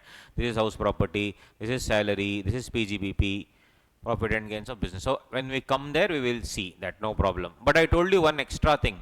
Chapter 6 reductions you will not get in the new regime. That also is there, you see. Any provisions of Chapter 6A you will not get, except CCD2, CCH2, 80JJA. That's all. Only 3 things you will get. Barring that, no Chapter 6A reductions you will get. This also you will understand when we do Chapter 6A. So, in simple words, in new tax regime, will you get Chapter 6A reductions? No. Will you get any of these benefits? No. But trust me, even if you don't get also, this is only better. Because the rate, the slabs are such a way, 5%, 5% increase in such a way that this is only better actually. Okay. So, later we will see. We cannot understand any of these things if we don't do those chapters. So, when I do salary, I will tell, hey, actually, this for this point, chapter in new regime, you will not get that benefit. When I do these things, I will make you write down also. Don't worry. Later. There is no point studying this unless we do those chapters. All this is waste. Now, write down the next heading, guys. Surcharge on income tax. Surcharge means like extra tax, guys, for ultra rich people. Surcharge is the extra tax for ultra rich. It's tax on tax. Surcharge, tax on tax, extra tax for ultra rich. And there is no slab rate here, guys, direct, no slab rate. Absolutely no slab rate, direct tax it is. Means whatever tax you get on that, you will pay one extra surcharge. Sir, do you have to remember, sir? 100% yes. You have to remember all the rates. Very easy it is, don't worry. See guys, I'll explain, then you can copy. For individual, HUF, AOP, BOI, artificial juridical person. I repeat, individual, HUF, AOP, BOI, artificial juridical person. It is 10% of tax. What did I tell surcharge was? Tax on tax. It is 10% of tax if total income is more than 50 lakh up to 1 crore. Means if your income is 60 lakhs, you will pay some tax. After you calculate that tax, on that tax again add 10%. It is tax on tax. You only tell me, if you are earning 60 lakh rupees, what will be the tax in new regime? Very simple. 15 lakh to up to 15 lakh, how much? 1 lakh 40. 15 lakh to 60 lakh, that is 60 minus 15, how much? 60 minus 15 is how many lakhs? 45 lakhs. 45 lakhs into how much percent? 45 lakh into how much percent? 30%. How much will come up to? 13 lakh 15,000 plus 1 lakh 40,000. Everyone understanding my logic? Up to 15 lakh it is 1 lakh 40. Direct calculation. And above 15 lakh up to 60 lakh is 45 lakhs. 45 lakhs into 30%. Plus 1 lakh 40,000. How much? 14 lakh. On that now again 10% extra. That is 1.4 lakh. Yeah, that is surcharge. They are telling, boss, you are ultra rich, boss. You are ultra rich. Up to 50 lakh, I will not touch you. Don't worry. You are ultra rich. 60 lakhs you are earning. If you are earning anything between 50 lakh to 1 crore, how much extra you have to pay? 10% extra on the tax. Not 10% on income, then you will die. 10% on the tax is called surcharge. But if you are earning 1.2 crore, my question to you is, what is the surcharge? 15%. My question to you is it like slab rate? Up to 1 crore, 10%. 1 crore to 1.2 crore, 15%. No, no slab rate, direct. You are not earning 60 lakhs. You are earning 1.2 crore. So you will compute the tax first. And after that, on that tax, how much percentage you will add? 15%. This is a tax for the ultra rich. 10% of tax if total income is more than 50 up to 1 crore. If it is 1 crore to 2 crore, 15%. 2 crore to 5 crore, 25%. Virat Kohli, total income more than 5 crore. How much is paying? 37% surcharge. So he will calculate his entire tax plus how much he will add? 37% on that he will add and then pay, guys. Crazy. I showed you the client, no? 1.7 crore. Where will it come? What is the surcharge? 15% he has to pay. That's why tax payable is 59 lakhs. Are you understanding? Yes. No, nothing can be done. Up to 50 lakh, I will not touch you. 50 to 1 crore, 10%. 1 crore to 2 crore, 15%. 2 crore to 5 crore, 25%. More than 5 crore, 37%. But guys, in the new regime, no, default regime, little bit they have reduced. That 37% also has been made 25%. So in the new regime, if you earn anything more than 2 crore, it can be 10 crore, 100 crore, 50, no problem. How much is the maximum surcharge? 25. So don't you think so it's a benefit here? You see, you may say, sir, they have removed everything in new regime. That 10 I cannot get, that so many deductions I will not get. No problem. Surcharge I have reduced. 12% I have reduced surcharge. Did you understand? We'll solve problems, you'll get it. Copy down, guys. Did you understand the concept of surcharge? No slab rate, direct. Tax on tax, not tax on income. Copy. Surcharge is a tax for the ultra rich. No slab rate basis. No slab rate.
Got it, guys? Very simple. So this is the surcharge. Of course, when we solve the problems, you'll come to know. And guys, after everything is over now, after you add the tax and the surcharge, you also have to give something called as health and education cess. This was created by Chidambaram. There was a minister called Chidambaram, P. Chidambaram from Tamil Nadu. He always comes in white dhoti, everything full white, correct? So Chidambaram, have you seen Chidambaram? Yes. So health and education cess 4% on tax. So they are telling you give this cess amount. Cess is also like a tax only. This I will use it for health and education. Whether they lose it or not, God only knows, but they are collecting money. Health and education cess 4%. 4% on the tax, including surcharge.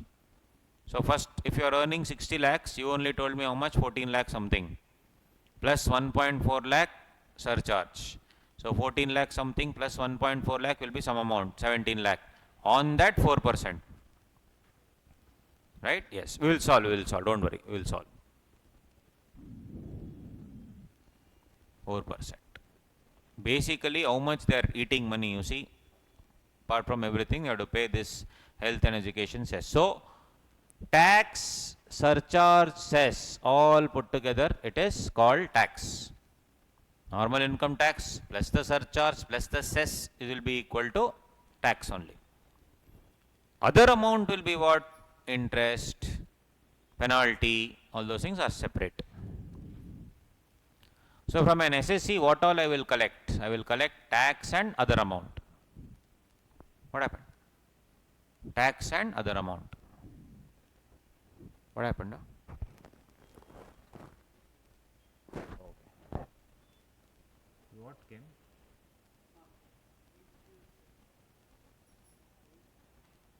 This only.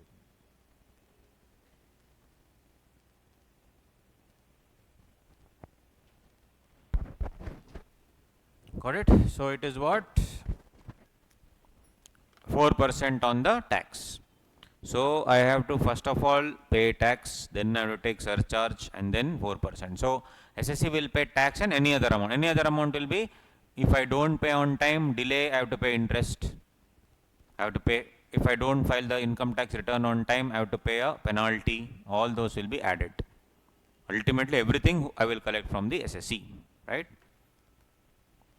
Very simple. Now,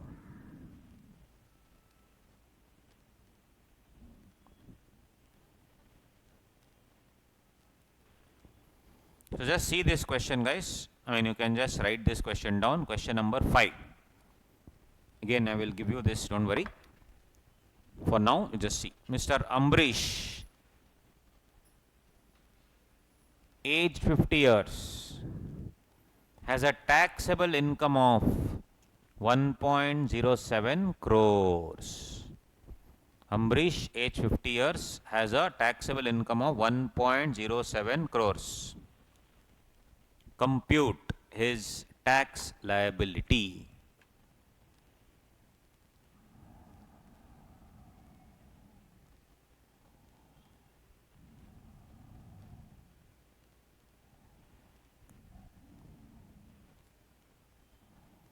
Compute his tax liability.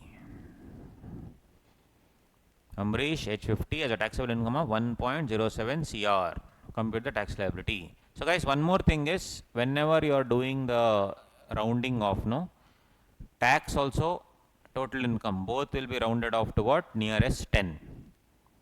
So you have to round off the tax and the income to nearest 10. If the income comes to 15,17,358, it should be rounded out to the nearest 10, 360. Tax also, if it comes to 10 lakh 15,372, will be rounded off to 370, nearest 10.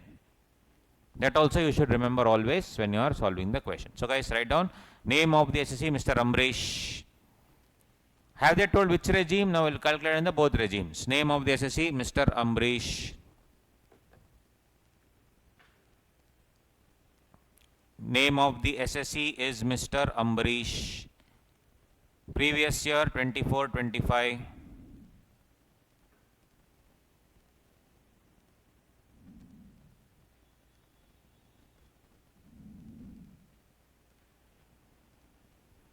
Assessment year 25-26. Always I should write like this. Name of the SSC, Mr. Ambrish. Previous year 24-25. Assessment 25-26. Computation of tax liability under the old regime.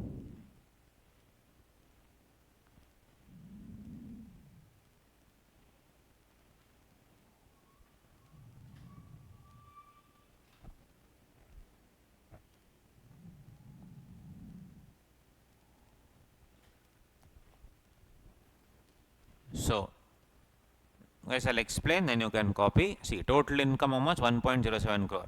Tax up to 2 lakh 50, nil. 2 lakh 50 to 5 lakh, 5%, 12,500, correct? 5 lakh to 10 lakh, 20%, 1 lakh. Above 10 lakh at 30%. What is above 10 lakh? 1.07 crore minus 10 lakh. Into 30% will be 29 lakh 10,000. So, overall it will come up to 29 lakh 10,000 plus 1 lakh 12,500, 30 lakh 22,500. Okay. And then add surcharge. Why surcharge? Is earning more than how much? 1 crore. So it is 15% surcharge. So here you should add what? Surcharge. How much? 15%, which will come up to 4,53,375. So overall 34,75,875. Add health and education cess at 4%. 1,39,035. Total tax payable 36,14,910. Since income is greater than 1 crore, surcharge of 15% is applicable. Everyone understood? This is the old regime. Then you have to do new regime. Everyone understood, guys? I'll give you time to copy. Coolly copy. Same you should do the new regime. New regime, what is it? 0 to 3 lakh, 3 lakh to 7 lakh, 7 lakh to 9 lakh. That same structure. And up to 15 lakh, okay. After 15 lakh, 1 crore 10 lakh minus 15 lakh into 30%. Then surcharge will still apply. How much? 15%. And then after that, cess will come 4%. Then you should compare which is better, new or old. 100% which will be better? New only will be better. Because surcharge is the same, tax slab rate will vary. Okay. Copy this And then you try solving the new regime, guys. Please try solving the new regime.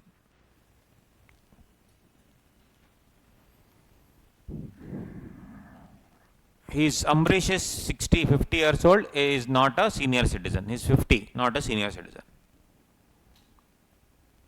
Please try out the new regime also.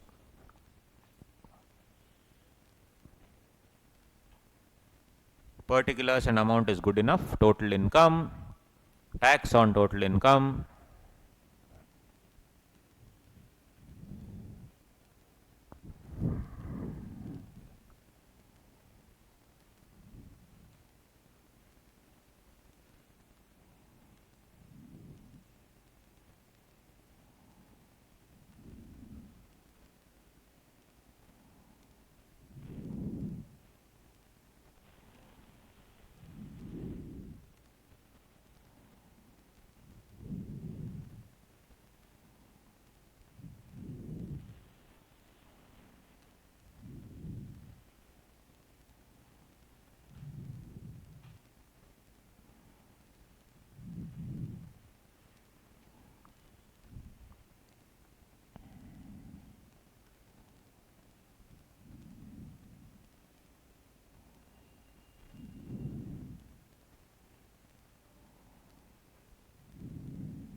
And then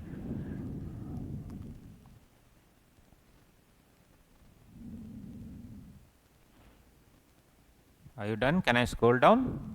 Are still doing? Do it. Guys, everybody understanding the logic, no? Up to 0.0. Any doubt, please tell me. Don't hesitate. Don't think what your friends will think and all. Your friends will not think anything. Even if they think, you shouldn't care. Please ask me. Everybody with me? Any doubts? Guys, yes or no? Doubts or no? No doubts. No doubts.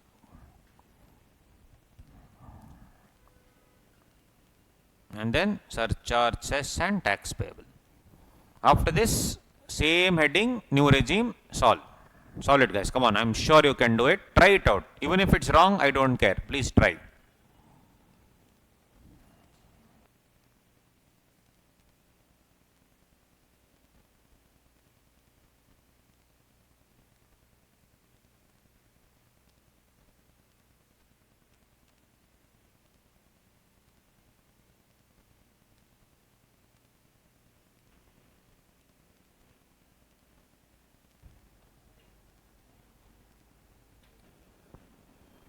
Okay, so guys, previous answer we saw, it is 34,68,400. Fine. Now there are some MCQ shortcuts. I mean, it's very simple. Obviously, I've already told you, but anyway, if they give anything in the new regime up to 15 lakh, we already know it is 1,40,000. So whatever amount they give minus 15 lakh into 30% you should do. Then whatever answer you get 1, in this whatever answer you get, add it with 1,40,000. Why 1,40,000? Because up to 15 lakh we know it is 1,40,000. Then that will be my point number 2. Point number 2 will be whatever tax I get in point number 1 plus 1,40,000. And on that I will multiply it into 1.1, 1.15 or 1.25, because if there is surcharge, instead of adding 10% into 1.1 means automatically I will get the full amount. Into 1.1 into 1.15 into 1.25, that will be surcharge. And later, that is only if there is surcharge. Correct? For example, here, total amount was how much? You do this here, 1.07 crore, no? So, what did you do? You did 1.07 crore minus 15 lakh into 30%, which gave me 27 lakh 60. To 27 lakh 60, I added 1 lakh 40. Which I got it to be 29 lakh. So now 29 lakh into 1.15 you do. 29 lakh into 1.15. How much you will get? 33 lakh 35,000 directly you will get. So that's what I am saying here, into 1.15. I will get that amount. I got how much? 33 lakh 35,000 into 1.04. Why 1.04? Cess. into 1.04 will give me 34,68,400. Correct? Got it, everyone? Yes. So basically, shortcut. Instead of sitting and doing all these things in MCQ, I cannot waste time. So what can I do? If they give 1.07 crore, first step, 1.07 crore minus 15 lakh into 30%. The answer will be 27 lakh 60,000. Second step, 27 lakh 60,000. Immediately I will calculating plus 1 lakh 40 equals. I will get 29 lakh into 1.15 surcharge. It will give me 33 lakh 35,000 into 1.04 will automatically give me 34 lakhs. In 30 seconds I can get the answer instead of wasting time. This is in the MCQ. This you don't do in the main question. Correct? Shortcut method main question, you will lose marks. Got it, guys? And in the old regime, what is it? Amount minus 10 lakh into 30%. Number 1 into plus 1 lakh 12,500 plus 1.1, 1.15, 1.25 and lastly it is 1.37.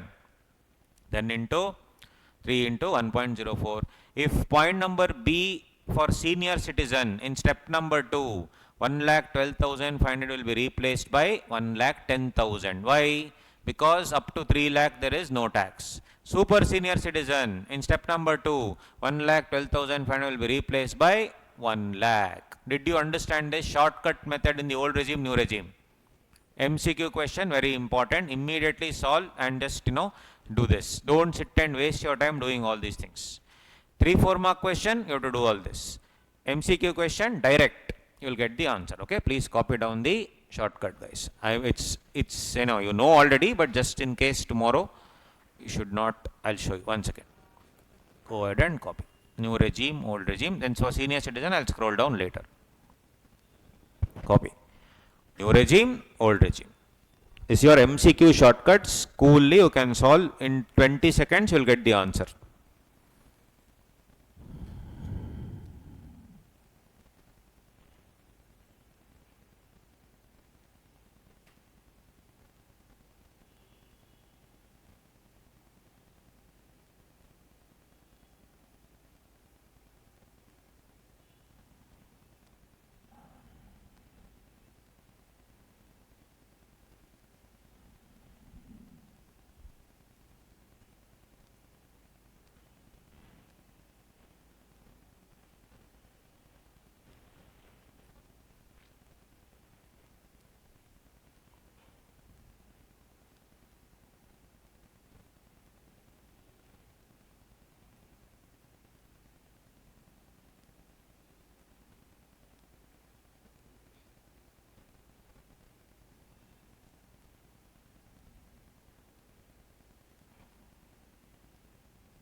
Got it? New regime, old regime. And then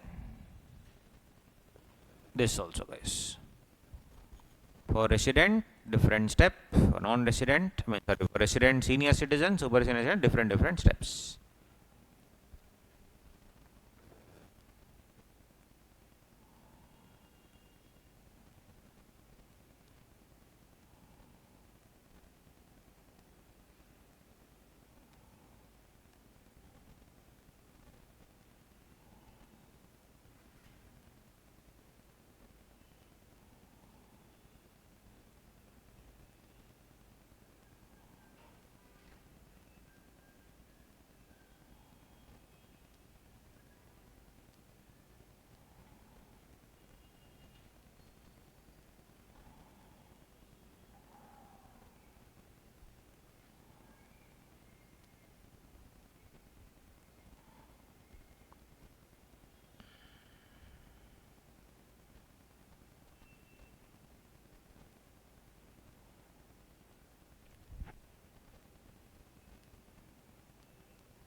Yes, doubt? Huh? Yes, cess is 100% mandatory for everything. No, same. If for point number 2 you have done no, then point number 4 directly. Whatever income into 4%. If there is cess, if there is surcharge or no, that's a good question actually. Will cess, is it related to surcharge or no? No. Surcharge is totally different. Cess is 100% mandatory. Whatever tax you pay on that cess is mandatory. So, nothing. Cess is even 100 rupees if you are paying, you have to pay cess. So there is no slab rate for cess. Whatever tax you pay, cess is mandatory 4%. If surcharge is there, then it is tax plus surcharge plus cess. Cess will always be the last step. Cess will be on the tax or cess will be on the tax plus surcharge. No limit, nothing. Up to 10,000, no cess, nothing like that. Correct? That's what was introduced by Chidambaram, saying that we will develop the health and education in our country. Everyone paying tax should pay 4% cess. That is mandatory. It will go from my pocket. Tax may be 1,000 rupees, cess 4%. Tax may be 1 lakh rupees, 4%. Whether surcharge is there or not, cess is always payable. Understood? Fine. Keep asking questions, guys. I have absolutely no problem. I will never say, hey, what stupid question. No question is stupid. Because please ask, do not hesitate. I told you, we are a bunch of friends discussing. Any doubt you get, you may feel it is stupid, but it will not be stupid. Correct? So please ask. All doubts in class only you clear. And later, if you have more doubts, you can ask anytime. No problem. As I told you, we are all here purely out of passion, and we like to take any doubts and clarify all the doubts, clear all confusion and stuff like that. So guys, now an interesting part we will cover. Surcharge is done, but yes, we still have to do this part. That is what I am going to cover now. I had not taken this part. I have only done this part. Nil, 10%, 15%, 25%. Last one was 37%, but I already told you in new regime that 37% is reduced to 25%. But now I want to talk about this little bit. So, what happened was, then you can copy, you'll see. What happened was, for dividend, dividend, I'll give you the logic also behind this. Dividend was earlier taxed in the hands of the company. For shareholders, it was fully exempt, right? So, company pays tax and gives you dividend. See, dividend is what? Returned by company. So, if the company is doing really well, the company will give you dividend. But the finance minister told, you only cut tax, you only pay tax. Company only has to pay tax on dividend. Let's say I am distributing 10 crore dividend. Company has to pay tax on that 10 crore and then distribute the dividend. After many, many years, companies went and told, sir, dividend is not my income. Dividend is shareholders' income. Why am I made to pay tax? They should pay tax, no? Is it your income or my income? Your income. You are the shareholder, I am the company. Extra money I made, I am giving you that money. Is your income or my income? Shareholders' income, no? So, why should I pay tax? I am the company, I went and told finance minister. Why is it exempt for them? Why should I pay tax? They said, yeah, you're right. So, sometime in 2017-2018, Arun Jaitley was the finance minister. He said, company need not pay tax. Company will directly transfer dividend to shareholders. Who will pay tax? Shareholders. Similarly, if I sell shares, if I sell property always tax was there. If I sell shares, long term I held shares for some 2-3 years and then sold, I did not have to pay any tax as shareholder, imagine. No tax payable, guys. Let's say I held some shares for the long term 3 years and I bought the shares at 1 lakh, I am selling the shares for 10 lakhs, 9 lakh rupees, no tax. In 2018, that also changed. They said now everyone has to pay tax on selling and buying of shares. So, for dividend and for capital gain on shares of property, these are the sections 111A, 112, 112A. They said tax has to be now paid on whom? By whom? shareholders. And guys, these are a huge income. Dividend I used to get in crores. Capital gain on shares I used to get in crores. So in my account, let's say my salary income is 12 lakhs. My dividend income is 1 crore. My salary income is 12 lakhs. My capital gain income is 20 lakhs, 30 lakhs, 40 lakhs, like that. The question is, all those 40 lakhs, 50 lakhs and all used to be not taxable only, because company only will pay tax. No. Now when the thing changed in 2018, all those income I have to add to my total income now, and unfortunately, when I was earning 40 lakh and dividend I used to earn 50 lakh, normal income 40 lakh, shares income 50 lakh, because I am adding all that income now, should I pay surcharge or not? Yes. Till 2018 I was not paying anything. Now they are adding everything to my income. Thereby my income is going beyond 50, beyond 1 crore. I have to pay surcharge. I went to the government and said, sir, surcharge you please don't keep it 15, 20, 25, 37 and all, I cannot pay. Please give one maximum limit of surcharge. 10% anyway is there. But this dividend income and capital gain income, I was never paying, sir. Now you are making me to pay. Tax I'll pay, sir. Okay. Surcharge, at least give me some reduction. So government has given reduction, maximum surcharge on dividend and capital gain, which I will call it specified special income. Will be how much? 15%. It's a very good provision. Tax I'll pay, sir. Tax on tax also you are making me pay the 25%, 37%. I request kindly reduce it to 15. If you see here in the surcharge which we discussed, if the total income is more than 2 crore up to 5 crore, let's say my normal income is 2 crore, dividend is some 1 crore and capital gain is 1 crore, which I was never paying tax. Now suddenly I have to pay tax. So to that I am adding, to my 2 crore I am adding 2 more crore, 4 crore.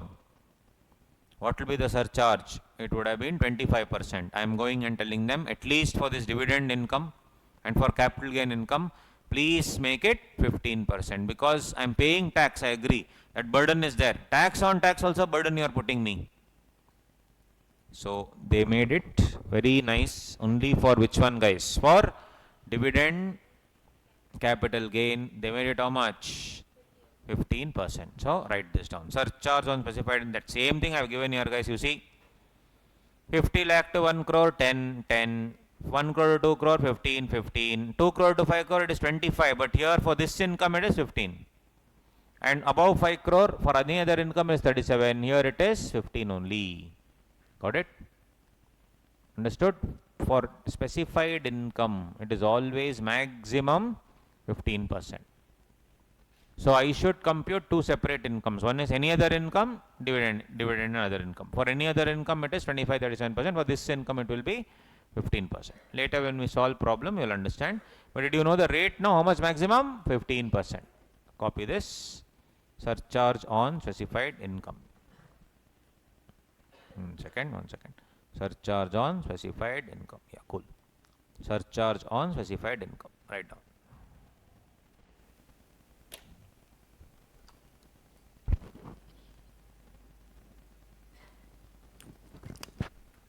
Surcharge on specified income.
Got it, guys? Very simple. Now, the thing is, I'll show you an example now. Check it out.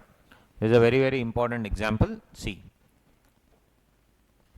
So, and as I told you guys, last one, 37% is now restricted to 25%.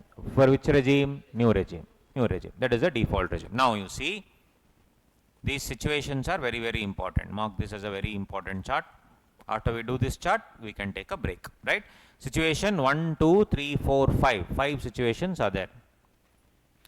And the 6th situation is here also. Special situation 6 is one, down.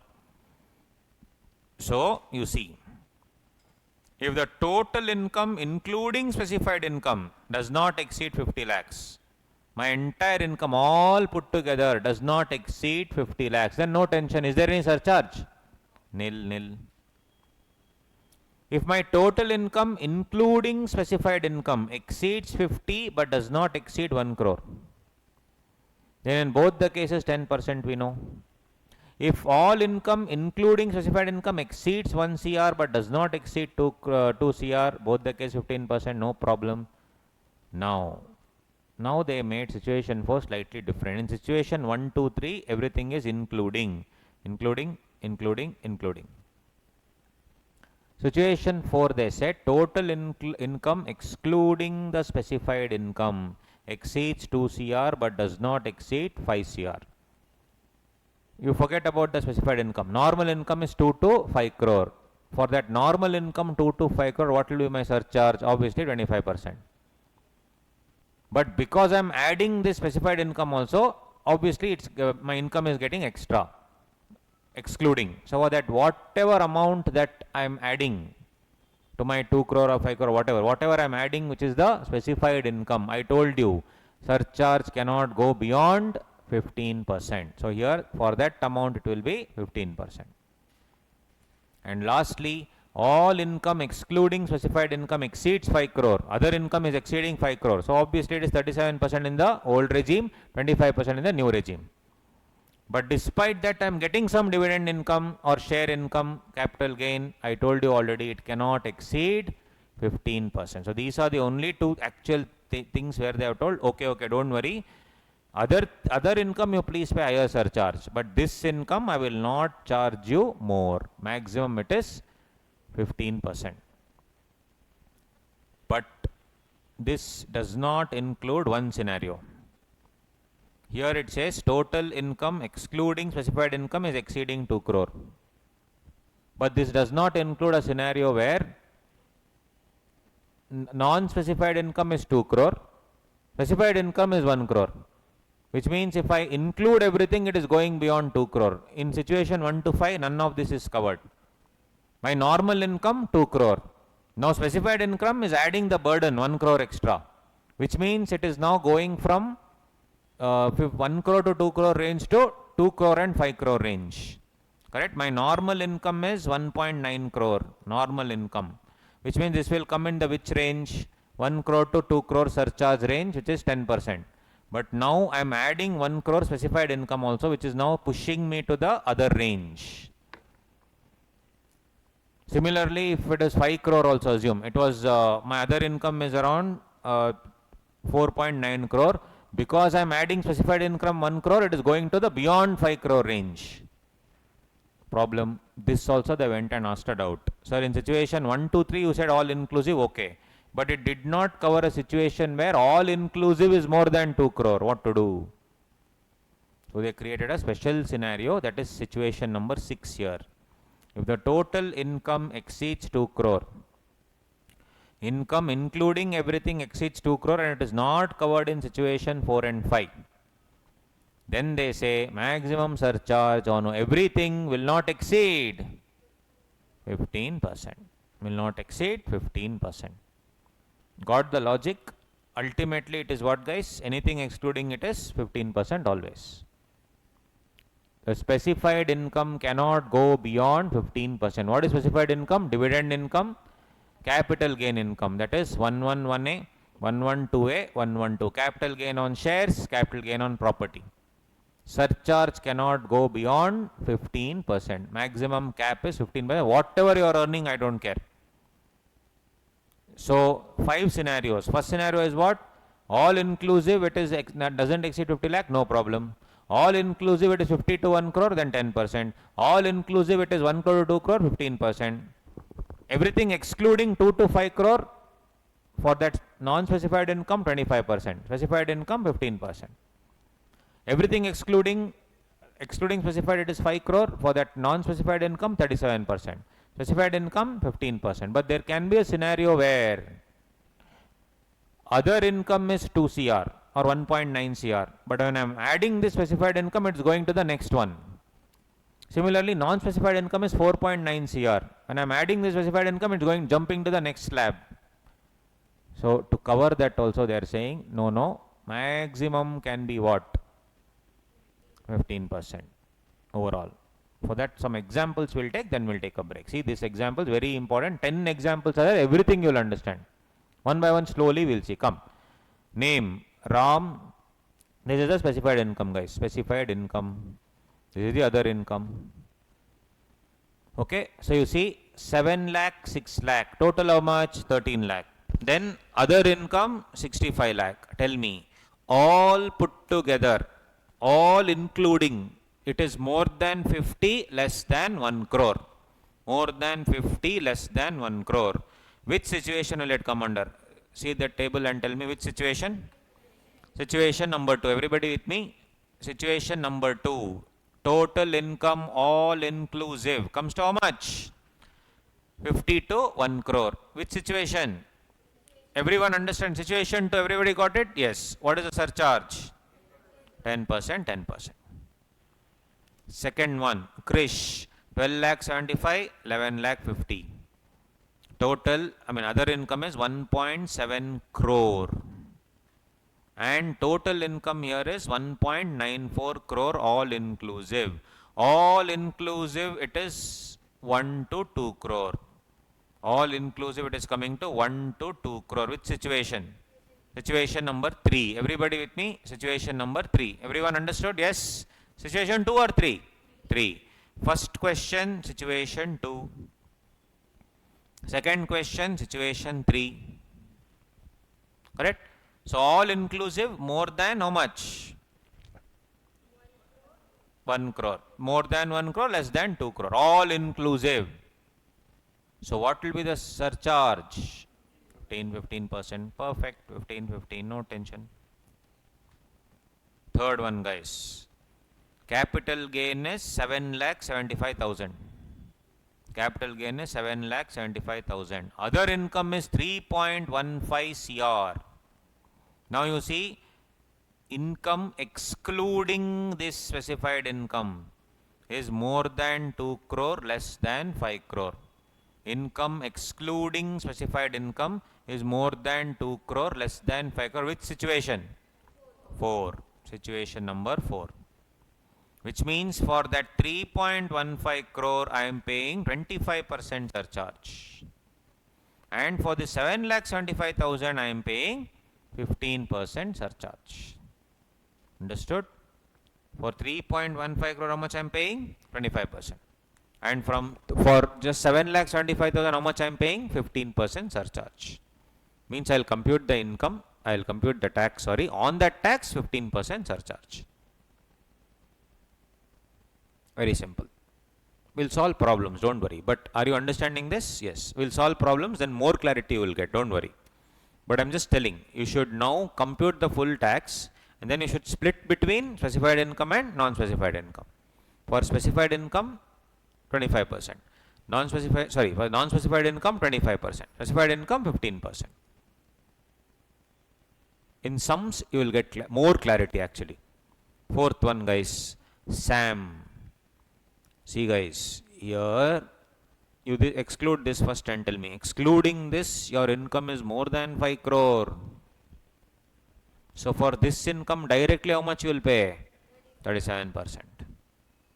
And other income you see 7.75 and 3 lakhs, some 7.78 crore. Other income, that is specified income, how much you will pay? 15%. For specified income, 15%. For other income, 37%. Which situation? 5. Yes, situation number 5. Everybody understanding? Yes or no? Yeah.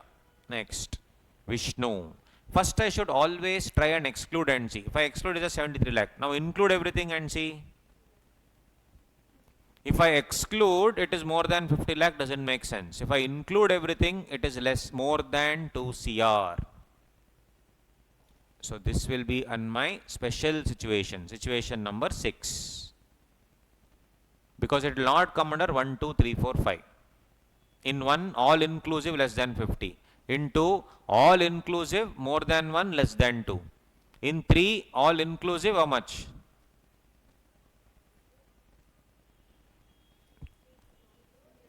Yeah, so in 3 exceeds 1, first one is everything less than 50. Second one is more than 50 less than 1 crore. Third one more than 1 crore less than 2 crore.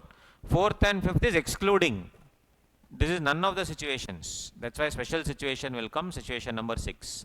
All inclusive more than 2 CR will be what? Both will be 15%. Both will be 15%, situation number 6. Special situation. Next, Teja.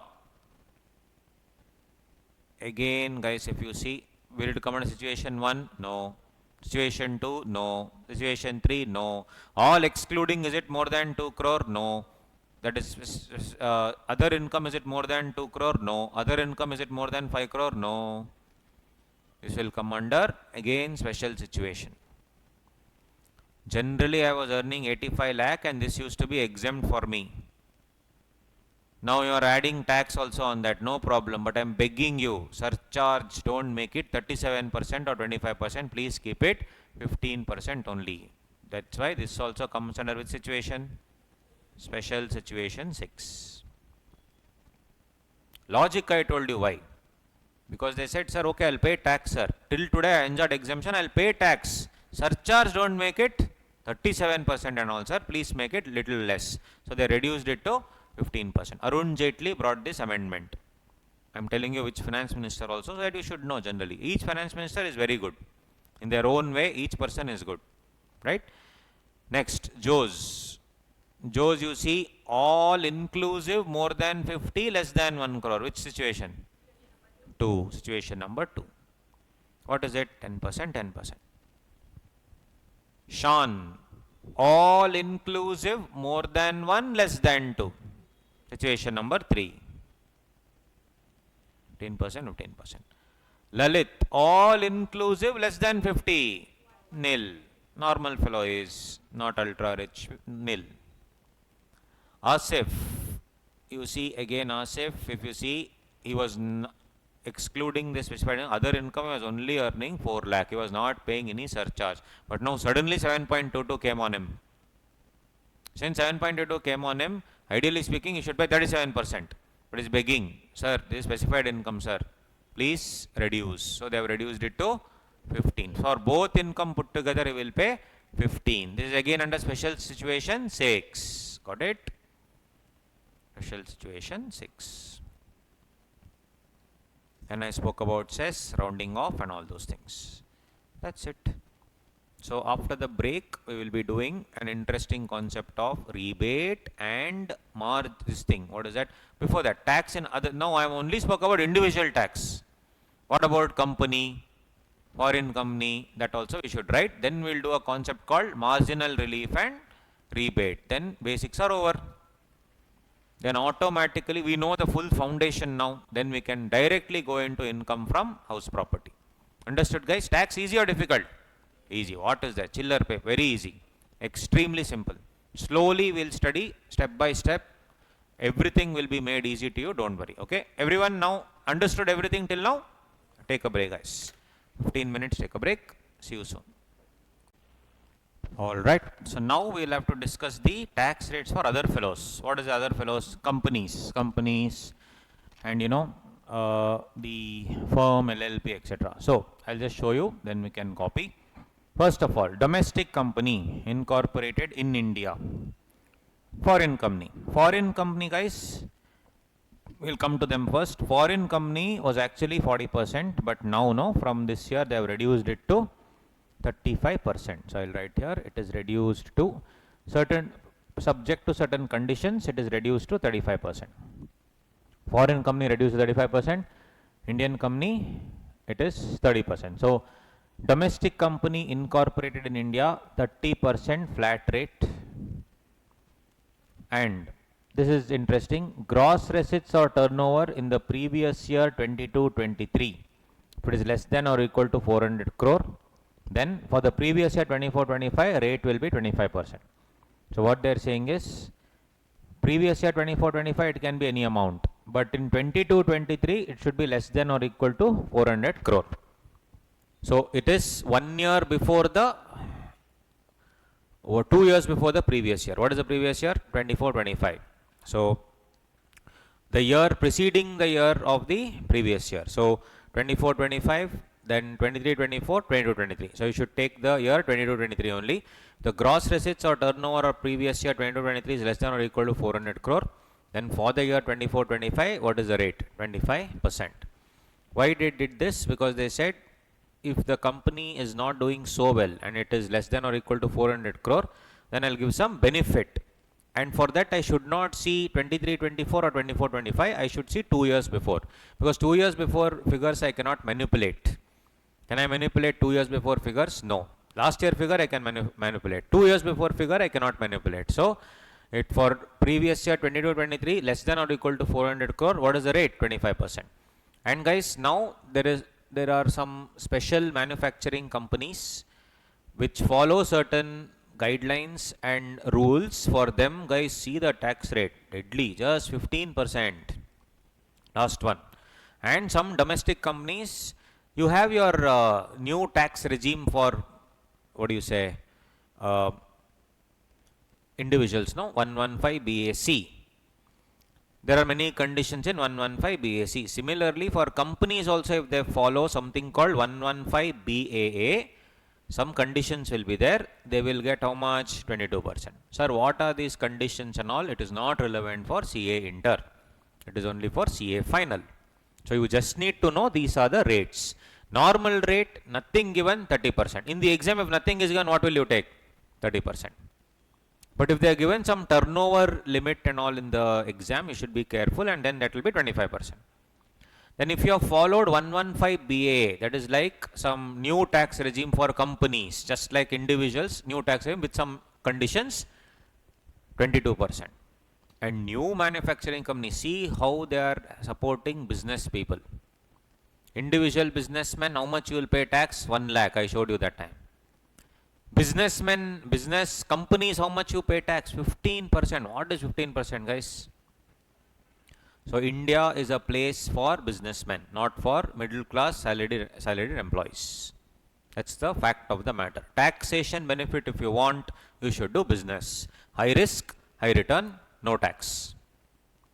So 115 BAA 22%, 115 BAB 15%. And our this thing, foreign company, how much? 35%. Surcharge.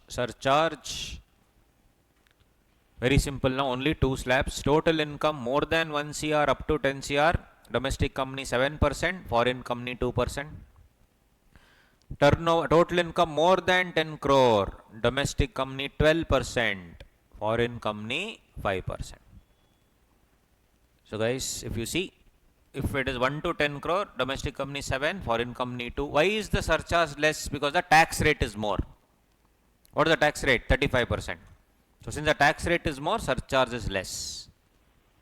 And here 7 and 12. And for firm, LLP, local authority, tax rate 30%, surcharge 12%, cess 4%. And surcharge will come only if the total income is more than 1 crore. Only one rate of surcharge. How much? 12%. Sir, 1 to 5, 5 to 10, nothing. If the total income is more than 1 crore, direct. How much? 12%. So the total income is 7 crore, 12% only. This is for whom? Firm, LLP, local authority. This much you study and go, more than sufficient. Okay? Kindly copy, guys. Understood? Rates? Yes. Copy, guys. 1 second, one by one. Come start off with this now. Tax rates for companies. Just erase all these things.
right?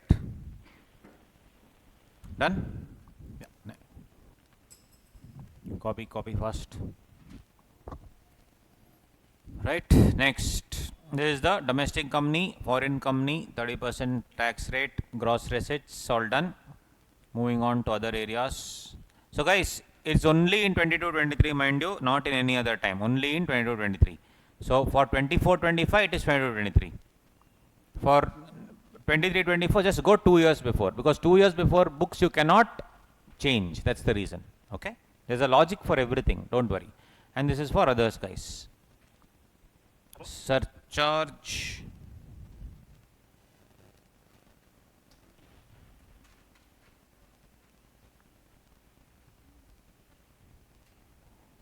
Domestic company tax rate.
Got it? So this is for surcharge, domestic company and all those things. Now two concepts we have to do. Marginal relief and rebate. Correct? These are the two things which are pending in the basics chapter.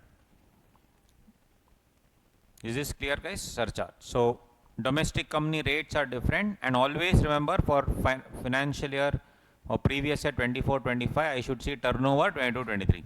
In the exam, if nothing is given, what will I assume?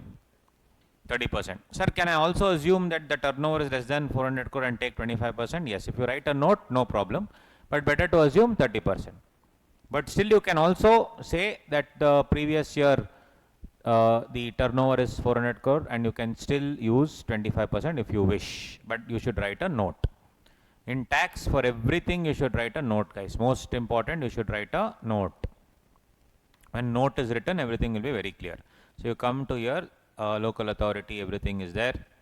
Cooperative society also is slab rate. You can just go through. They have never asked any question on cooperative society, guys. Up to 10,000, it is 10%.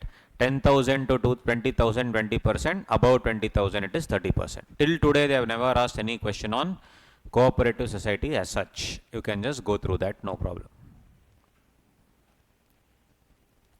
So we have done everything except this concept marginal relief we will see, and one small concept of rebate also. Then this chapter will be over.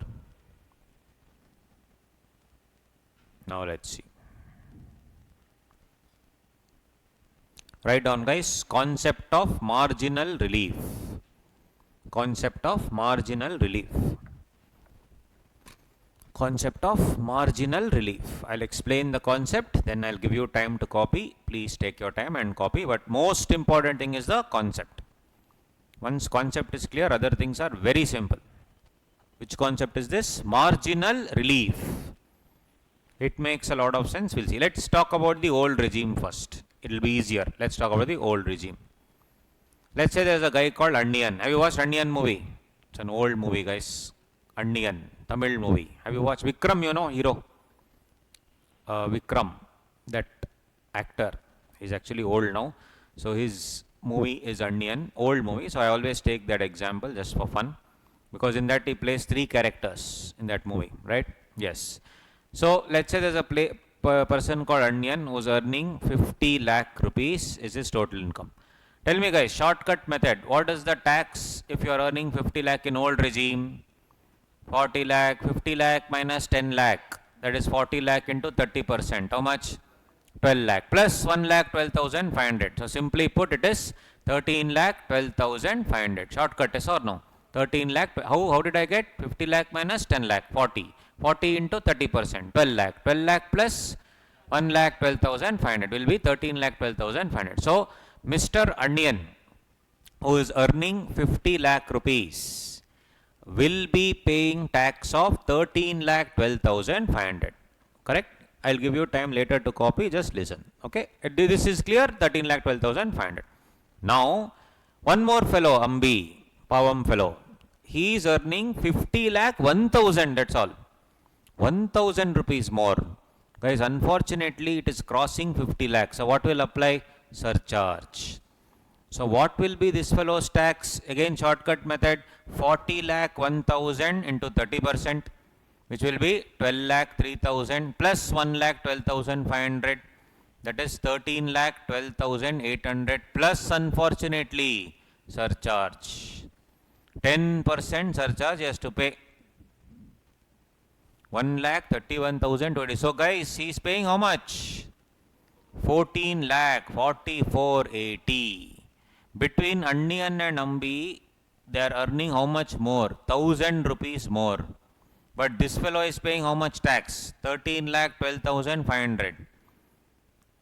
Ambi is paying how much tax? 14 lakh 4480. What is the increase in income? 1,000 rupees. Fair or unfair? Unfair. Because the surcharge limit is shifting, I am unfortunately paying a lot of tax. Unfair. So, I will go to Nirmala madam and say, Madam, I will pay 13 lakh 12,500. This 1,000 which I have earned, you only keep. I don't want. I will pay tax on 50. I am assuming my amount, my income is 50 lakh only. So I will pay 13 lakh 12,500. 1,000 I earned for you only. You only take it. I don't want. Please keep. Please let me pay 13 lakh 12,500 plus 1,000 rupees extra. I will pay 13 lakh 13,500. Please don't make me pay 14 lakh 44,080 rupees. Anything above 50 lakh, you only keep, madam. I don't want. I would rather pay that than sit and pay 14 lakh 4480. Will Nirmala madam agree for this? Yes. So instead of paying 14 lakh 4480, how much I am paying? 13 lakh 12,500 plus that excess whatever I am earning, full yours only. I don't want. Please take the full amount. So now you tell me, what's the difference between 14 lakh 4480 which I am supposed to pay minus what I am paying now, 13 lakh 13,500. What's the difference? I am supposed to pay how much? 14 lakh 4480. How much I am paying now? I am agreed to pay 13 lakh 12,500 plus that 1,000 rupees extra. What is the difference? 1 lakh? 1 lakh 30,580. I will request you, please let go of it. It is unfair. I am just earning 1,000 rupees and you are making me pay so much. So I am not asking you that, okay, I'll only pay 13 lakh 12,500. No, that extra money you only keep. I don't want. Rather than paying this tax, I'll pay that much extra money. So so Nirmala madam thought about it. She said, okay, what I was supposed to pay, 14 lakh 4480. What am I paying now? 13 lakh 13,500. The difference will be let off, and that is called relief. What relief? Marginal relief. That's a concept, marginal relief. No problem, I will let go. Okay, you only keep it. That is called marginal relief. What is marginal relief? Because of the surcharge limit when it is shifting, it is creating some weird tax payable.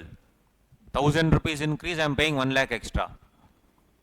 So instead, government is now telling pay up to 50 lakh only, and extra amount you pay. Whatever extra you earned, you pay. That is called what? Marginal relief. So basically here what has happened? Mumbai is telling, I am going to pay 13 lakh 12,500, which is my 50 lakh limit only, plus extra 1,000 you only keep. So 13 lakh 13,500. So what I am supposed to pay? 14 lakh 4480 I am supposed to pay, minus 13 lakh 13,500 I am ready to pay. Supposed to pay minus ready to pay. 1,30,580 is my relaxation. And that relaxation is called what? Marginal relief. Interesting concept, yes? Well, makes sense. Why should I pay? Now in our income tax, when we are writing, we should write it like a stepwise. Step 1, step 2, step 3, like that we have to write. We'll see the steps. But so basically now you only tell me what will be the step first. Step number 1, I should compute that overall tax on 50 lakh 1,000, which I computed already, 14 lakh 4480. Step number 2, I should compute tax on the nearest surcharge limit. What is the nearest surcharge limit? 50 lakh. So I'll compute step number 2 is 13 lakh 12,500. Then I will do difference between total income minus the nearest surcharge limit. How much will be that? 1,000 rupees extra. And then I have to add what? 13 lakh 12,500 plus that extra limit 1,000, which will become 13 lakh 13,500. Then I have to compare, is 14 lakh 4480 more or 13 lakh 13,500 more? 14 lakh 4480 only is more. So will marginal relief come? Yes. So 14 lakh 4480 minus 13 lakh 13,500, the difference will be my relief. What I am supposed to pay minus what I will pay will be my relaxation. That will be called what? Marginal relief. So that how to write that, you see, I have given you here. Check this. Page number 1.13. 6 steps we have to do. 6 steps. Step number 1. Tax on total income. What is the total income? 50 lakh 1,000. How much will the tax be? How much will the tax be here on 50 lakh 1,000? Answer. 14 lakh 44,080. Tax on total income will be 14 lakh 44,080. Tax on surcharge limit just before the slab rate shifts. Slab rate is shifting at 50 lakh. What is the tax on 50 lakh? 13 lakh 12,500. 13 lakh 12,500. Step number 3, restricted amount. That is step number 2, 13 lakh 12,500 plus net total income minus surcharge limit. Net taxable income minus surcharge limit. What is the net taxable income? 50 lakh 1,000 minus 50 lakh. Correct? So this is the, how will I write this? 13 lakh 12,500 plus 50 lakh 1,000 minus 50 lakh. Basically I am trying to tell, no, ma'am, this amount only I will pay, plus that 1,000 rupees you only keep. That dialogue this is. Step number 3 is restricted amount. What is restricted amount that I am ready to pay? 13 lakh 12,500 I will pay, plus that extra amount you only keep. That dialogue is step number 3. 13 lakh 12,500 plus net taxable income or net total income minus surcharge limit 50 lakh. 50 lakh 1,000 minus 50 lakh. How much is that extra? 1,000. So what I am telling Nirmala madam, 13 lakh 12,500 I will pay. Step number 2, tax I will pay, plus extra you only keep. Tax payable will obviously be step number 1 or step number 3, whichever is lower. Yes or no? Yes. So I will either pay how much? 14 lakh 4480 or I will pay 13 lakh 13,500, whichever is less. I will pay obviously which one? 13 lakh 13,500. Then obviously step number 5 is total tax payable. This step number 4 plus higher education cess. Health and education cess 4% I will make. How much is 1,13,500 into 1.04? 13 lakh 66,040. Very good. That's all. 13 lakh 66,040. Marginal relief will obviously be what I am supposed to pay minus what I am actually paying. What am I supposed to pay? 14 lakh 4480. What am I paying? 13 lakh 13,500. Cess you need not calculate because anyway cess you will add no for everything. So cess you ignore. 14 lakh 4480 minus 13 lakh 13,500. 1 lakh 30,580. That's all. We did logically. This is like formula. Same only. So what is step number 1? Tax on total income. Step number 2, tax on the nearest surcharge limit 50 lakh. Step number 3, restricted amount. That is Zambi telling I will pay tax on 50 lakh plus the difference. Difference of net taxable income minus nearest surcharge limit 50 lakh. Step number 4, tax payable will be either 14 lakh 4480 or step number 3, that is 13 lakh 13,500, whichever is lower. Obviously, I will pay how much? 13 lakh 13,500 plus step number 5 is along with that I will add the cess 4%. 13 lakh 6640. Marginal relief will be what? 14 lakh 4480 minus 13 lakh 13,500. That's all. It is not 13 lakh 66,000. Cess anyway you have to add there also. Even if you had paid 14 lakh 44, you have to add cess there. So 4% only you ignore that. So it will be how much? What am I supposed to pay without cess? 14 lakh 4480. What am I paying actually now? 13 lakh 13,500. Balance will be marginal relief. So every question that comes, you should write it in this format. That's all. Everybody understood? Sure. So very simple concept, guys. What I am supposed to pay, you should calculate, minus what I would have paid if the nearest surcharge limit I have to compute. Then I am saying that whatever I am supposed to pay, plus the difference between that, I will pay you. If that only is lower, I will blindly pay that amount. Otherwise, I will pay the higher amount if need be. No problem. Got it? So this is the concept of marginal relief. Everybody understood? Yes or no? Of course, we will solve 1 or 2 sums after this to understand marginal relief. But did you understand the concept? All of you guys, yes or no? Okay, so please copy. I'll show you. Now, I'll give you time. Please copy. Aram se, no problem. Please copy coolly. No issues. So first write onion. This one, 50 lakh total income. Coolly you copy. No hurries. Any random person name you take, you want to take this fellow's name, take your own friend's name you want to take, you take your wish. Example is important, not the name.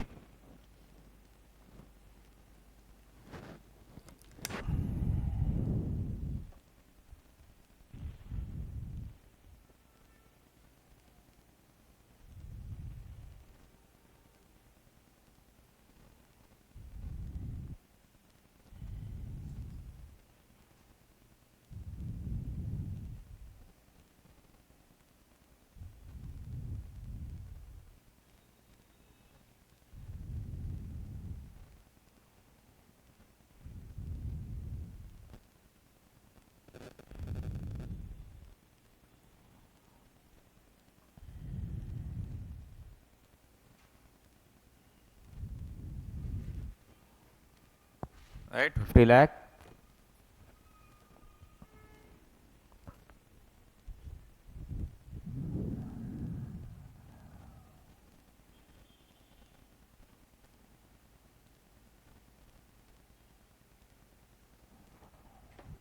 And guys, next. Somebody else is earning how much? 50 lakh 1,000. 50 lakh 1,000. So the total income, the tax will be like this. Shortcut method again, 40 lakh 1,000 into 30% plus 1 lakh 12,500 plus surcharge 1.10 you can do directly, no problem. I told you the shortcut, you can do that also. Just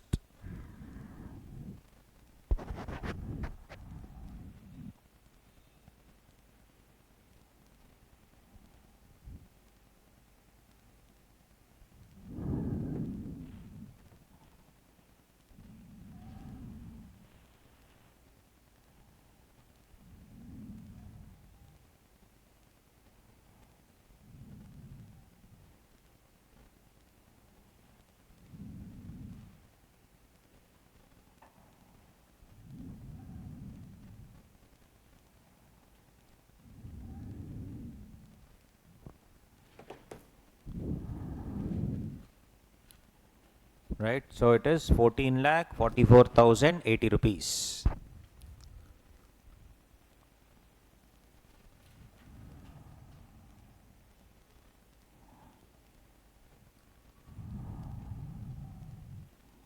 So Ambi, what is it? 13,12,500. That is income on 50 lakh plus the difference, total income minus 50 lakh. That is 1,000 rupees. 13,13,500. He is agreeing to pay extra 1,000 rupees. So what is the marginal relief? Whatever I am supposed to pay minus whatever I am ready to pay.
So whatever I am supposed to pay minus whatever I will pay will be my marginal relief. That's all, simple. So that same thing is given here also. Do one thing, just read this example.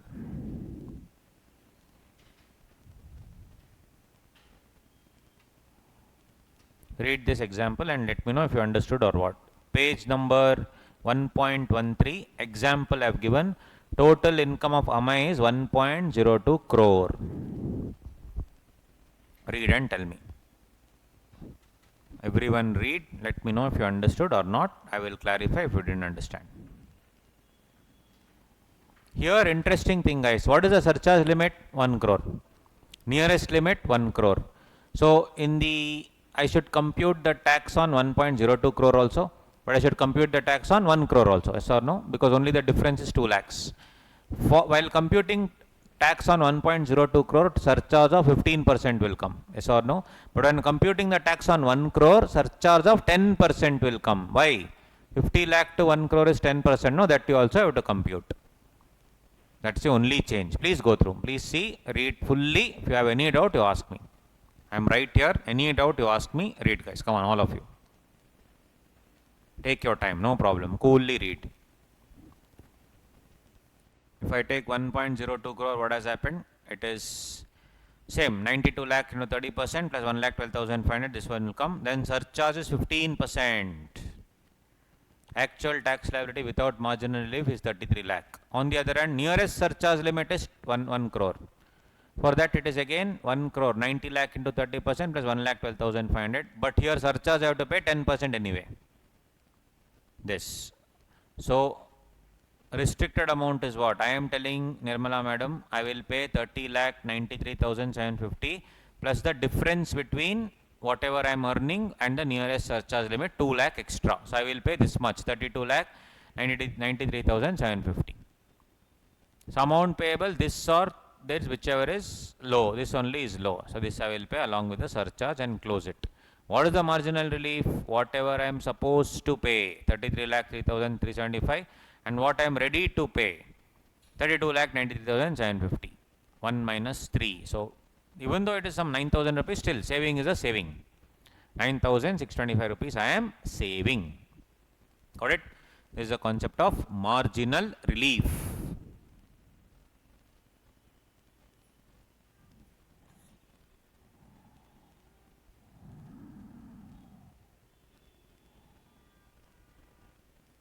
Right? Write down this question guys. Interesting question. Question number 8. Marginal relief. You can just say marginal relief question. Randeep Limited Mind you, it's a company, Randeep Limited, which is an Indian company, has an income of 1 crore 1 lakh. Calculate the tax liability for the year ended 31/3/2025.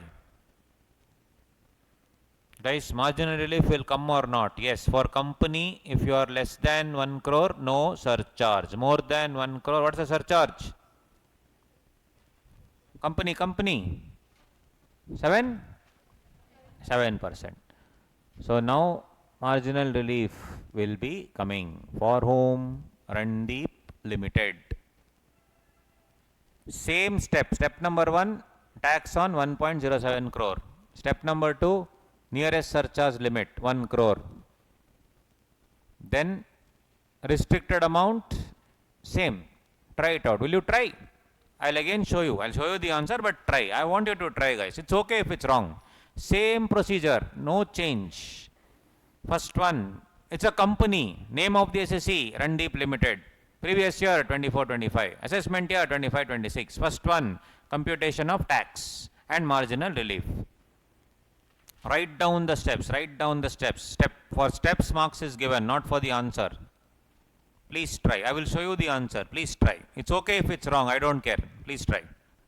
All of you guys, come on.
One lakh?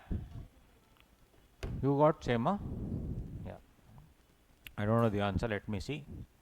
How much you got? 1,42,100 is correct. 1,42,100. Okay. Those who are still solving, please solve, guys. I have taken 30%. You can take 25% also.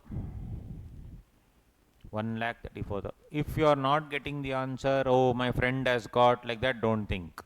Coolly you solve.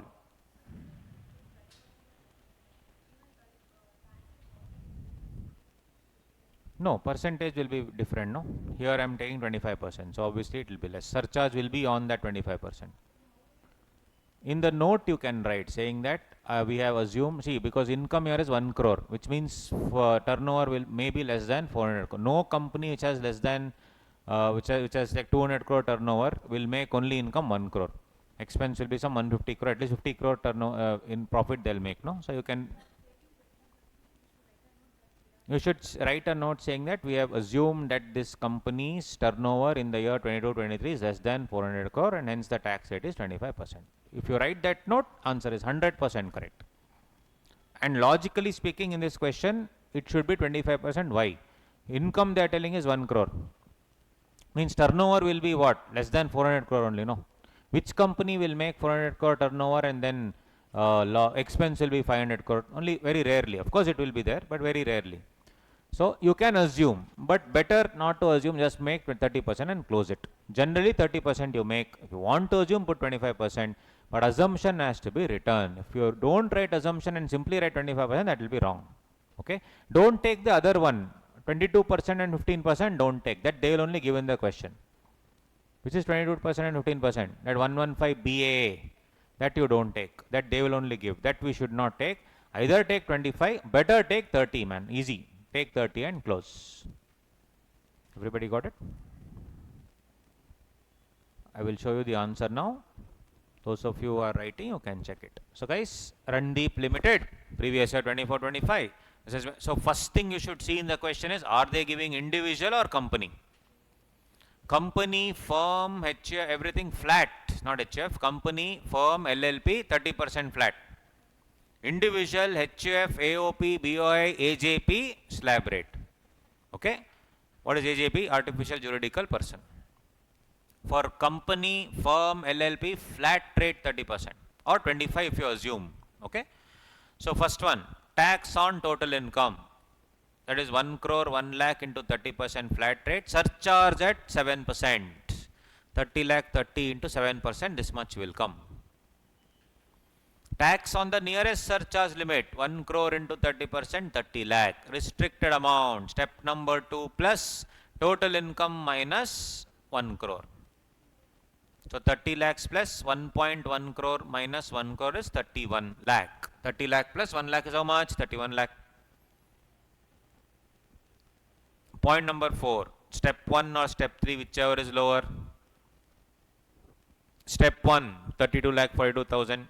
Step this thing, 31 lakh is the next step 3, whichever is lower. Which is lower? 31 lakh.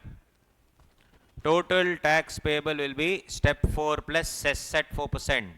31 lakh plus 1 lakh 24,000. So totally it is 32 lakh 24,000. Marginal relief will be step number 1 minus step number 3. 32 lakh 42,100 minus 31 lakh will be how much? 1 lakh 42,100. 1 lakh 42,100. Understood guys? Simple.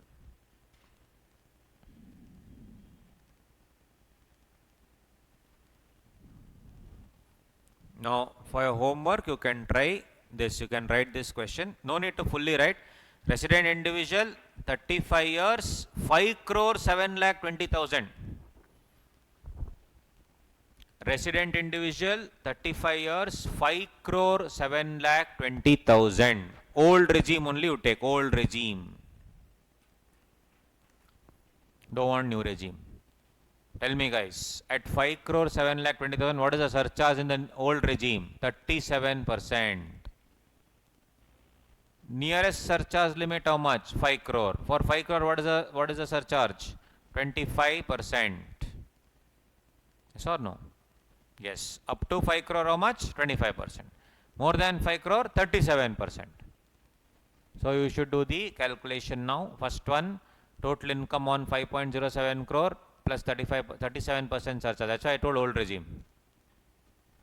And then second one, nearest surcharge limit 5 crore. For 5 crore, what is the surcharge? 25%. Then restricted amount. Then marginal relief. So that you do at home. Okay. 5 crore 7 lakh 20,000. 5 crore 7 lakh 20,000 rupees.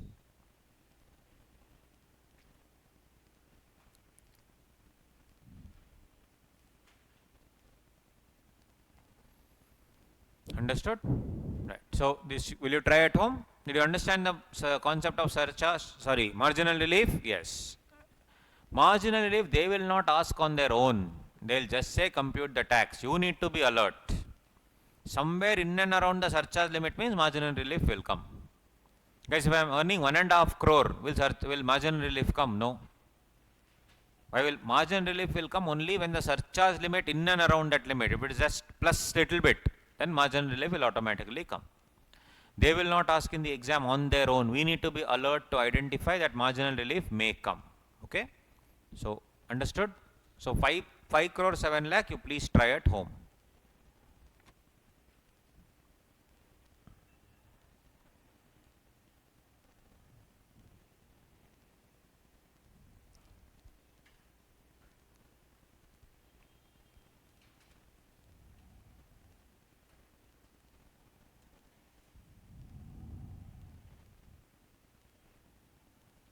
So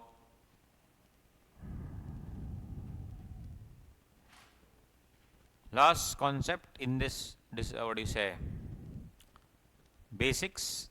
Then we have one more small one which is here, we will just figure that out quickly. But this is just income definition that you leave.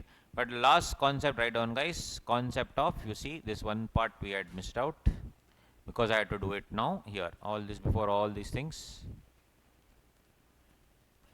Rebate. Write down the heading as rebate. Rebate under 87A. Rebate under 87A. Rebate under 87A.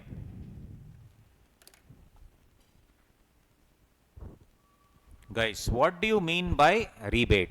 Rebate is like instant discount. Rebate is like instant discount. Means what?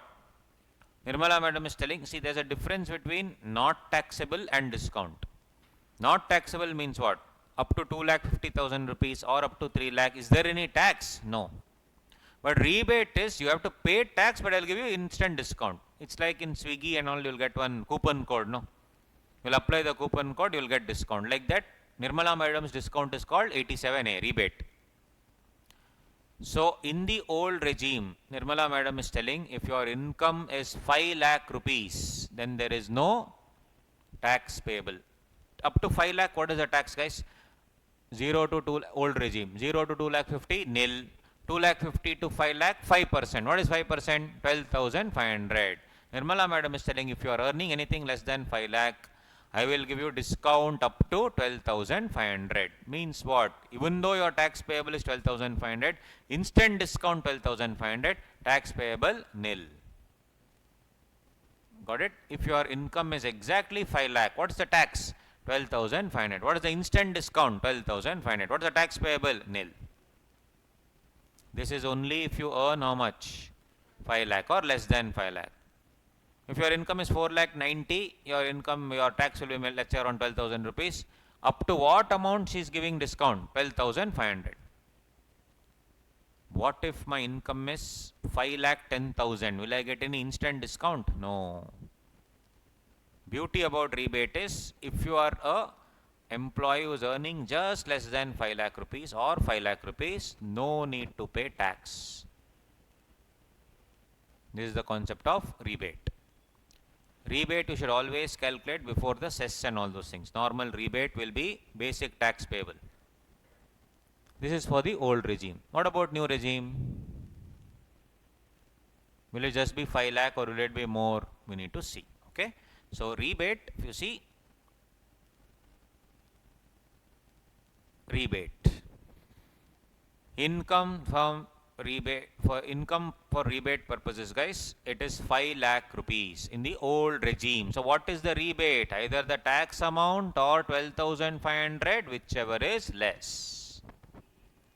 Tax amount or 12,500, whichever is less.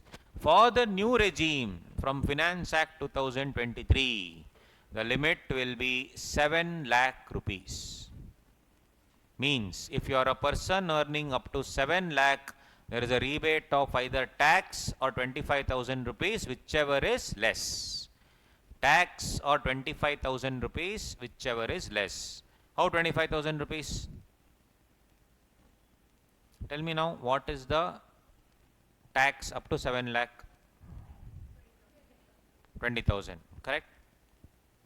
Then why 25,000 came? You forget about this. Here you see, up to 5 lakh means, what is the tax up to 5 lakh? 0 to 2 lakh 50, nil. 2 lakh 50 to 5 lakh, for 5 lakh it is how much? 12,000, fine, that makes sense. Here what are they telling? Tax or 25,000, whichever is less. Correct? Tax or 25,000, whichever is less. So guys, I'll tell you the logic of this 25,000. Guys, if you compute the tax on 7 lakh, it should be 25,000. But what is it coming for now, for us? 20,000. How 20,000? 0 to 3 lakh, nil. 3 lakh to 7 lakh. How much? What percentage? 5%. So on 4 lakh, 5% is 20,000. But why 25,000 comes? You see, this rebate concept was introduced in which year? Finance Act 23. In Finance Act 23, I'll just tell you the logic. You will be like, oh, now I understood. In Finance Act 23, the slab rate of 115 BAC was slightly different. That's why I've shown you this. See 1.7. See 1.7.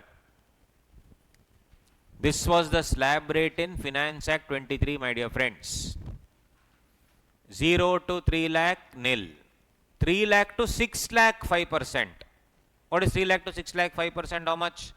3 lakh into 5%, how much? 15,000 rupees. Rebate was still 7 lakh. No, now you see 6 lakh to 7 lakh. For 1 lakh, 10%. How much? 10,000. Now did it make sense to you? If you are earning up to 7 lakh, if you are earning up to 7 lakh, what is the rebate? 25,000. In Finance Act 24, Nirmala madam changed the slab rates, but she forgot to change rebate. Are you understanding? She changed the slab rates. She should have changed rebate also, no? Because why will I make exactly 25,000? Because that's the tax on 7 lakh. Why will I make it exact 12,500? Because that's the tax on 2 lakh, on 5 lakh. Correct? Why is it 12,500 in the old regime? 0 to 2 lakh 50,000, nil. 2 lakh 50 to 5 lakh, 5%. Similarly, in Finance Act 23, this was the slab rate. So if I calculate tax on 7 lakh, how much it will come up to? 25,000. What she did in Finance Act 24, she changed this slab rate to this slab rate now. 0 to 3, 3 to 7 she made. Ideally speaking, she should have amended 87 capital A also and said, no, this I will amend it to 20,000. She didn't do. Mistake or not? Yes. Should we write the same mistake in the exam? Yes. Should we write this mistake in the exam? Yes. What I am trying to tell is, whatever is wrong, should we still write that? Yes, because that's the law. Logic, did you understand? No mugging up in my class. Oh, 25,000, 25,000, no. I am telling you why 25,000 came. I told you why 12,500 also came. No mugging up, zero mugging up in my class. No mugging up, all pure logic. Understood 25,000? Yes. So what has she not done in Finance Act 24? She's amended the slab rate. Obviously rebate also should change. She's not changed. So are we studying the wrong thing? Yes. Is there the wrong thing even today? Yes. Should we write the wrong thing in the exam? Yes. Writing the wrong thing is the right thing. Right? Unfortunate. Nothing can be done, guys. It's a mistake. Small things, everything they can't sit and change, but ideally they should have used some common sense and changed it. Because the rebate is directly impacting what? This amount. In Finance Act 25, that also she changed. She keeps changing. So you leave. What change and all, I will not tell. Which means the rebate concept is very important for our exam. Why? May 25, November 25, Jan 26, it can come only for the last time. Why? Because in Finance Act 25, she's further changed it. Slab rate she's changed, everything she's changed. So last time ever these things can come for you will be May 25, November 25, Jan 26. Even by mistake also don't open and read Finance Act 25. You will get confused.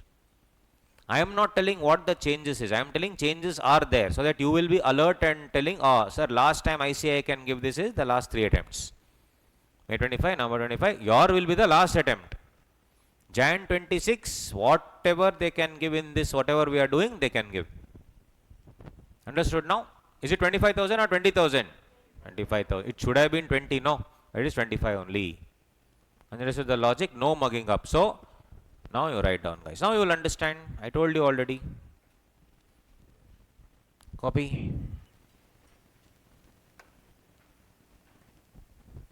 Everything is logical.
Guys, yes, got it. Easy now? Yeah, now let's move on a little bit. Now my question to you was, I already asked you, in the old regime, if I am earning 5 lakh 1000 rupees, if I am earning 5 lakh 1000 rupees, is there rebate? No. I will not get any rebate. If I am earning 5 lakh 1000 rupees, no rebate. Government will say nothing doing. This is only for the genuinely, those people who are genuinely earning less than or equal to 5 lakh. If you are earning 5 lakh 1000, instant discount will not come. In our discount coupon, it's ulta. If they say minimum purchase 10,000, then discount 10%. Here it's reverse. Maximum amount income 5 lakh. If you are earning more than 5 lakh, no discount. Correct? In our discount coupon shopping and all, what it is? Minimum purchase of 5,000, then you will get discount. If you are purchasing 4,900, no discount. When you are going at the reception to cashier desk, you will tell, sir, it's 4,900. Buy 100 rupees one item, sir. You will get 10% discount. Then you will buy some belt, kerchief, whatever, and close it and get that 10% discount. But here it's reverse. If you are earning only up to 5 lakh, discount. More than 5 lakh, no discount. What about this one, new regime? You are earning up to 7 lakh, discount. I am earning 7 lakh 1000. Discount or no discount? Nirmala madam, change that also. She is telling if it is 7 lakh 1000, I will give you a discount. That's the problem. That's the difference between old regime, new regime. Old regime, no tension. Up to 5 lakh, discount. 5 lakh 1000, no discount. New regime, she is saying up to 7 lakh, no discount. More than 7 lakh also, she is saying proportionate discount. Simply complicating things, irritating. They could have simply closed it, no, up to 7 lakh, no discount. More than 7 lakh, no discount. But she wants to make it complicated. She is telling proportionate discount. How? I will explain. But is this clear? So old regime, let's see now. You see, old regime. Example for old. New I am not telling. Old only example. You see guys. I am earning 4 lakh. One more example. I am earning 5 lakh 5. Which regime? Old regime. Up to 4 lakh, you see, tax up to 2.5 lakh, nil. 2.5 lakh to 4 lakh, how much I am earning? 7,500. So rebate will be 7,500 or 12,500, whichever is less. What is my net tax liability? Nil. But if I am earning 5 lakh 5,000 rupees, up to 2.5 lakh, nil. 2.5 lakh to 5 lakh, 12,500. Extra 5,000, 20%. How much is it? 1,000. Total how much? 13,500. Less rebate 87A. Nil. Tax 13,500 cess 540, total 14,040 rupees. Rebate or no rebate? No rebate. Understood? This is on the old regime. New regime, something else. Please copy this. And obviously under no new regime, old regime, there is no rebate if the total income is more than 5 lakh. I know you are understanding everything, but if we write this down now, tomorrow, after like 2 months, you would have forgotten this little bit of rebate concept. When you see these examples, you will understand. Copy. Is there rebate if the income is more than 5 lakh? No rebate. What is the doubt? Tell me. That they did for new regime. Good. Marginal relief type concept they have done for new regime, not for old regime. Got it? But guys, they could have kept it simple, man. Up to 5 lakh, no rebate. More than 5 lakh, no rebate. Chapter close. But what she's trying to tell, why can't they keep like marginal relief that they have done for new regime? That we will do. Okay? Yes. Copy this. So guys, these things you have to keep in mind when you are solving the questions. New regime, old regime. New regime, rebate is different concept. Old regime, different concept. Copy. So if it is 5 lakh 5,000 also, less rebate, nil. My objective is to give you examples in everything so that when you are studying, it will become very easy. Lot of examples will be writing in our notes. Blindly follow this, you will score really good marks. I can assure you that. We have designed the material very, very scientifically.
Everyone with me? Understood?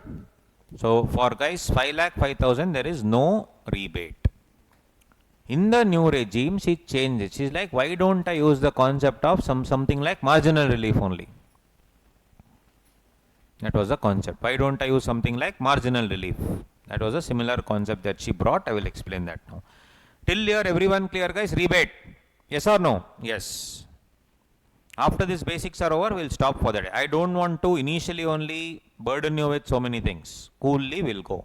Tomorrow we will start house property. Coolly, no problem. Then slowly I will pick up. I told you first 10-15 days only. After that we will start. From tomorrow only we will start little extra. House property is very easy. So you will enjoy that. Very, very easy chapter. Now guys, new regime you see, new regime. Example I'll give. First let's take with 6 lakh guys. Let's take with 6 lakh. You first hear me out, then I'll give you a lot of time to copy, no problem. 6 lakh you take. Tax on total income up to 3 lakh, nil. 3 lakh to 6 lakh, 5%. So how much? 15,000. Rebate under 87A is 25,000 or 15,000, whichever is less. Which is less? 15. So what is the rebate? Sorry, what is the tax? Nil. What is the rebate? 15,000. Now actually speaking, if it is 7 lakh 10 and 7 lakh 20, I would not have got rebate. But under the new regime, there is rebate. How? Let's calculate. Tax up to total income up to 3 lakh, nil. 3 lakh to 7 lakh, 5%, 20,000. Then extra 10,000 rupees, 10%. Why? Because we have 7 lakh to 9 lakh, 10%. 7 lakh to 9 lakh, for that extra 10,000, 10%, so 21,000 rupees I am getting. General rule, what did I say? Up to 7 lakh rebate, that is tax, or 25,000, whichever is less. Ideally it should be 20,000, that they didn't change only, leave it. Here 7 lakh 20, how much will it be? 3 lakh, nil. 3 lakh to 7 lakh, 20,000. 20,000 into 10%, 2,000, 22,000. In the new regime, rebate is allowed even if total income is more than 7 lakh. But rebate is restricted. Rebate is restricted. So, how much you see guys?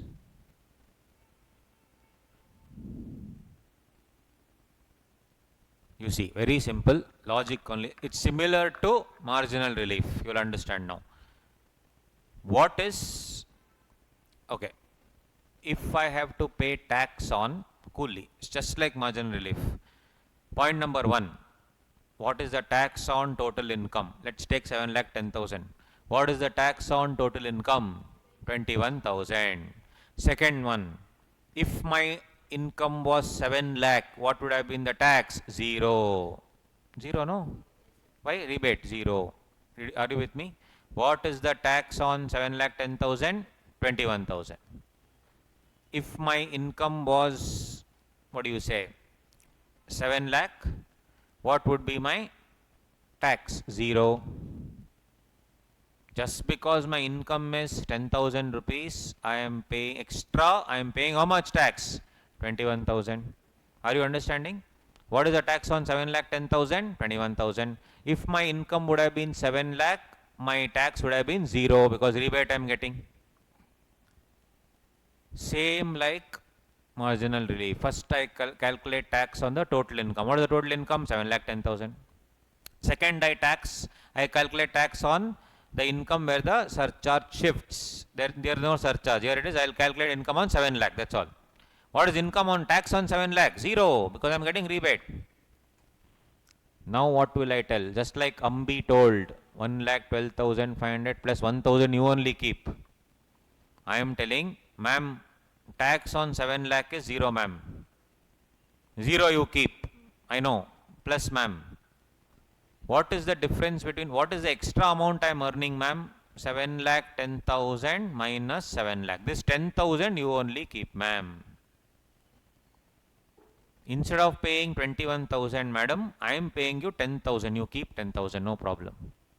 Please give me a relief of 21,000 minus 10,000, 11,000. You please give me relief.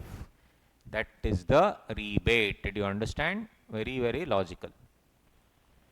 Everybody in India, I can mark my words, they just make you mug it up. We are not mugging up anything. Purely logical. Correct? What is the tax on 7,10,000? 21,000. How much I should pay if my tax was, if my income was 7 lakh? 0. Instead of paying 21,000, I'll give you one more idea, madam. That extra 10,000 you keep, madam. Please, I don't want. Assume my income is 7 lakh only. 10,000 which I earned, it's for you only. You take. But madam, the 21,000 minus 10,000, 11,000 you give me rebate. Isn't it a good concept? Well, it's little annoying. They could have simply made it easy like old regime, but like, no, this is like a, what? It's like marginal relief. Yes or no? So now if I compute, what should I do actually? Total income minus 7 lakh is step number 1. What is total income? 7 lakh 10,000 minus 7 lakh 10,000 is the step number 1. Step number 2, compute the income tax payable on total income. What is it? 21,000. Compare, is 2 is greater than 1? Yes. Is 21,000 more than 10,000? Yes. Rebate will be 2 minus 1. 21,000 minus 10,000. How much? 11,000. Same thing I only told, no? You also told the same thing. These three we have to, this is the step actually. Step number 1, total income minus 7 lakh. Step number 2, compute the income tax payable on total income.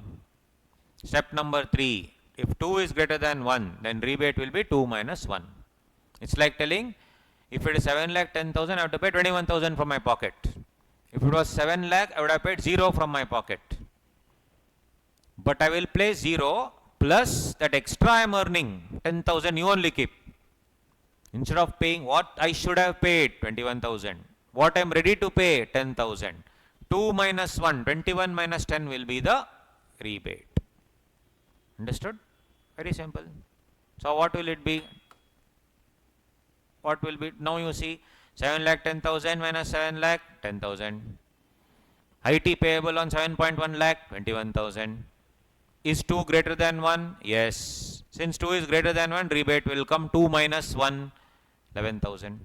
How much tax is payable? 10,000. What's the rebate? 11,000. Chapter close. Isn't it logical? Yes. Very simple. Now the other example.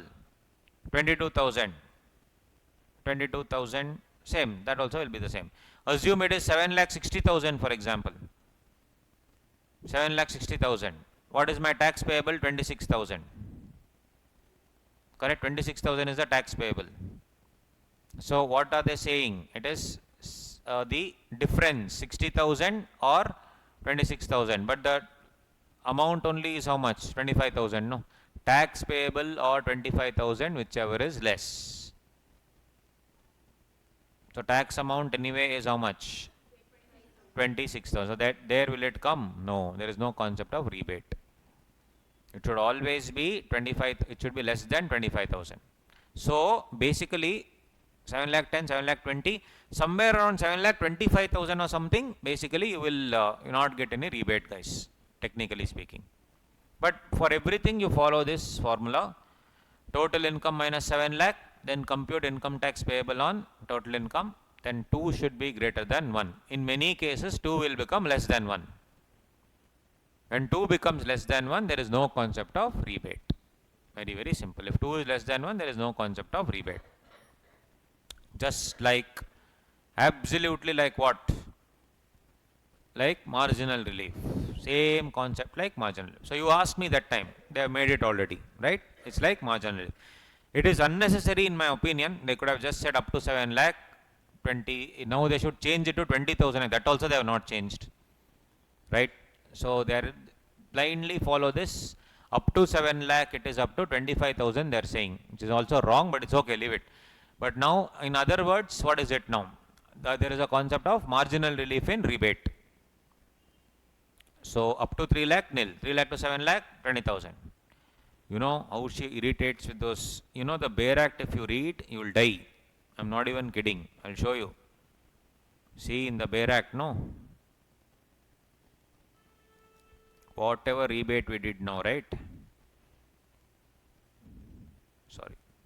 I'll show you that rebate, 1 second. See guys. This is the wordings. If people go read here, they will, be like, what is this? See marginally how the wordings are.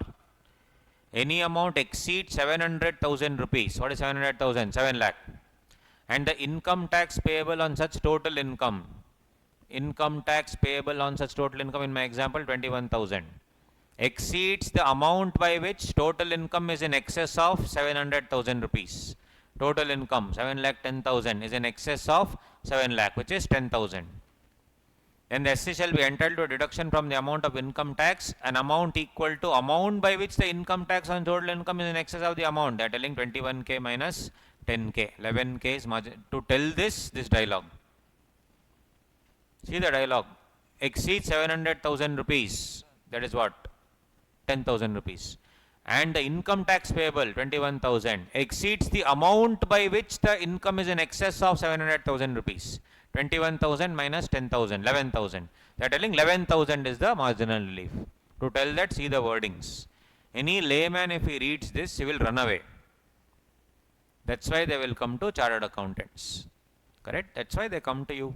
Why will they come otherwise? If they are reading this only, they'll start shivering.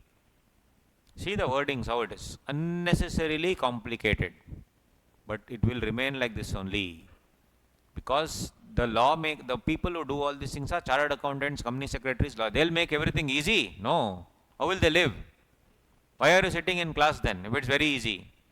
Imagine if instead of this, in the law, I'll give you step number 1, total income minus 7 lakh. Step number 2, compute income tax payable on total income. Step number 3, if 2 is greater than 1, then rebate is 2 minus 1. Then nobody will come to you. Wording should be like this only. They should shiver. They should like, oh, what is this? Let's go to CA. You apply this formula, charge 5,000 rupees fees. Chapter close. Right? So they will all come to you. You have to break it down and study. Okay? Understood, guys, everyone? Yes. Come on, copy. That's all. That's the rebate concept. I'll just show you this. This you have written down, no? So you have to write down the new regime rebate one by one. Income tax is very easy, guys. Simply the wordings will be like some heavy duty language. Ultimately easy only it is. Write down. 3 examples. New regime 6 lakh, 7 lakh 10,000, 7 lakh 20,000. Here still further down is there, we'll write later, but write down. New regime 6 lakh, 7 lakh 10,000, 7 lakh 20,000.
So 7,10,000, 7,20,000.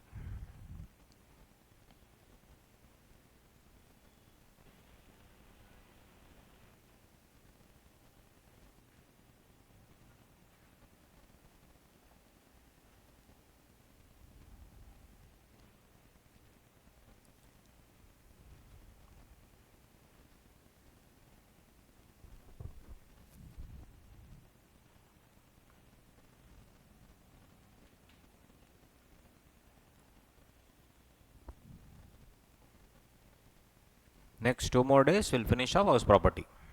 Easy chapter it is, but we'll finish. So that's the target. 19th and 20th we'll have to finish house property chapter. It's very easy. You can close your eyes and finish that chapter. Very simple, very easy. Interesting chapter.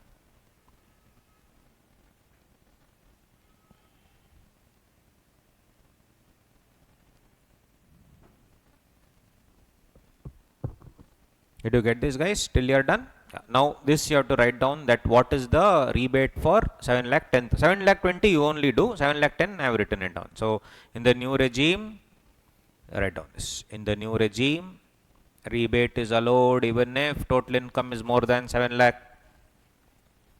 In the new regime, rebate is allowed even if total income is more than 7 lakh rupees.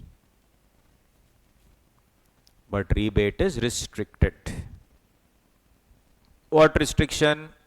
Total income minus 7 lakh. Compute income tax payable on total income. If 2 is greater than 1, then rebate is 2 minus 1.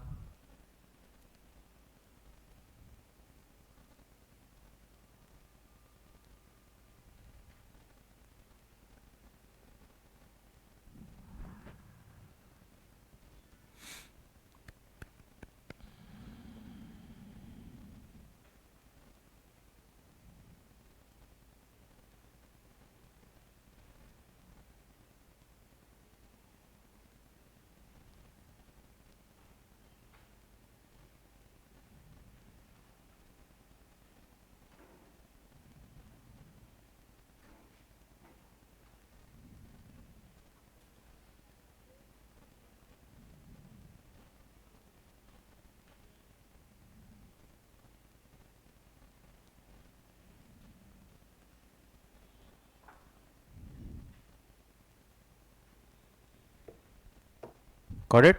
So 2 minus 1. So for example, 7 lakh 10,000. What will I do, guys? Simple. 7 lakh 10,000 minus 7 lakh 10,000 rupees.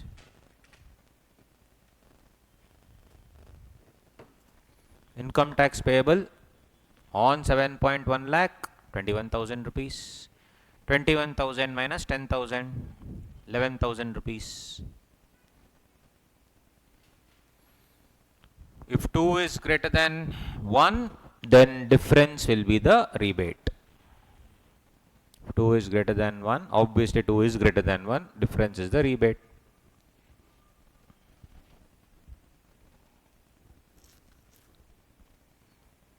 Two is greater than 1, difference will be the rebate.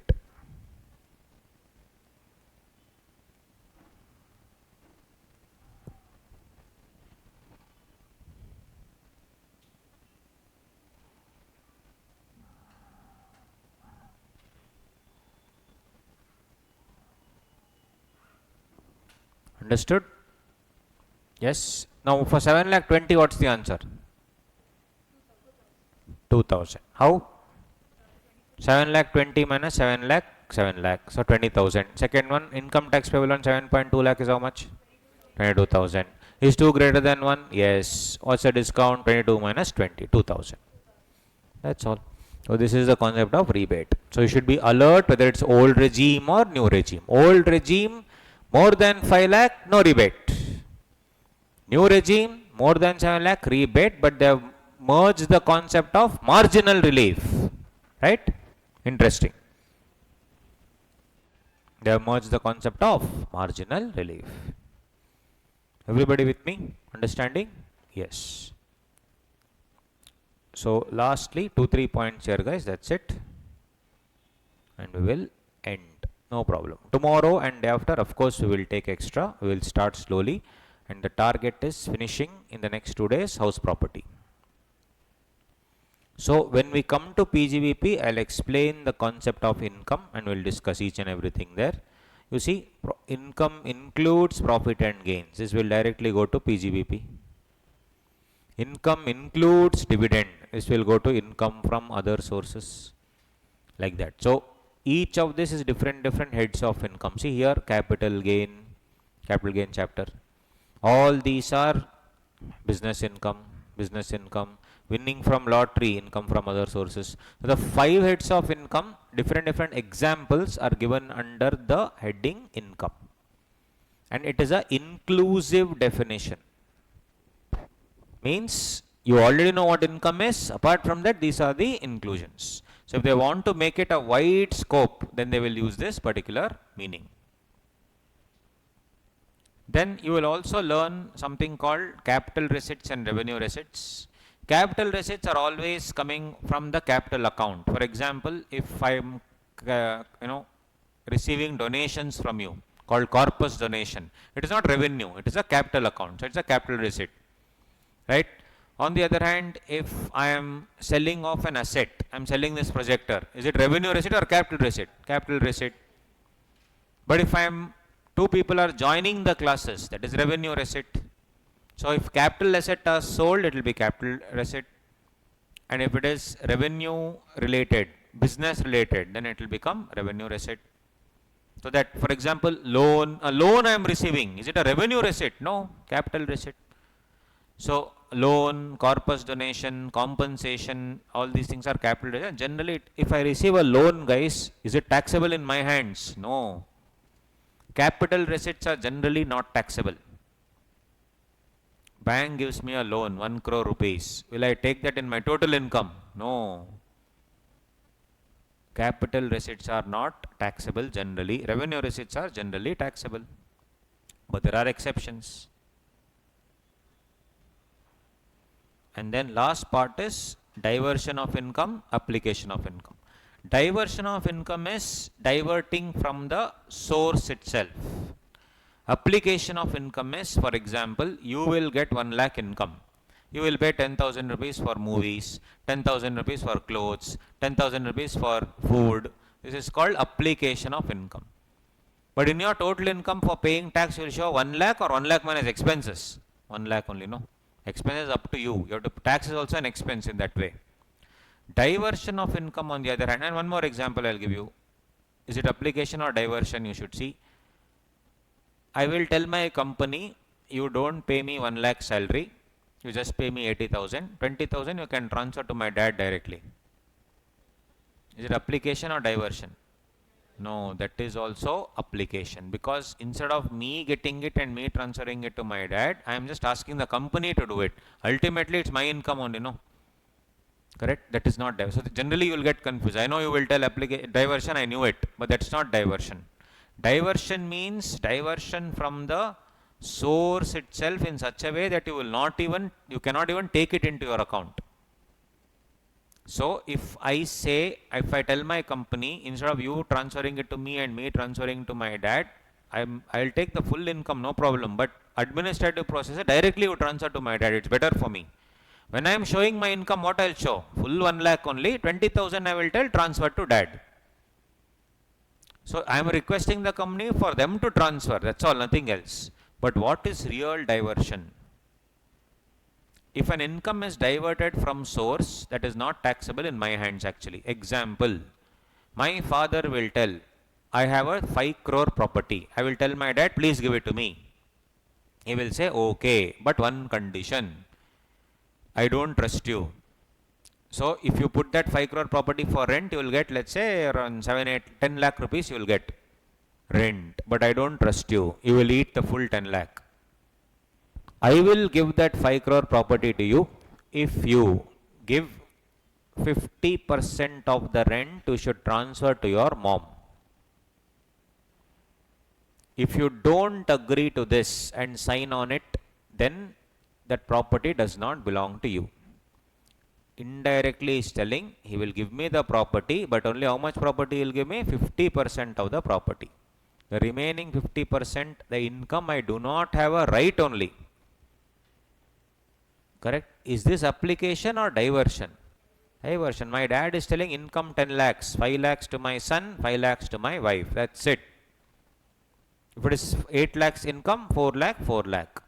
If my son does not agree, my wife cannot sit and do all these things. My son has to. If my son does not agree, he will not get the property. And tomorrow after getting, if he breaks this, that property will no longer be with him. He will get an agreement signed. Over. Now tell me that property is making 10 lakh. In my income, I will show 10 lakh or 5 lakh? 5 lakh. This is the real meaning of diversion of income. Diversion from income will happen from the source. It overrides the title. It overrides the ownership. What is my ownership? Only 50%. My ownership is not 100%.